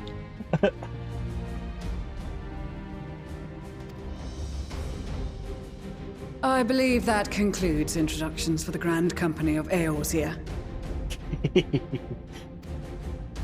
Our allies from the Eastern Alliance were due to arrive some time ago, but it would appear they have been delayed. Would that be the shinobi of Doma? Doma. Actually, they've been tasked with relaying messages back and forth between the various Eastern nations. According to Lord Hien, however, an equally capable company of warriors has been sent in their stead. Out of my way, you preening fool! Oh boy. Damn the step! Yeah!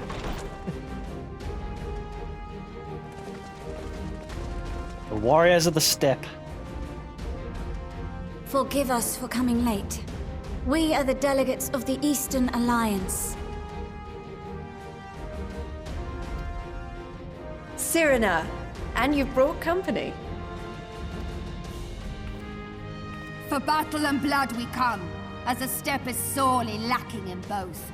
No towers befoul our lands, so we marched on those of Doma, only to find them beyond our reach. But now our thirst for slaughter will be slaked. Hey. No quarter to the enemy! Calm down, we're not ready yet. Sadu Hatun, no. We go to make peace with the Iron Men, not war. Warriors of the steppe, we've heard many tales of your bravery. We welcome you as allies. And these other ones you have brought are... Members of the Dalmascan resistance group, Lente's Tears. I think he was from the Borzan front.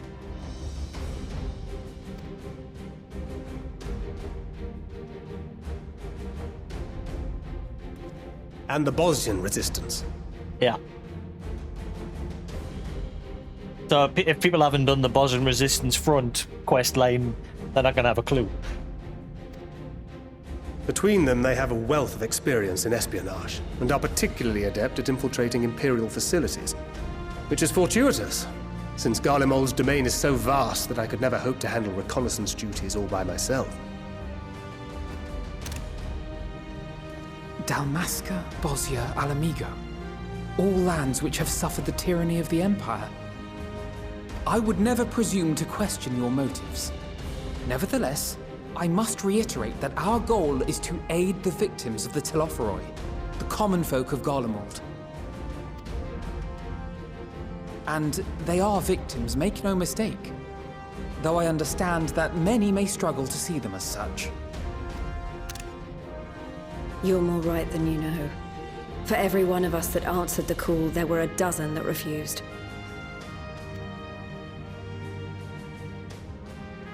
Not only in Alamigo, but everywhere we went.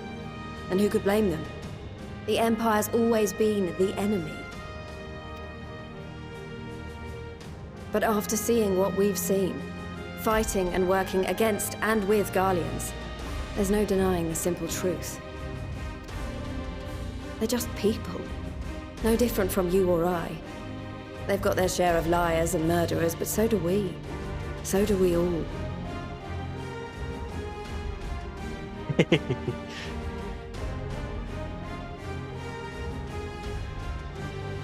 Fordola, who once swore herself to Garlemald, has proven herself a trusted ally time and time again.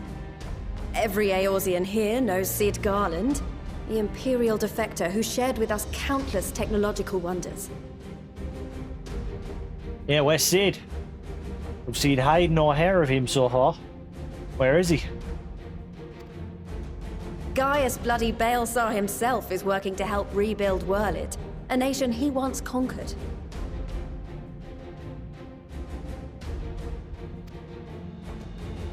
So you can believe me when I say that every fighter here understands and accepts that the Imperials are not monsters and are deserving of help. Or at least that they were able to put aside their feelings for the greater good. The greater good. Crusty jugglers. It won't be easy. But we're all determined to make this world a better place.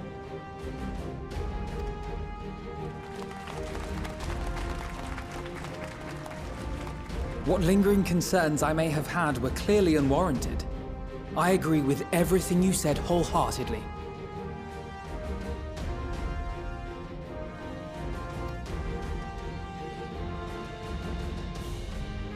Then we are in accord. Now, let us review our strategy. To reach the Garlean capital in northern Ilsabard, we must cross the central mountain range. Fortunately, Garlund Ironworks can provide aerial transport, sparing us this most treacherous part of our journey. There we go.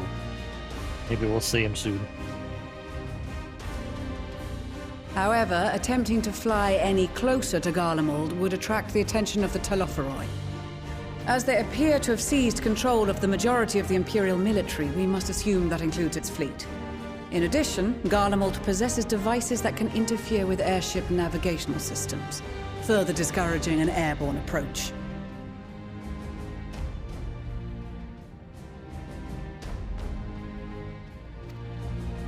Given the circumstances, the closest we dare deploy our contingent is an area between the range and the capital, the Magna Glaciers. From there, we must travel the rest of the way on foot. We will also need to bring the airships with us to ensure we can withdraw with haste. Although much of the terrain will be blanketed in snow, we should be able to make use of local roads and shipping facilities. The vast ice field will afford us an unobstructed view of the surrounding area.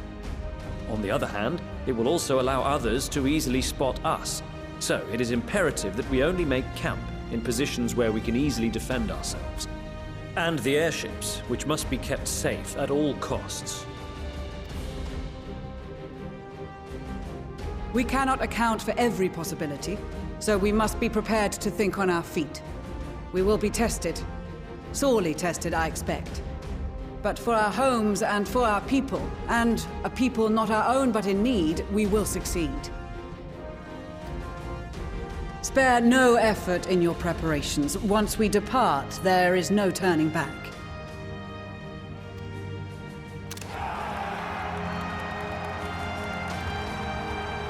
Yay!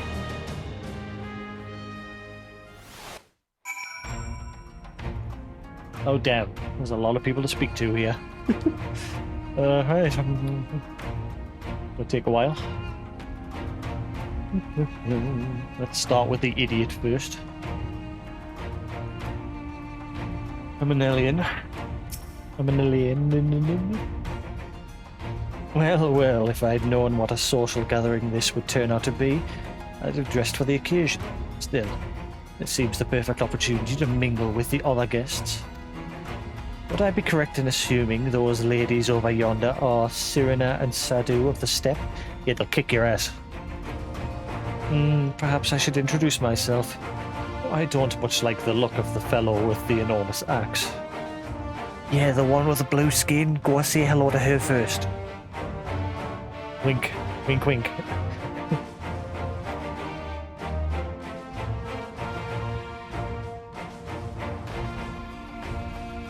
Albrecht, the Dragoon instructor. Surprised he didn't have anything to say. Let me have a look at you.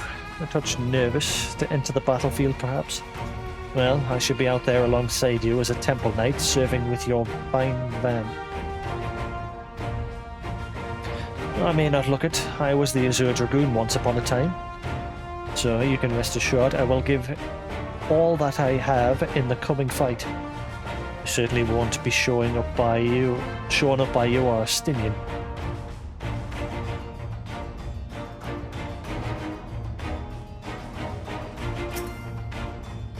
Allow me to express my deepest gratitude for your role in the Liberation, Bozo. Me and my countrymen owe you more than we can ever hope to repay. Again, if I hadn't done the Boson front, what would he have said there? Now that our dream has finally been realised, Bazaslan has seen fit to send a few of us to join this expeditionary force. I hope our skills will be of use. Sirena. I'm glad to see you well, Jasix. Grandmother was worried for you. The night I agreed to come hither and join the contingent, the gods sent her a strange dream. 2 suns, one burning red, the other frozen black. Closer they circled, closer and closer as they danced. The world fell to ruin. In blinding chaos, she spied blackened silhouettes, and she knew at once one was yours and the other's was Xenos.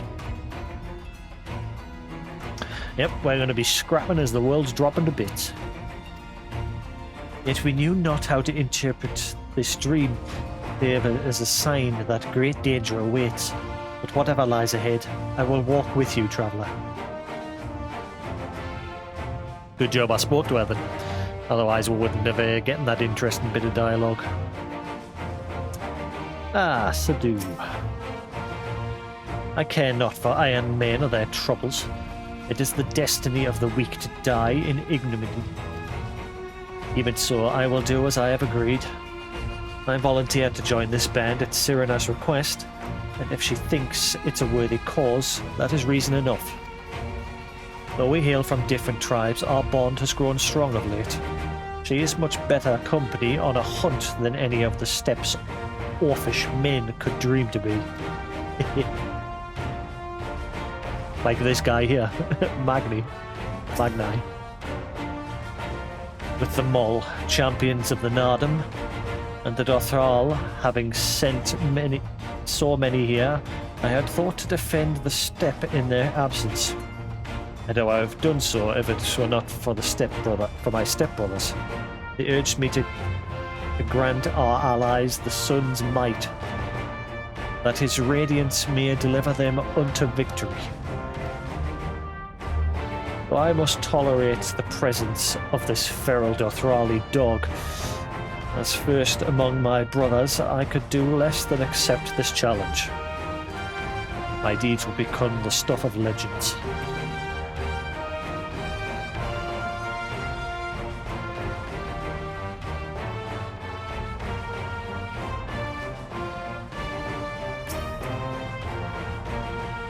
With so many people from so many places, I'm rather out of my element. Regardless, I am a seed seer, and I will endeavour to acquit myself accordingly.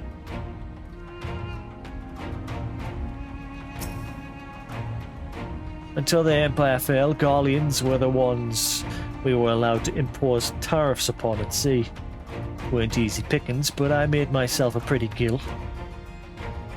Since they've been so generous to me and mine, perhaps it's time I returned the favour and gave a little something back. Pippin! Often has father told me of the struggles faced by Alamigo in the days of the occupation, and I too have crossed swords with the Empire on many occasions. Though Garlemald has long been our bitter enemy, Her Grace has elected to bolster the Ilsabard contingent with members of the Immortal Flames. As representatives of the Sultanate, we are one in our commitment to the cause.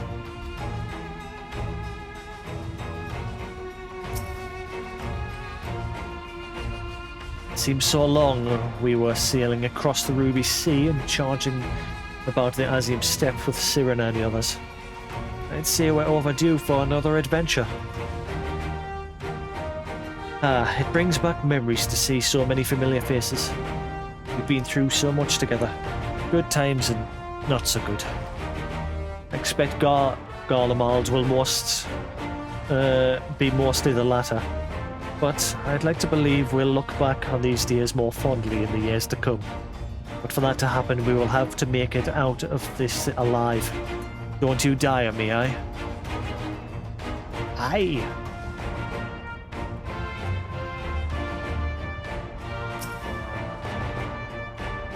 I cast my lot with the Popularis to bridge the divide between Garlemald and her territories, that all may be united in common cause. But we were dispersed as a radical element. Dissenters, looking to destabilize the Empire from within. Many friends and even my parents perished in unfortunate accidents. I too would surely have met the same fate had I not defected.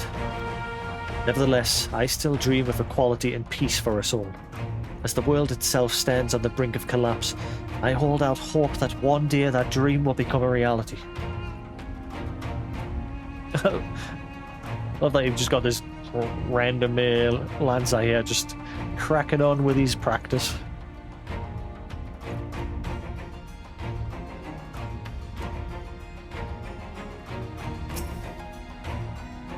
I have close ties with the scouts of the Eastern Alliance and with various resistance groups, and they're an absolute joy to work with. Blessed are we to have made countless steadfast allies our journey's course. Indeed, we are joined today by many new acquaintances, who in time shall come to call our comrades, and mayhap friends. I've already spoke to you. I was half expecting to find the man who taught me red magic amongst our numbers, but he's nowhere to be seen. I suppose he's had his share of unpleasant experiences with the Empire, but so have we all. Perhaps there's some other reason. Probably because I haven't leveled that job. Well, in any case, I have a feeling I'll see him again once this is all over. I'm sure he'll be pleasantly surprised by how much my swordplay's improved since we last met.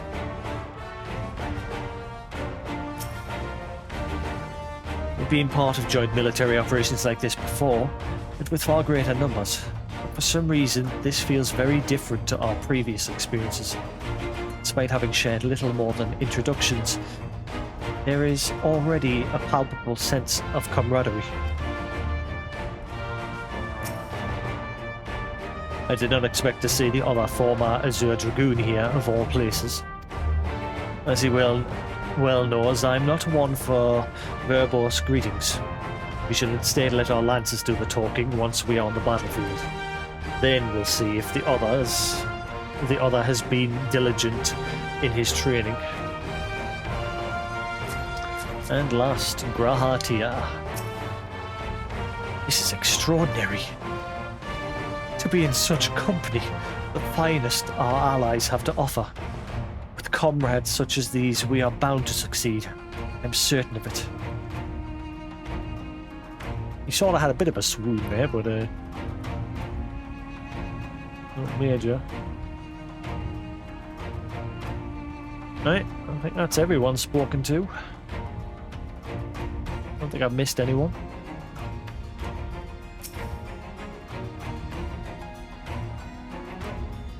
I've led troops into battle many a time, but never a unit with such a diverse range of talents. While I've been briefed on their capabilities, I expect you could provide additional insight into their strengths and weaknesses. I'd appreciate any advice you may have.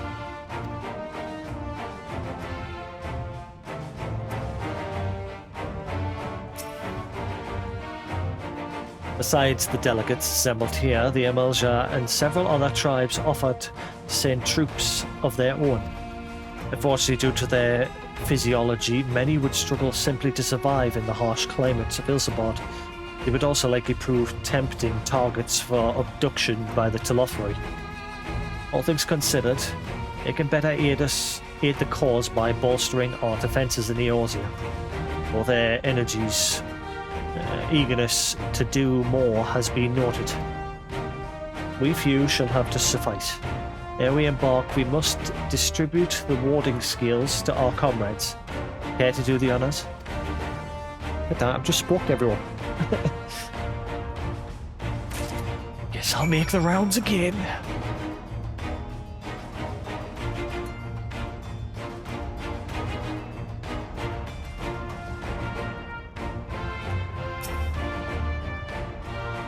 We heard it would be cold in Garlemald, so we came prepared. Sadu clearly didn't.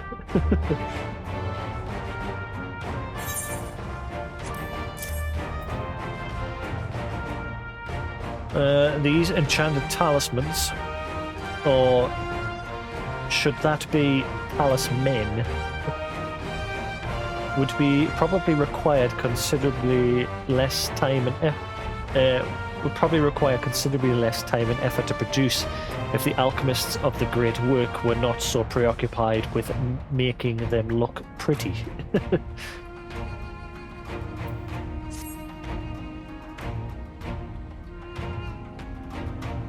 The talismans. We have to keep these close at all times, yes? We will see that no one misplaces theirs. And before I forget, I have a message from Hien. In distant lands, in times of strife, together stand, together fight. In darkness shines the light of life. I hope I have done his words justice. Doma, like much of Orthard, has been plagued by the towers, yet while he could not be here, he wished to express his shared conviction.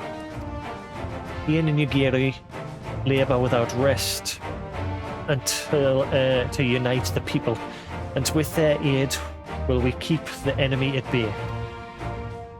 And we of the Steppe and the Eastern Alliance will repair their efforts by ending this war.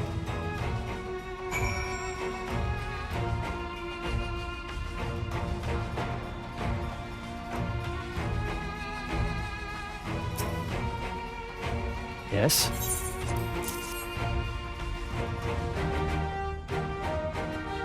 So these are the famed warding skills. Enough for me and my men, I see. Under normal circumstances, I would not be allowed to travel outside of the 12th Wood. The Elder Seedseer, however, has granted me special permission. She has bid me lend my magics to the people of Garlemald while learning all I can their ways. In so doing, I will come closer to understanding myself and my place in the world. Or so she says. I see it is past time our allies benefit from the power at a Seedseer's disposal. some bemoan that we hide our light under a bushel, and I intend to address that criticism.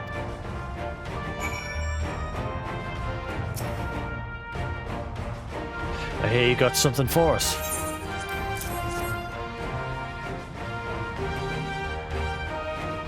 Ah, them scales everyone's been talking about. Pretty little things, ain't they? Reckon they'll be worth a gill or two when this is all over, but we'll hold on to them for now. And one more thing. I know what you're all thinking. Why didn't they send Elsa instead? Bugger if I know. All the Admiral and the Captain Ilfra told me was that they needed someone to help safeguard the future. And here I am. Yeah, it's because they want to change your ways, since you're a bit of a dick. And here I am. Can't say they haven't got a sense of humour. Of course, some of you may be wondering what good a pirate is on dry land, in the middle of the sodden snow of all places. Well, me and my crew will do whatever needs doing. So let's set sail, or however the saying goes on our ships.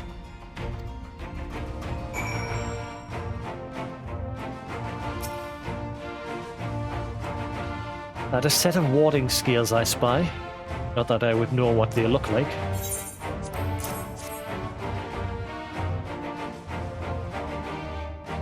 Wow, look at these. Even a layman like me can tell they're bursting with ether.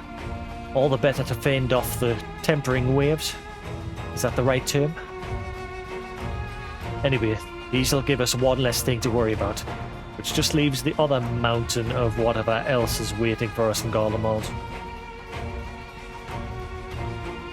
Whatever happened to the massive primal that the Garleans fled from? It was the one primal that gave cause for them to obviously want to eradicate them and stop the summoning of primals and that.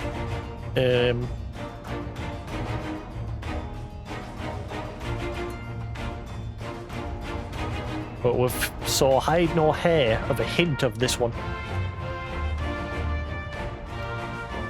Only one way to find out, eh? And nervous or not, I'd march through all 7 hills if it'd give me a chance to put Xenos back in the grave where he belongs.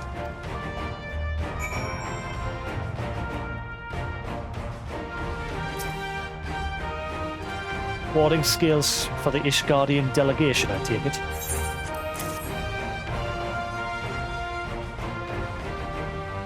Many thanks. These talismans may prove to be the deciding factor in the battles to come. I find myself conflicted by this foray into Garlemald.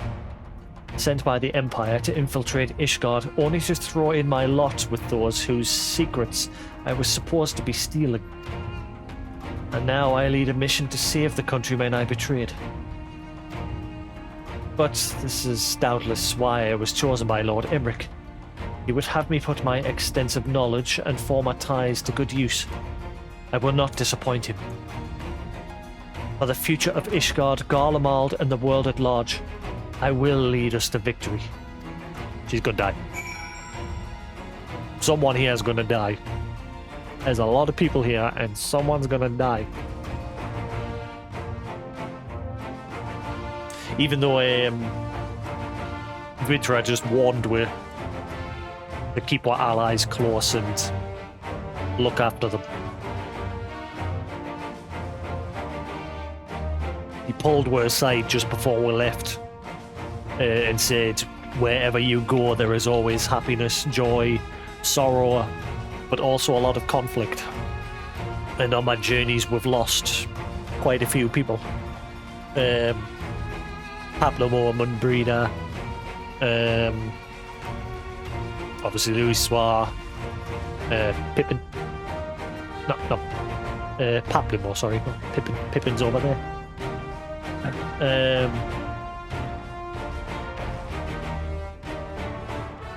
But yeah, we've not really lost anyone in a while. And we're due it to happen. Got the warding skill for me too.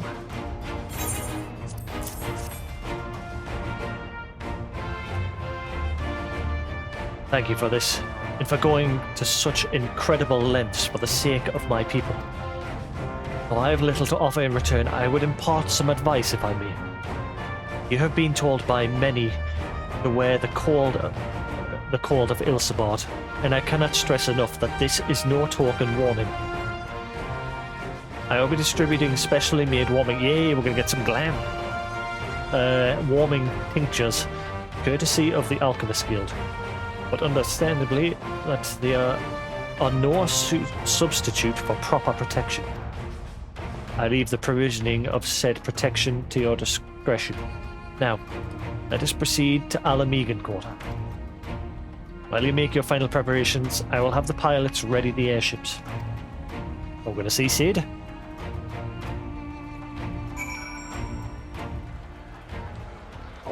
Oh.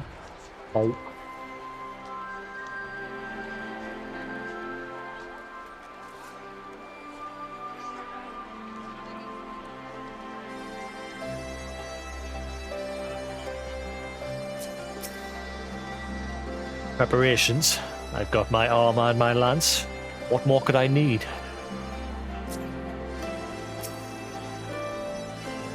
Since my revival, I've been lax in expanding my limited wardrobe.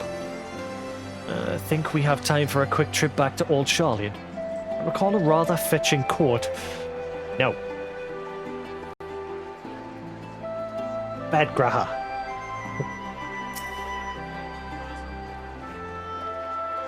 If there's anything you still need to take care of, you'd better see to it now. This court is quite warm, but I have something rather thicker for occasions like these. There's no telling how long we'll be out in the open. We can't go starting fires willy-nilly if we want to avoid detection. Concoctions to fortify the flesh against wind and cold are commonly sold in Ulden markets, though they are of dubious provenance and efficacy. It said, however, that in recent days the Alchemists Guild hath produced a tincture capable of such a feat. Mayhap the achievements of their Thervanian counterparts did spur them to action, that they not be put to shame. I'm probably going to get my level up here as well. It's something of a constant refrain that we require warmer clothing. My present garb may be lacking, fur collar notwithstanding.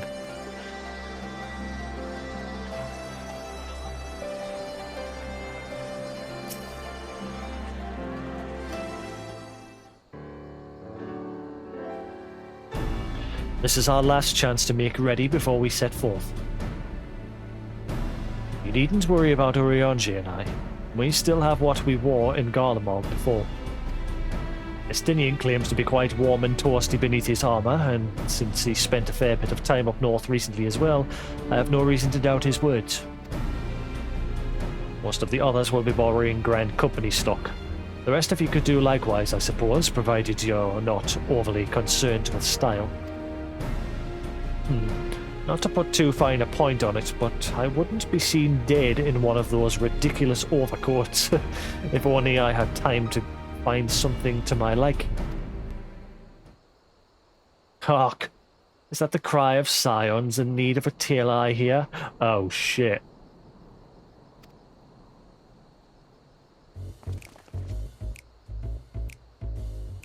Oh, she's here. But how? I have my ways, oh yes indeed. Ali, she's lore-jacked everybody. Estinian was the first. She lore-jacked Estinian's armor so she can listen in and track his whereabouts. She's done the same to all of her. Don't mess with Tataru. You thought you could sneak off to Ilsabard without telling me? Ha! Nothing escapes my notice. Hey, is she come? No, I hope Tataru doesn't die. She's coming along with her. Other than being a master of money and everything, she's useless.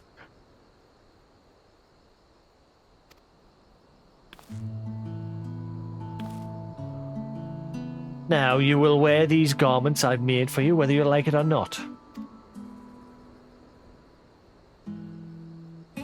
You never cease to amaze.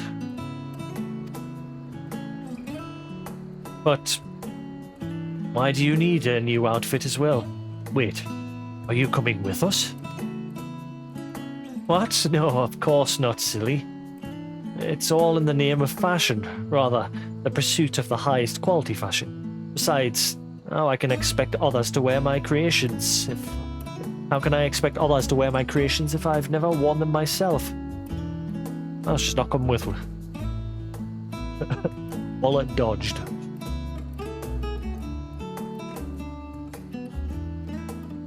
Ah, I did have one other thing to share. Algmus and Blue have finally returned from assignments in faraway lands.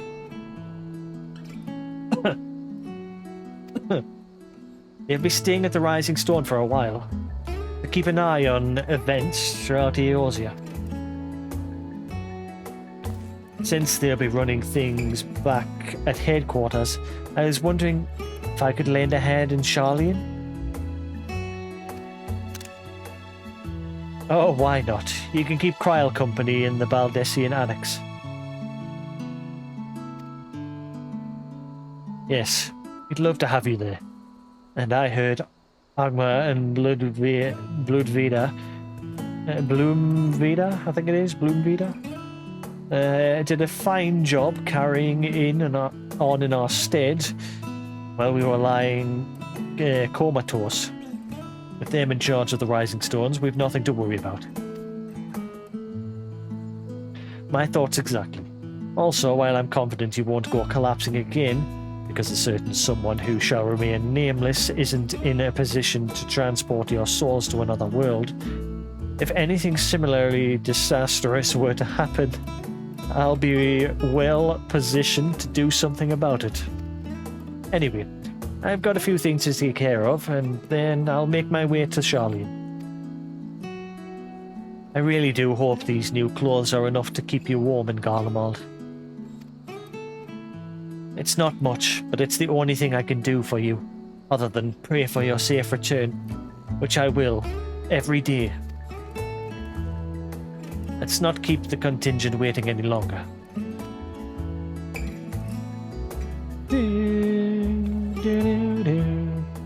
Here are your winter woolies, handcrafted by yours truly.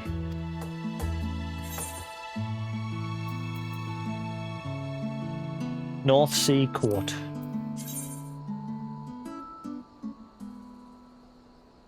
Ew.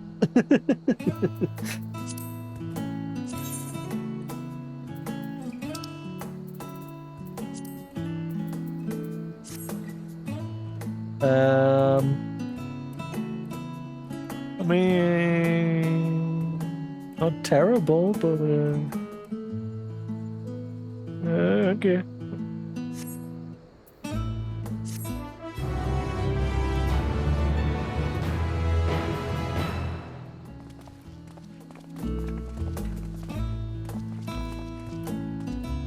But don't seem to do meanwhile anymore.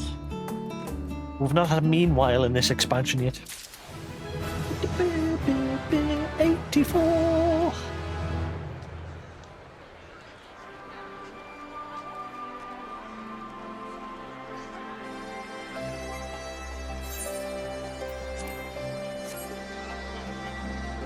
I shall be back in a Jiffy Jew, Jappy Jew, blah, blah, blah. That's not what I want.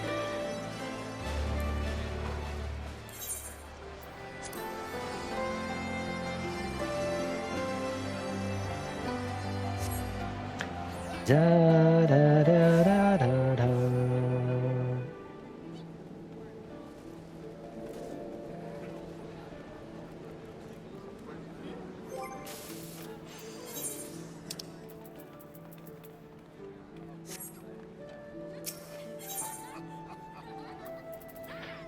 Let's see.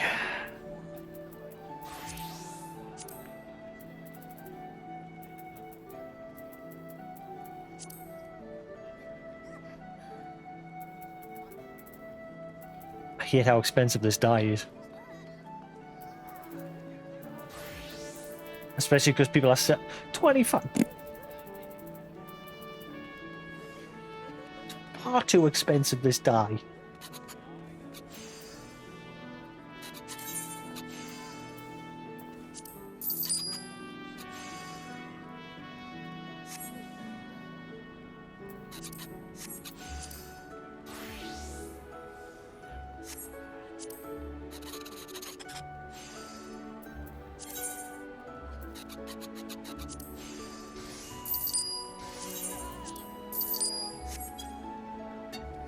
How much is cherry pink?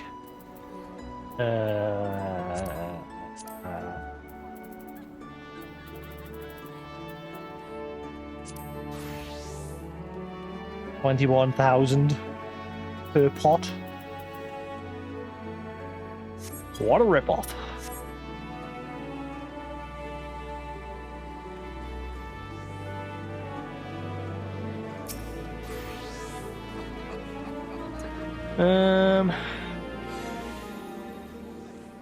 I wonder if I should get some like woolly boots and gloves and that to go with the glam.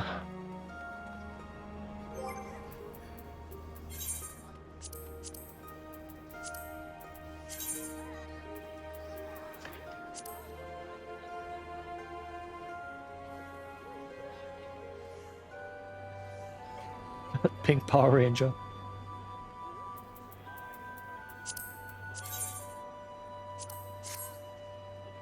Alright, let's have a look on the market board for some gloves and boots.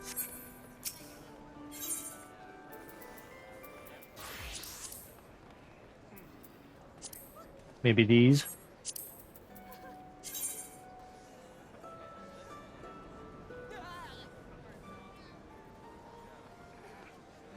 I do not like that coat, but for the sake of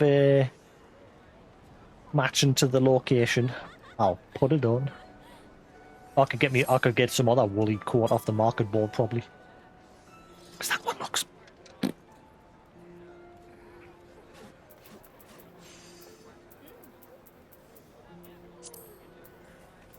Let's see, and I have some woolly gloves.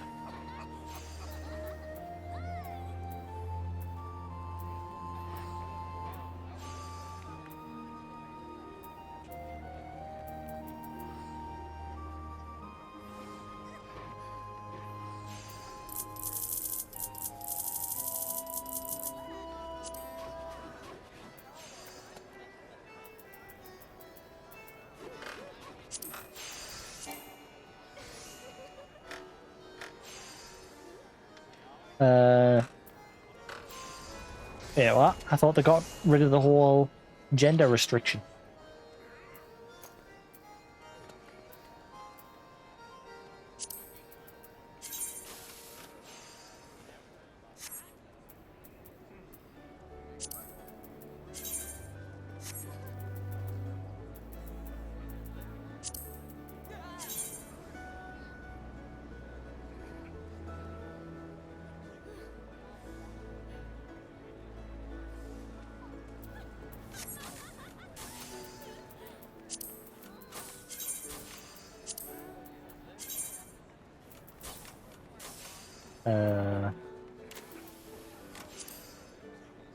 It's a blood red.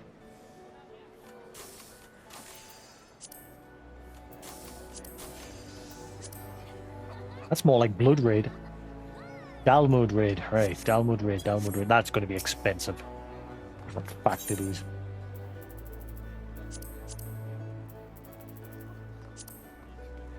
Oh, never mind. Dirt cheap.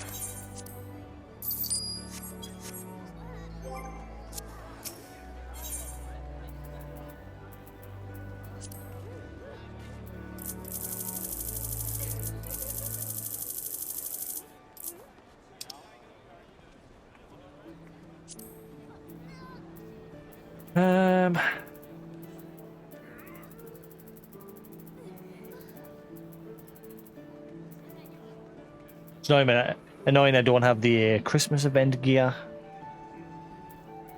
on this character, which I've I'm sure. Oh, Mitt. Yeah.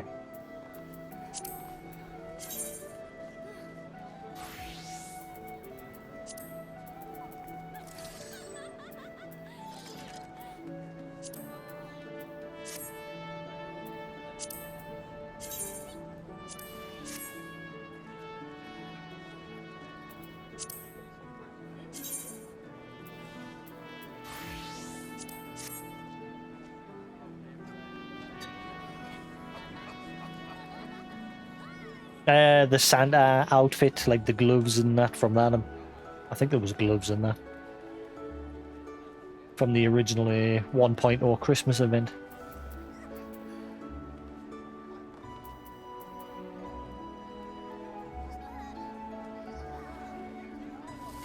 The mittens look silly. If they were plain and didn't have that pattern on, it wouldn't look so bad. Can I get some that don't have a pattern on?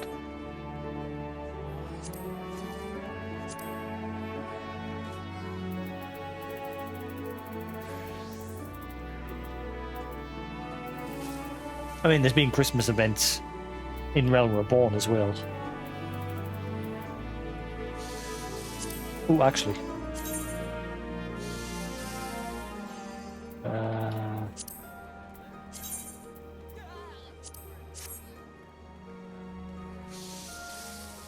That's better.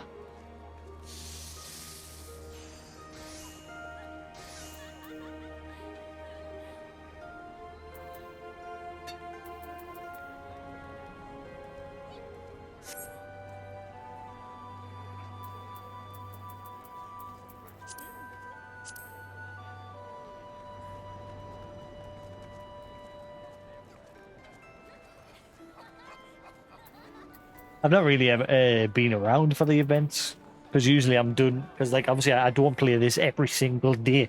Usually once I'm done with the story, I'll do a bit of endgame and then I'll move on to playing something else until new content comes around. So I've missed quite a few of these seasoned events,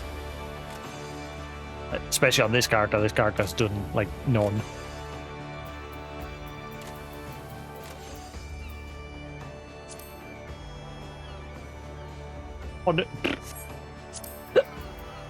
I didn't even check how much their boots were if I was going to buy.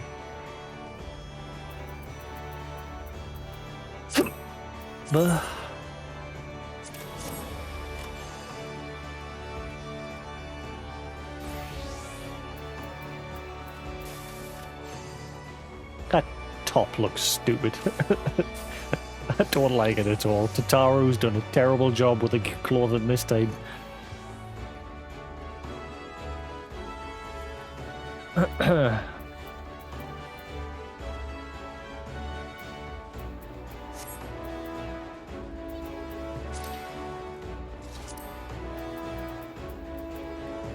Let's see.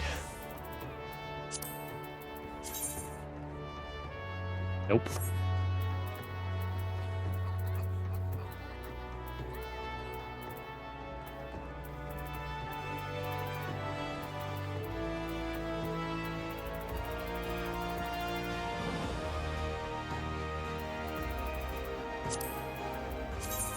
Yeah. That looks terrible.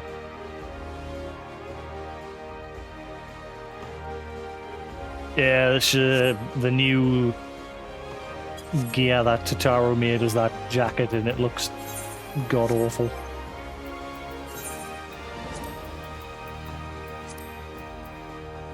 North Sea coat.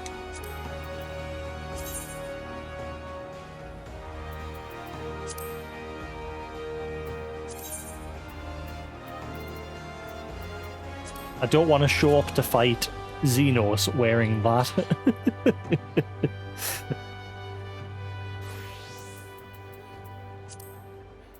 It looks terrible.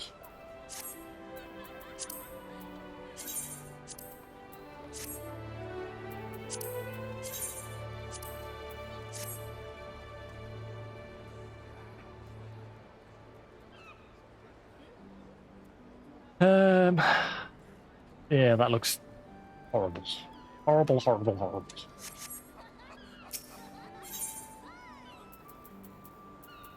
Is there not some better wintry looking clothes? Please. It's got to be from the Ishgardian. Ooh. Ooh. Oh, that looks nice. Ooh. Oh. Oh, me likey. Me likey a lot, I do.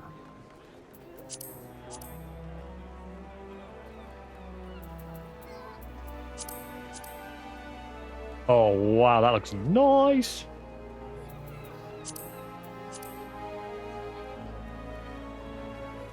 Oof.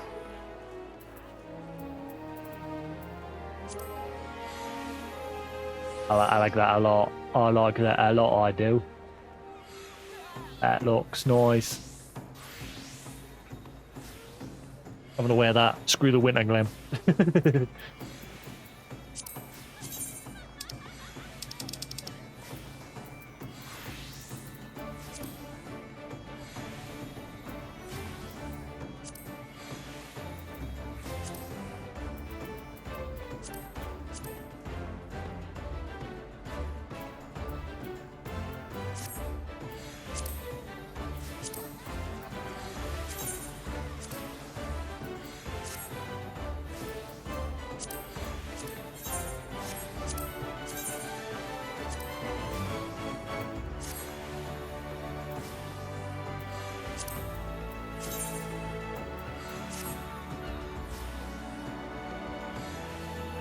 Except this time I think I'll go blue.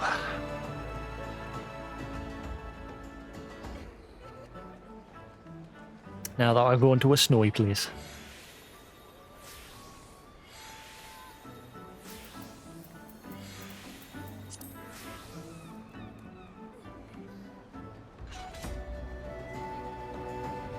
Yes, this shall be my Garlemald glam.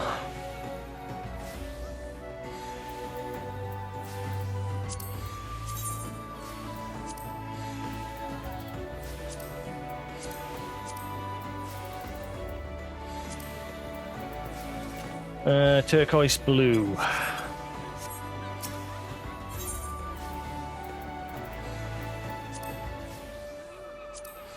I bet you this colour is expensive as all hell.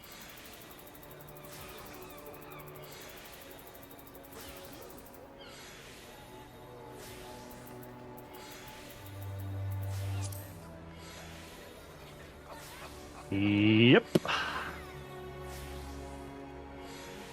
My money. Ooh. Oh, come on, someone put a smaller stack on. I hate it when they put it on in such a large stack.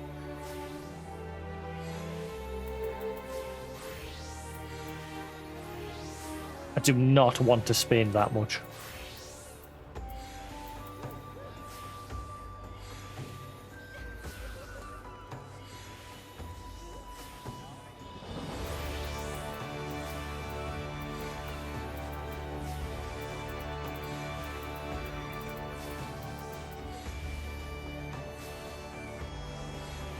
Weapon, head, chest, gloves, boots.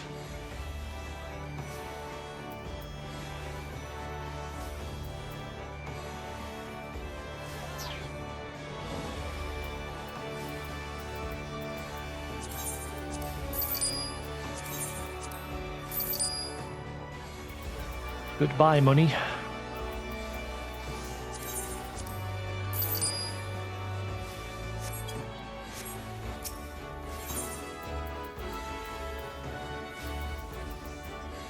Wait, do I already have that jacket? I might already have it.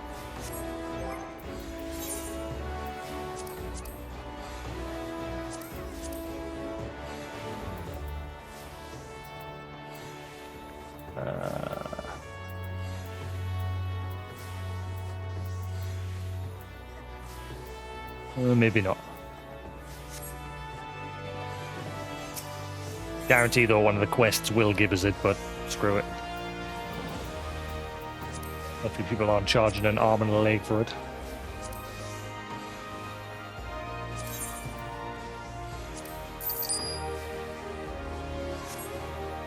What's the rest of that look like? I'm curious.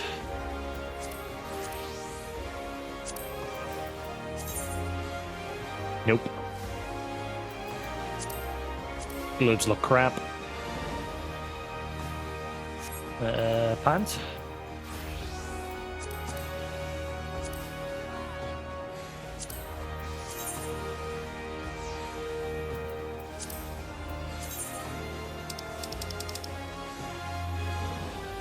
No.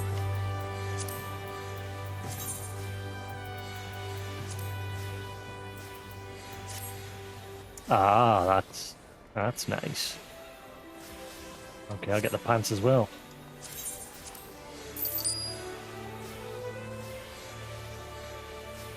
And I think the rest is fine. Don't want to go too overboard.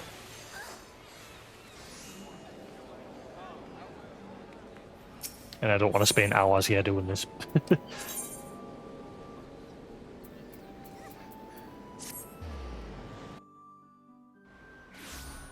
I wonder when they're going to put the glam table inside of a, like, give your free company the option to actually place it within your company house instead of having to still either go to an inn or the barracks here.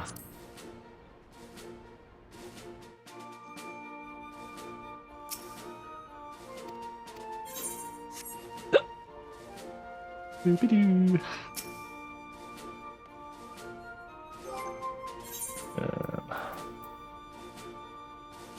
I'm gonna have to take all this off for a second, aren't I? And then put it in the chest. Have I even got enough? 22, I'm fine for now. Good.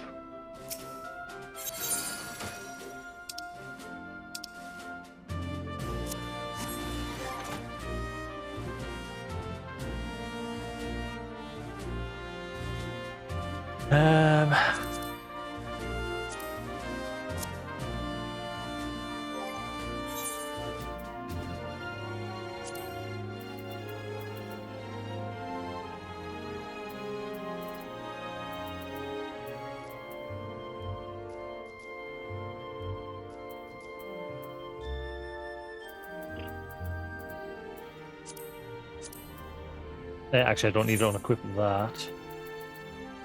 I can stay on. I need to unequip that. And that. And my weapon. Right. Temporarily put them in here.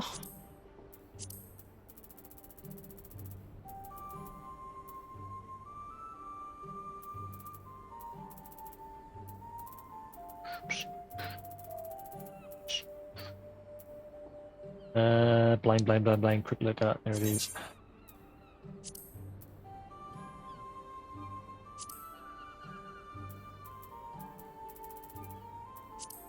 Right, so hands and feet.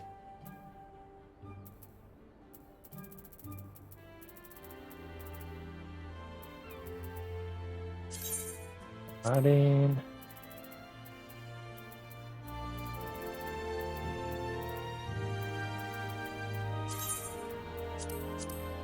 Adding.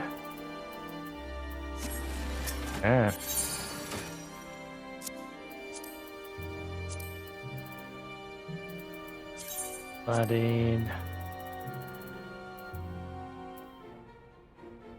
Oh, actually, I didn't need to put the feet in. That's fine. Character. Then back on for now.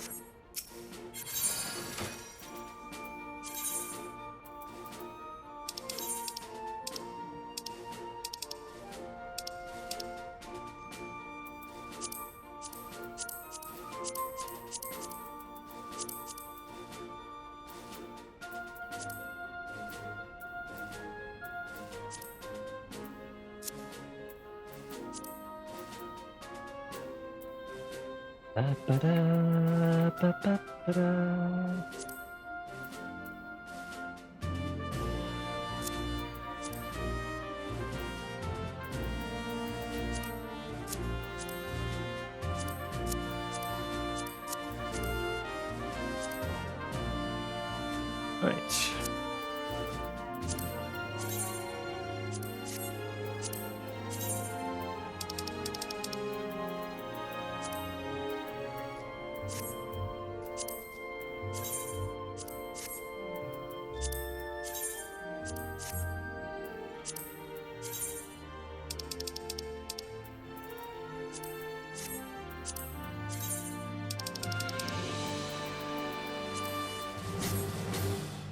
There we go.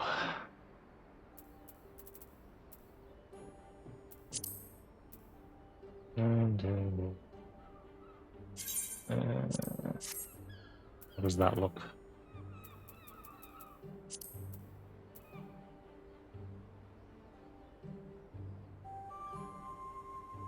I don't know, black or blue?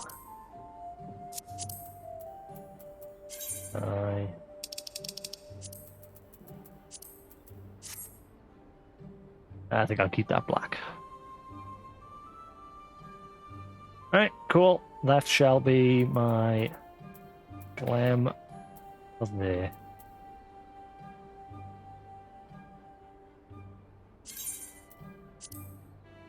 Bam.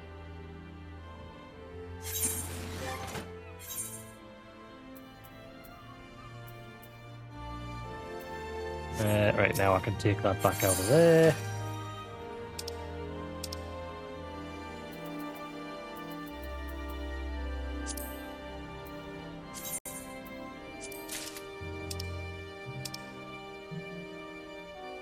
What else? I'll take out the gloves.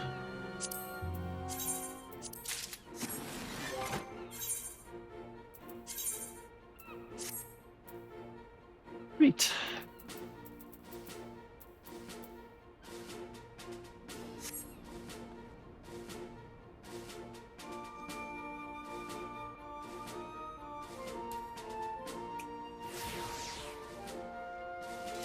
Alright, there we go.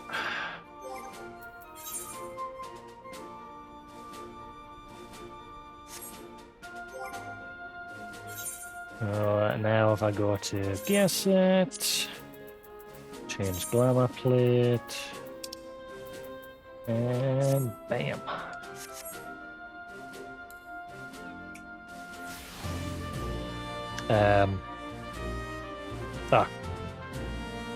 Nanny?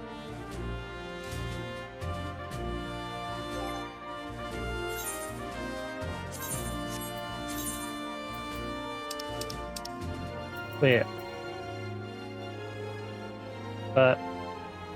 What? Nanny? Why can't I put them on?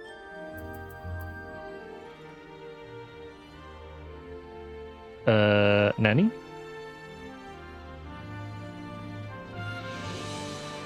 I'm 84, I'm Reaper. Why can't I put them on?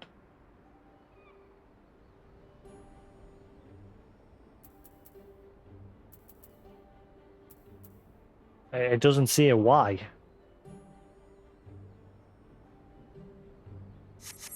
I'm confused.com.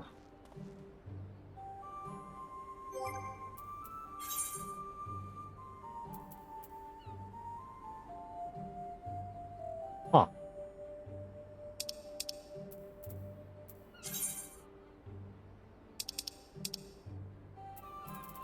Why?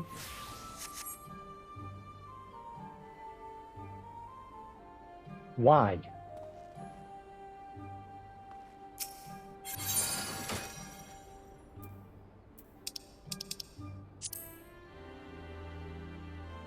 It doesn't say I can't equip it there.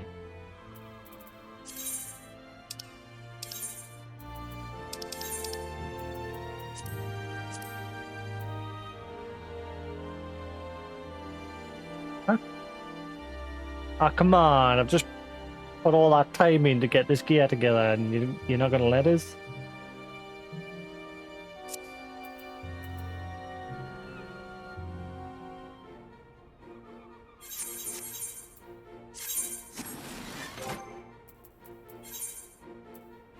I'm so confused.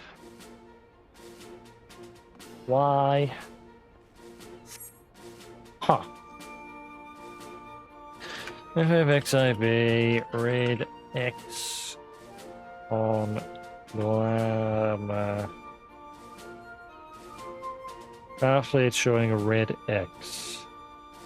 Trying to make a glamour plate for my warrior. I just got Lakeland for defending day's walk and wear it, but when I apply to my glamour plate for my warrior, it has a red X on it. Lakeland gloves are doing the same thing. I don't understand that.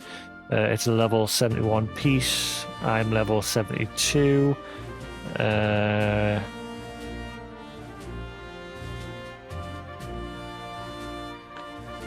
If the base item is lower level than the glamour item, what?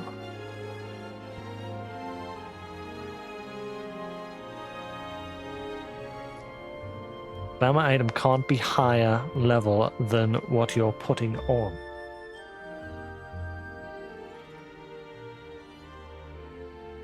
What?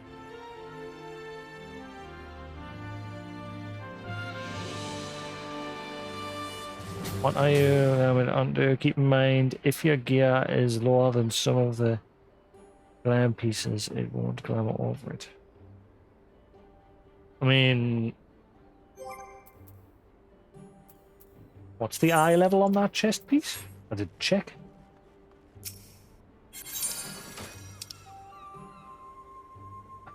Okay, I get it.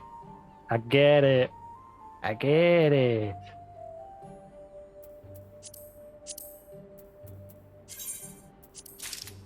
So I'm finally at the point where the eye level stuff for the campaign's now starting to overtake the previous end-game gear.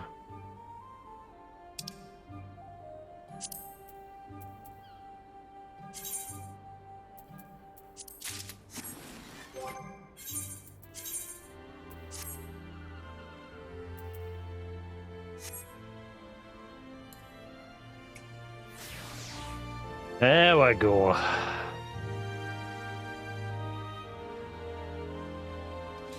Sorted.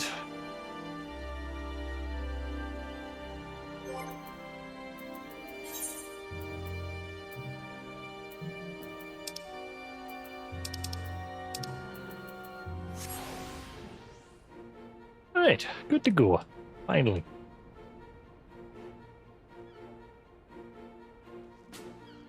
So the eye level has finally caught up.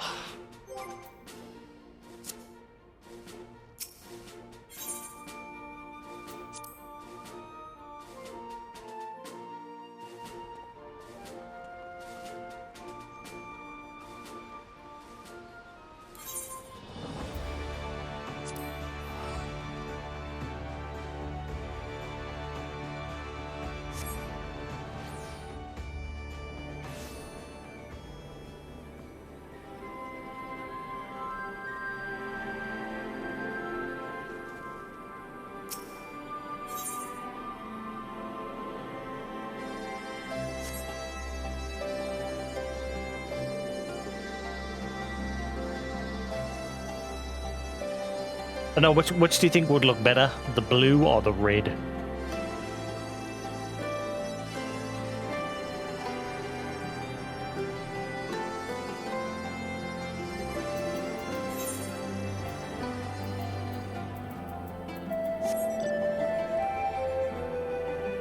Yeah.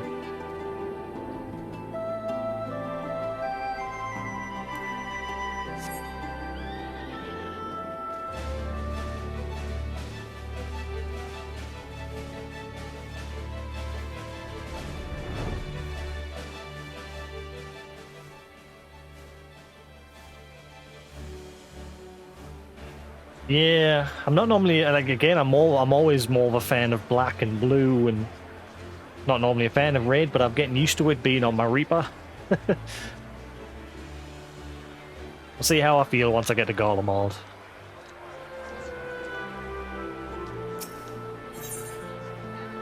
A frosty reception. Itaru is desperately trying to retain her composure as she prepares to see you off on another perilous journey. I'm told the airship pilot has been sent to meet you. Ah, there he is. Alright, this is where we go our separate ways. Do be careful, won't you? Oh. Duty calls. It's an honor to finally meet you. We of the Garland Ironworks will be ferrying you and your contingent across the mountains and into Garlemald. For many of us, it will be something of a homecoming. Our illustrious founder has only our most notable Imperial defector.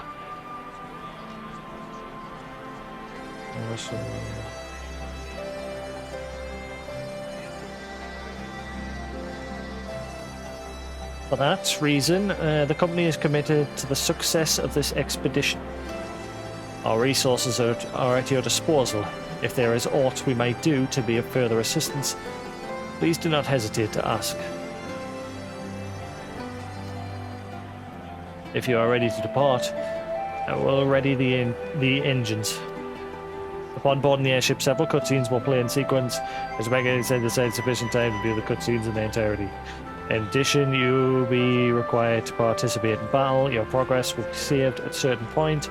In the event that you are defeated, you will be able to try again for the most recent of these. Please note that if you enter battle associated with other quests or log out from the game, this progress will be lost.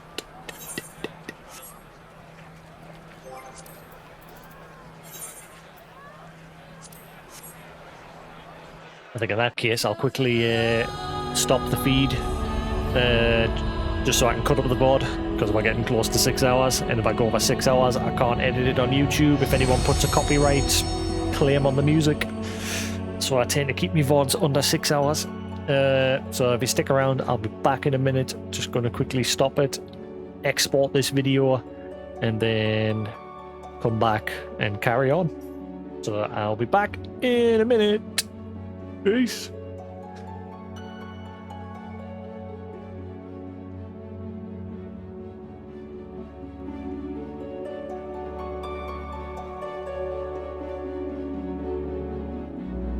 Hopefully I can get back logged in fine. I probably will be able to, because it's quite late now.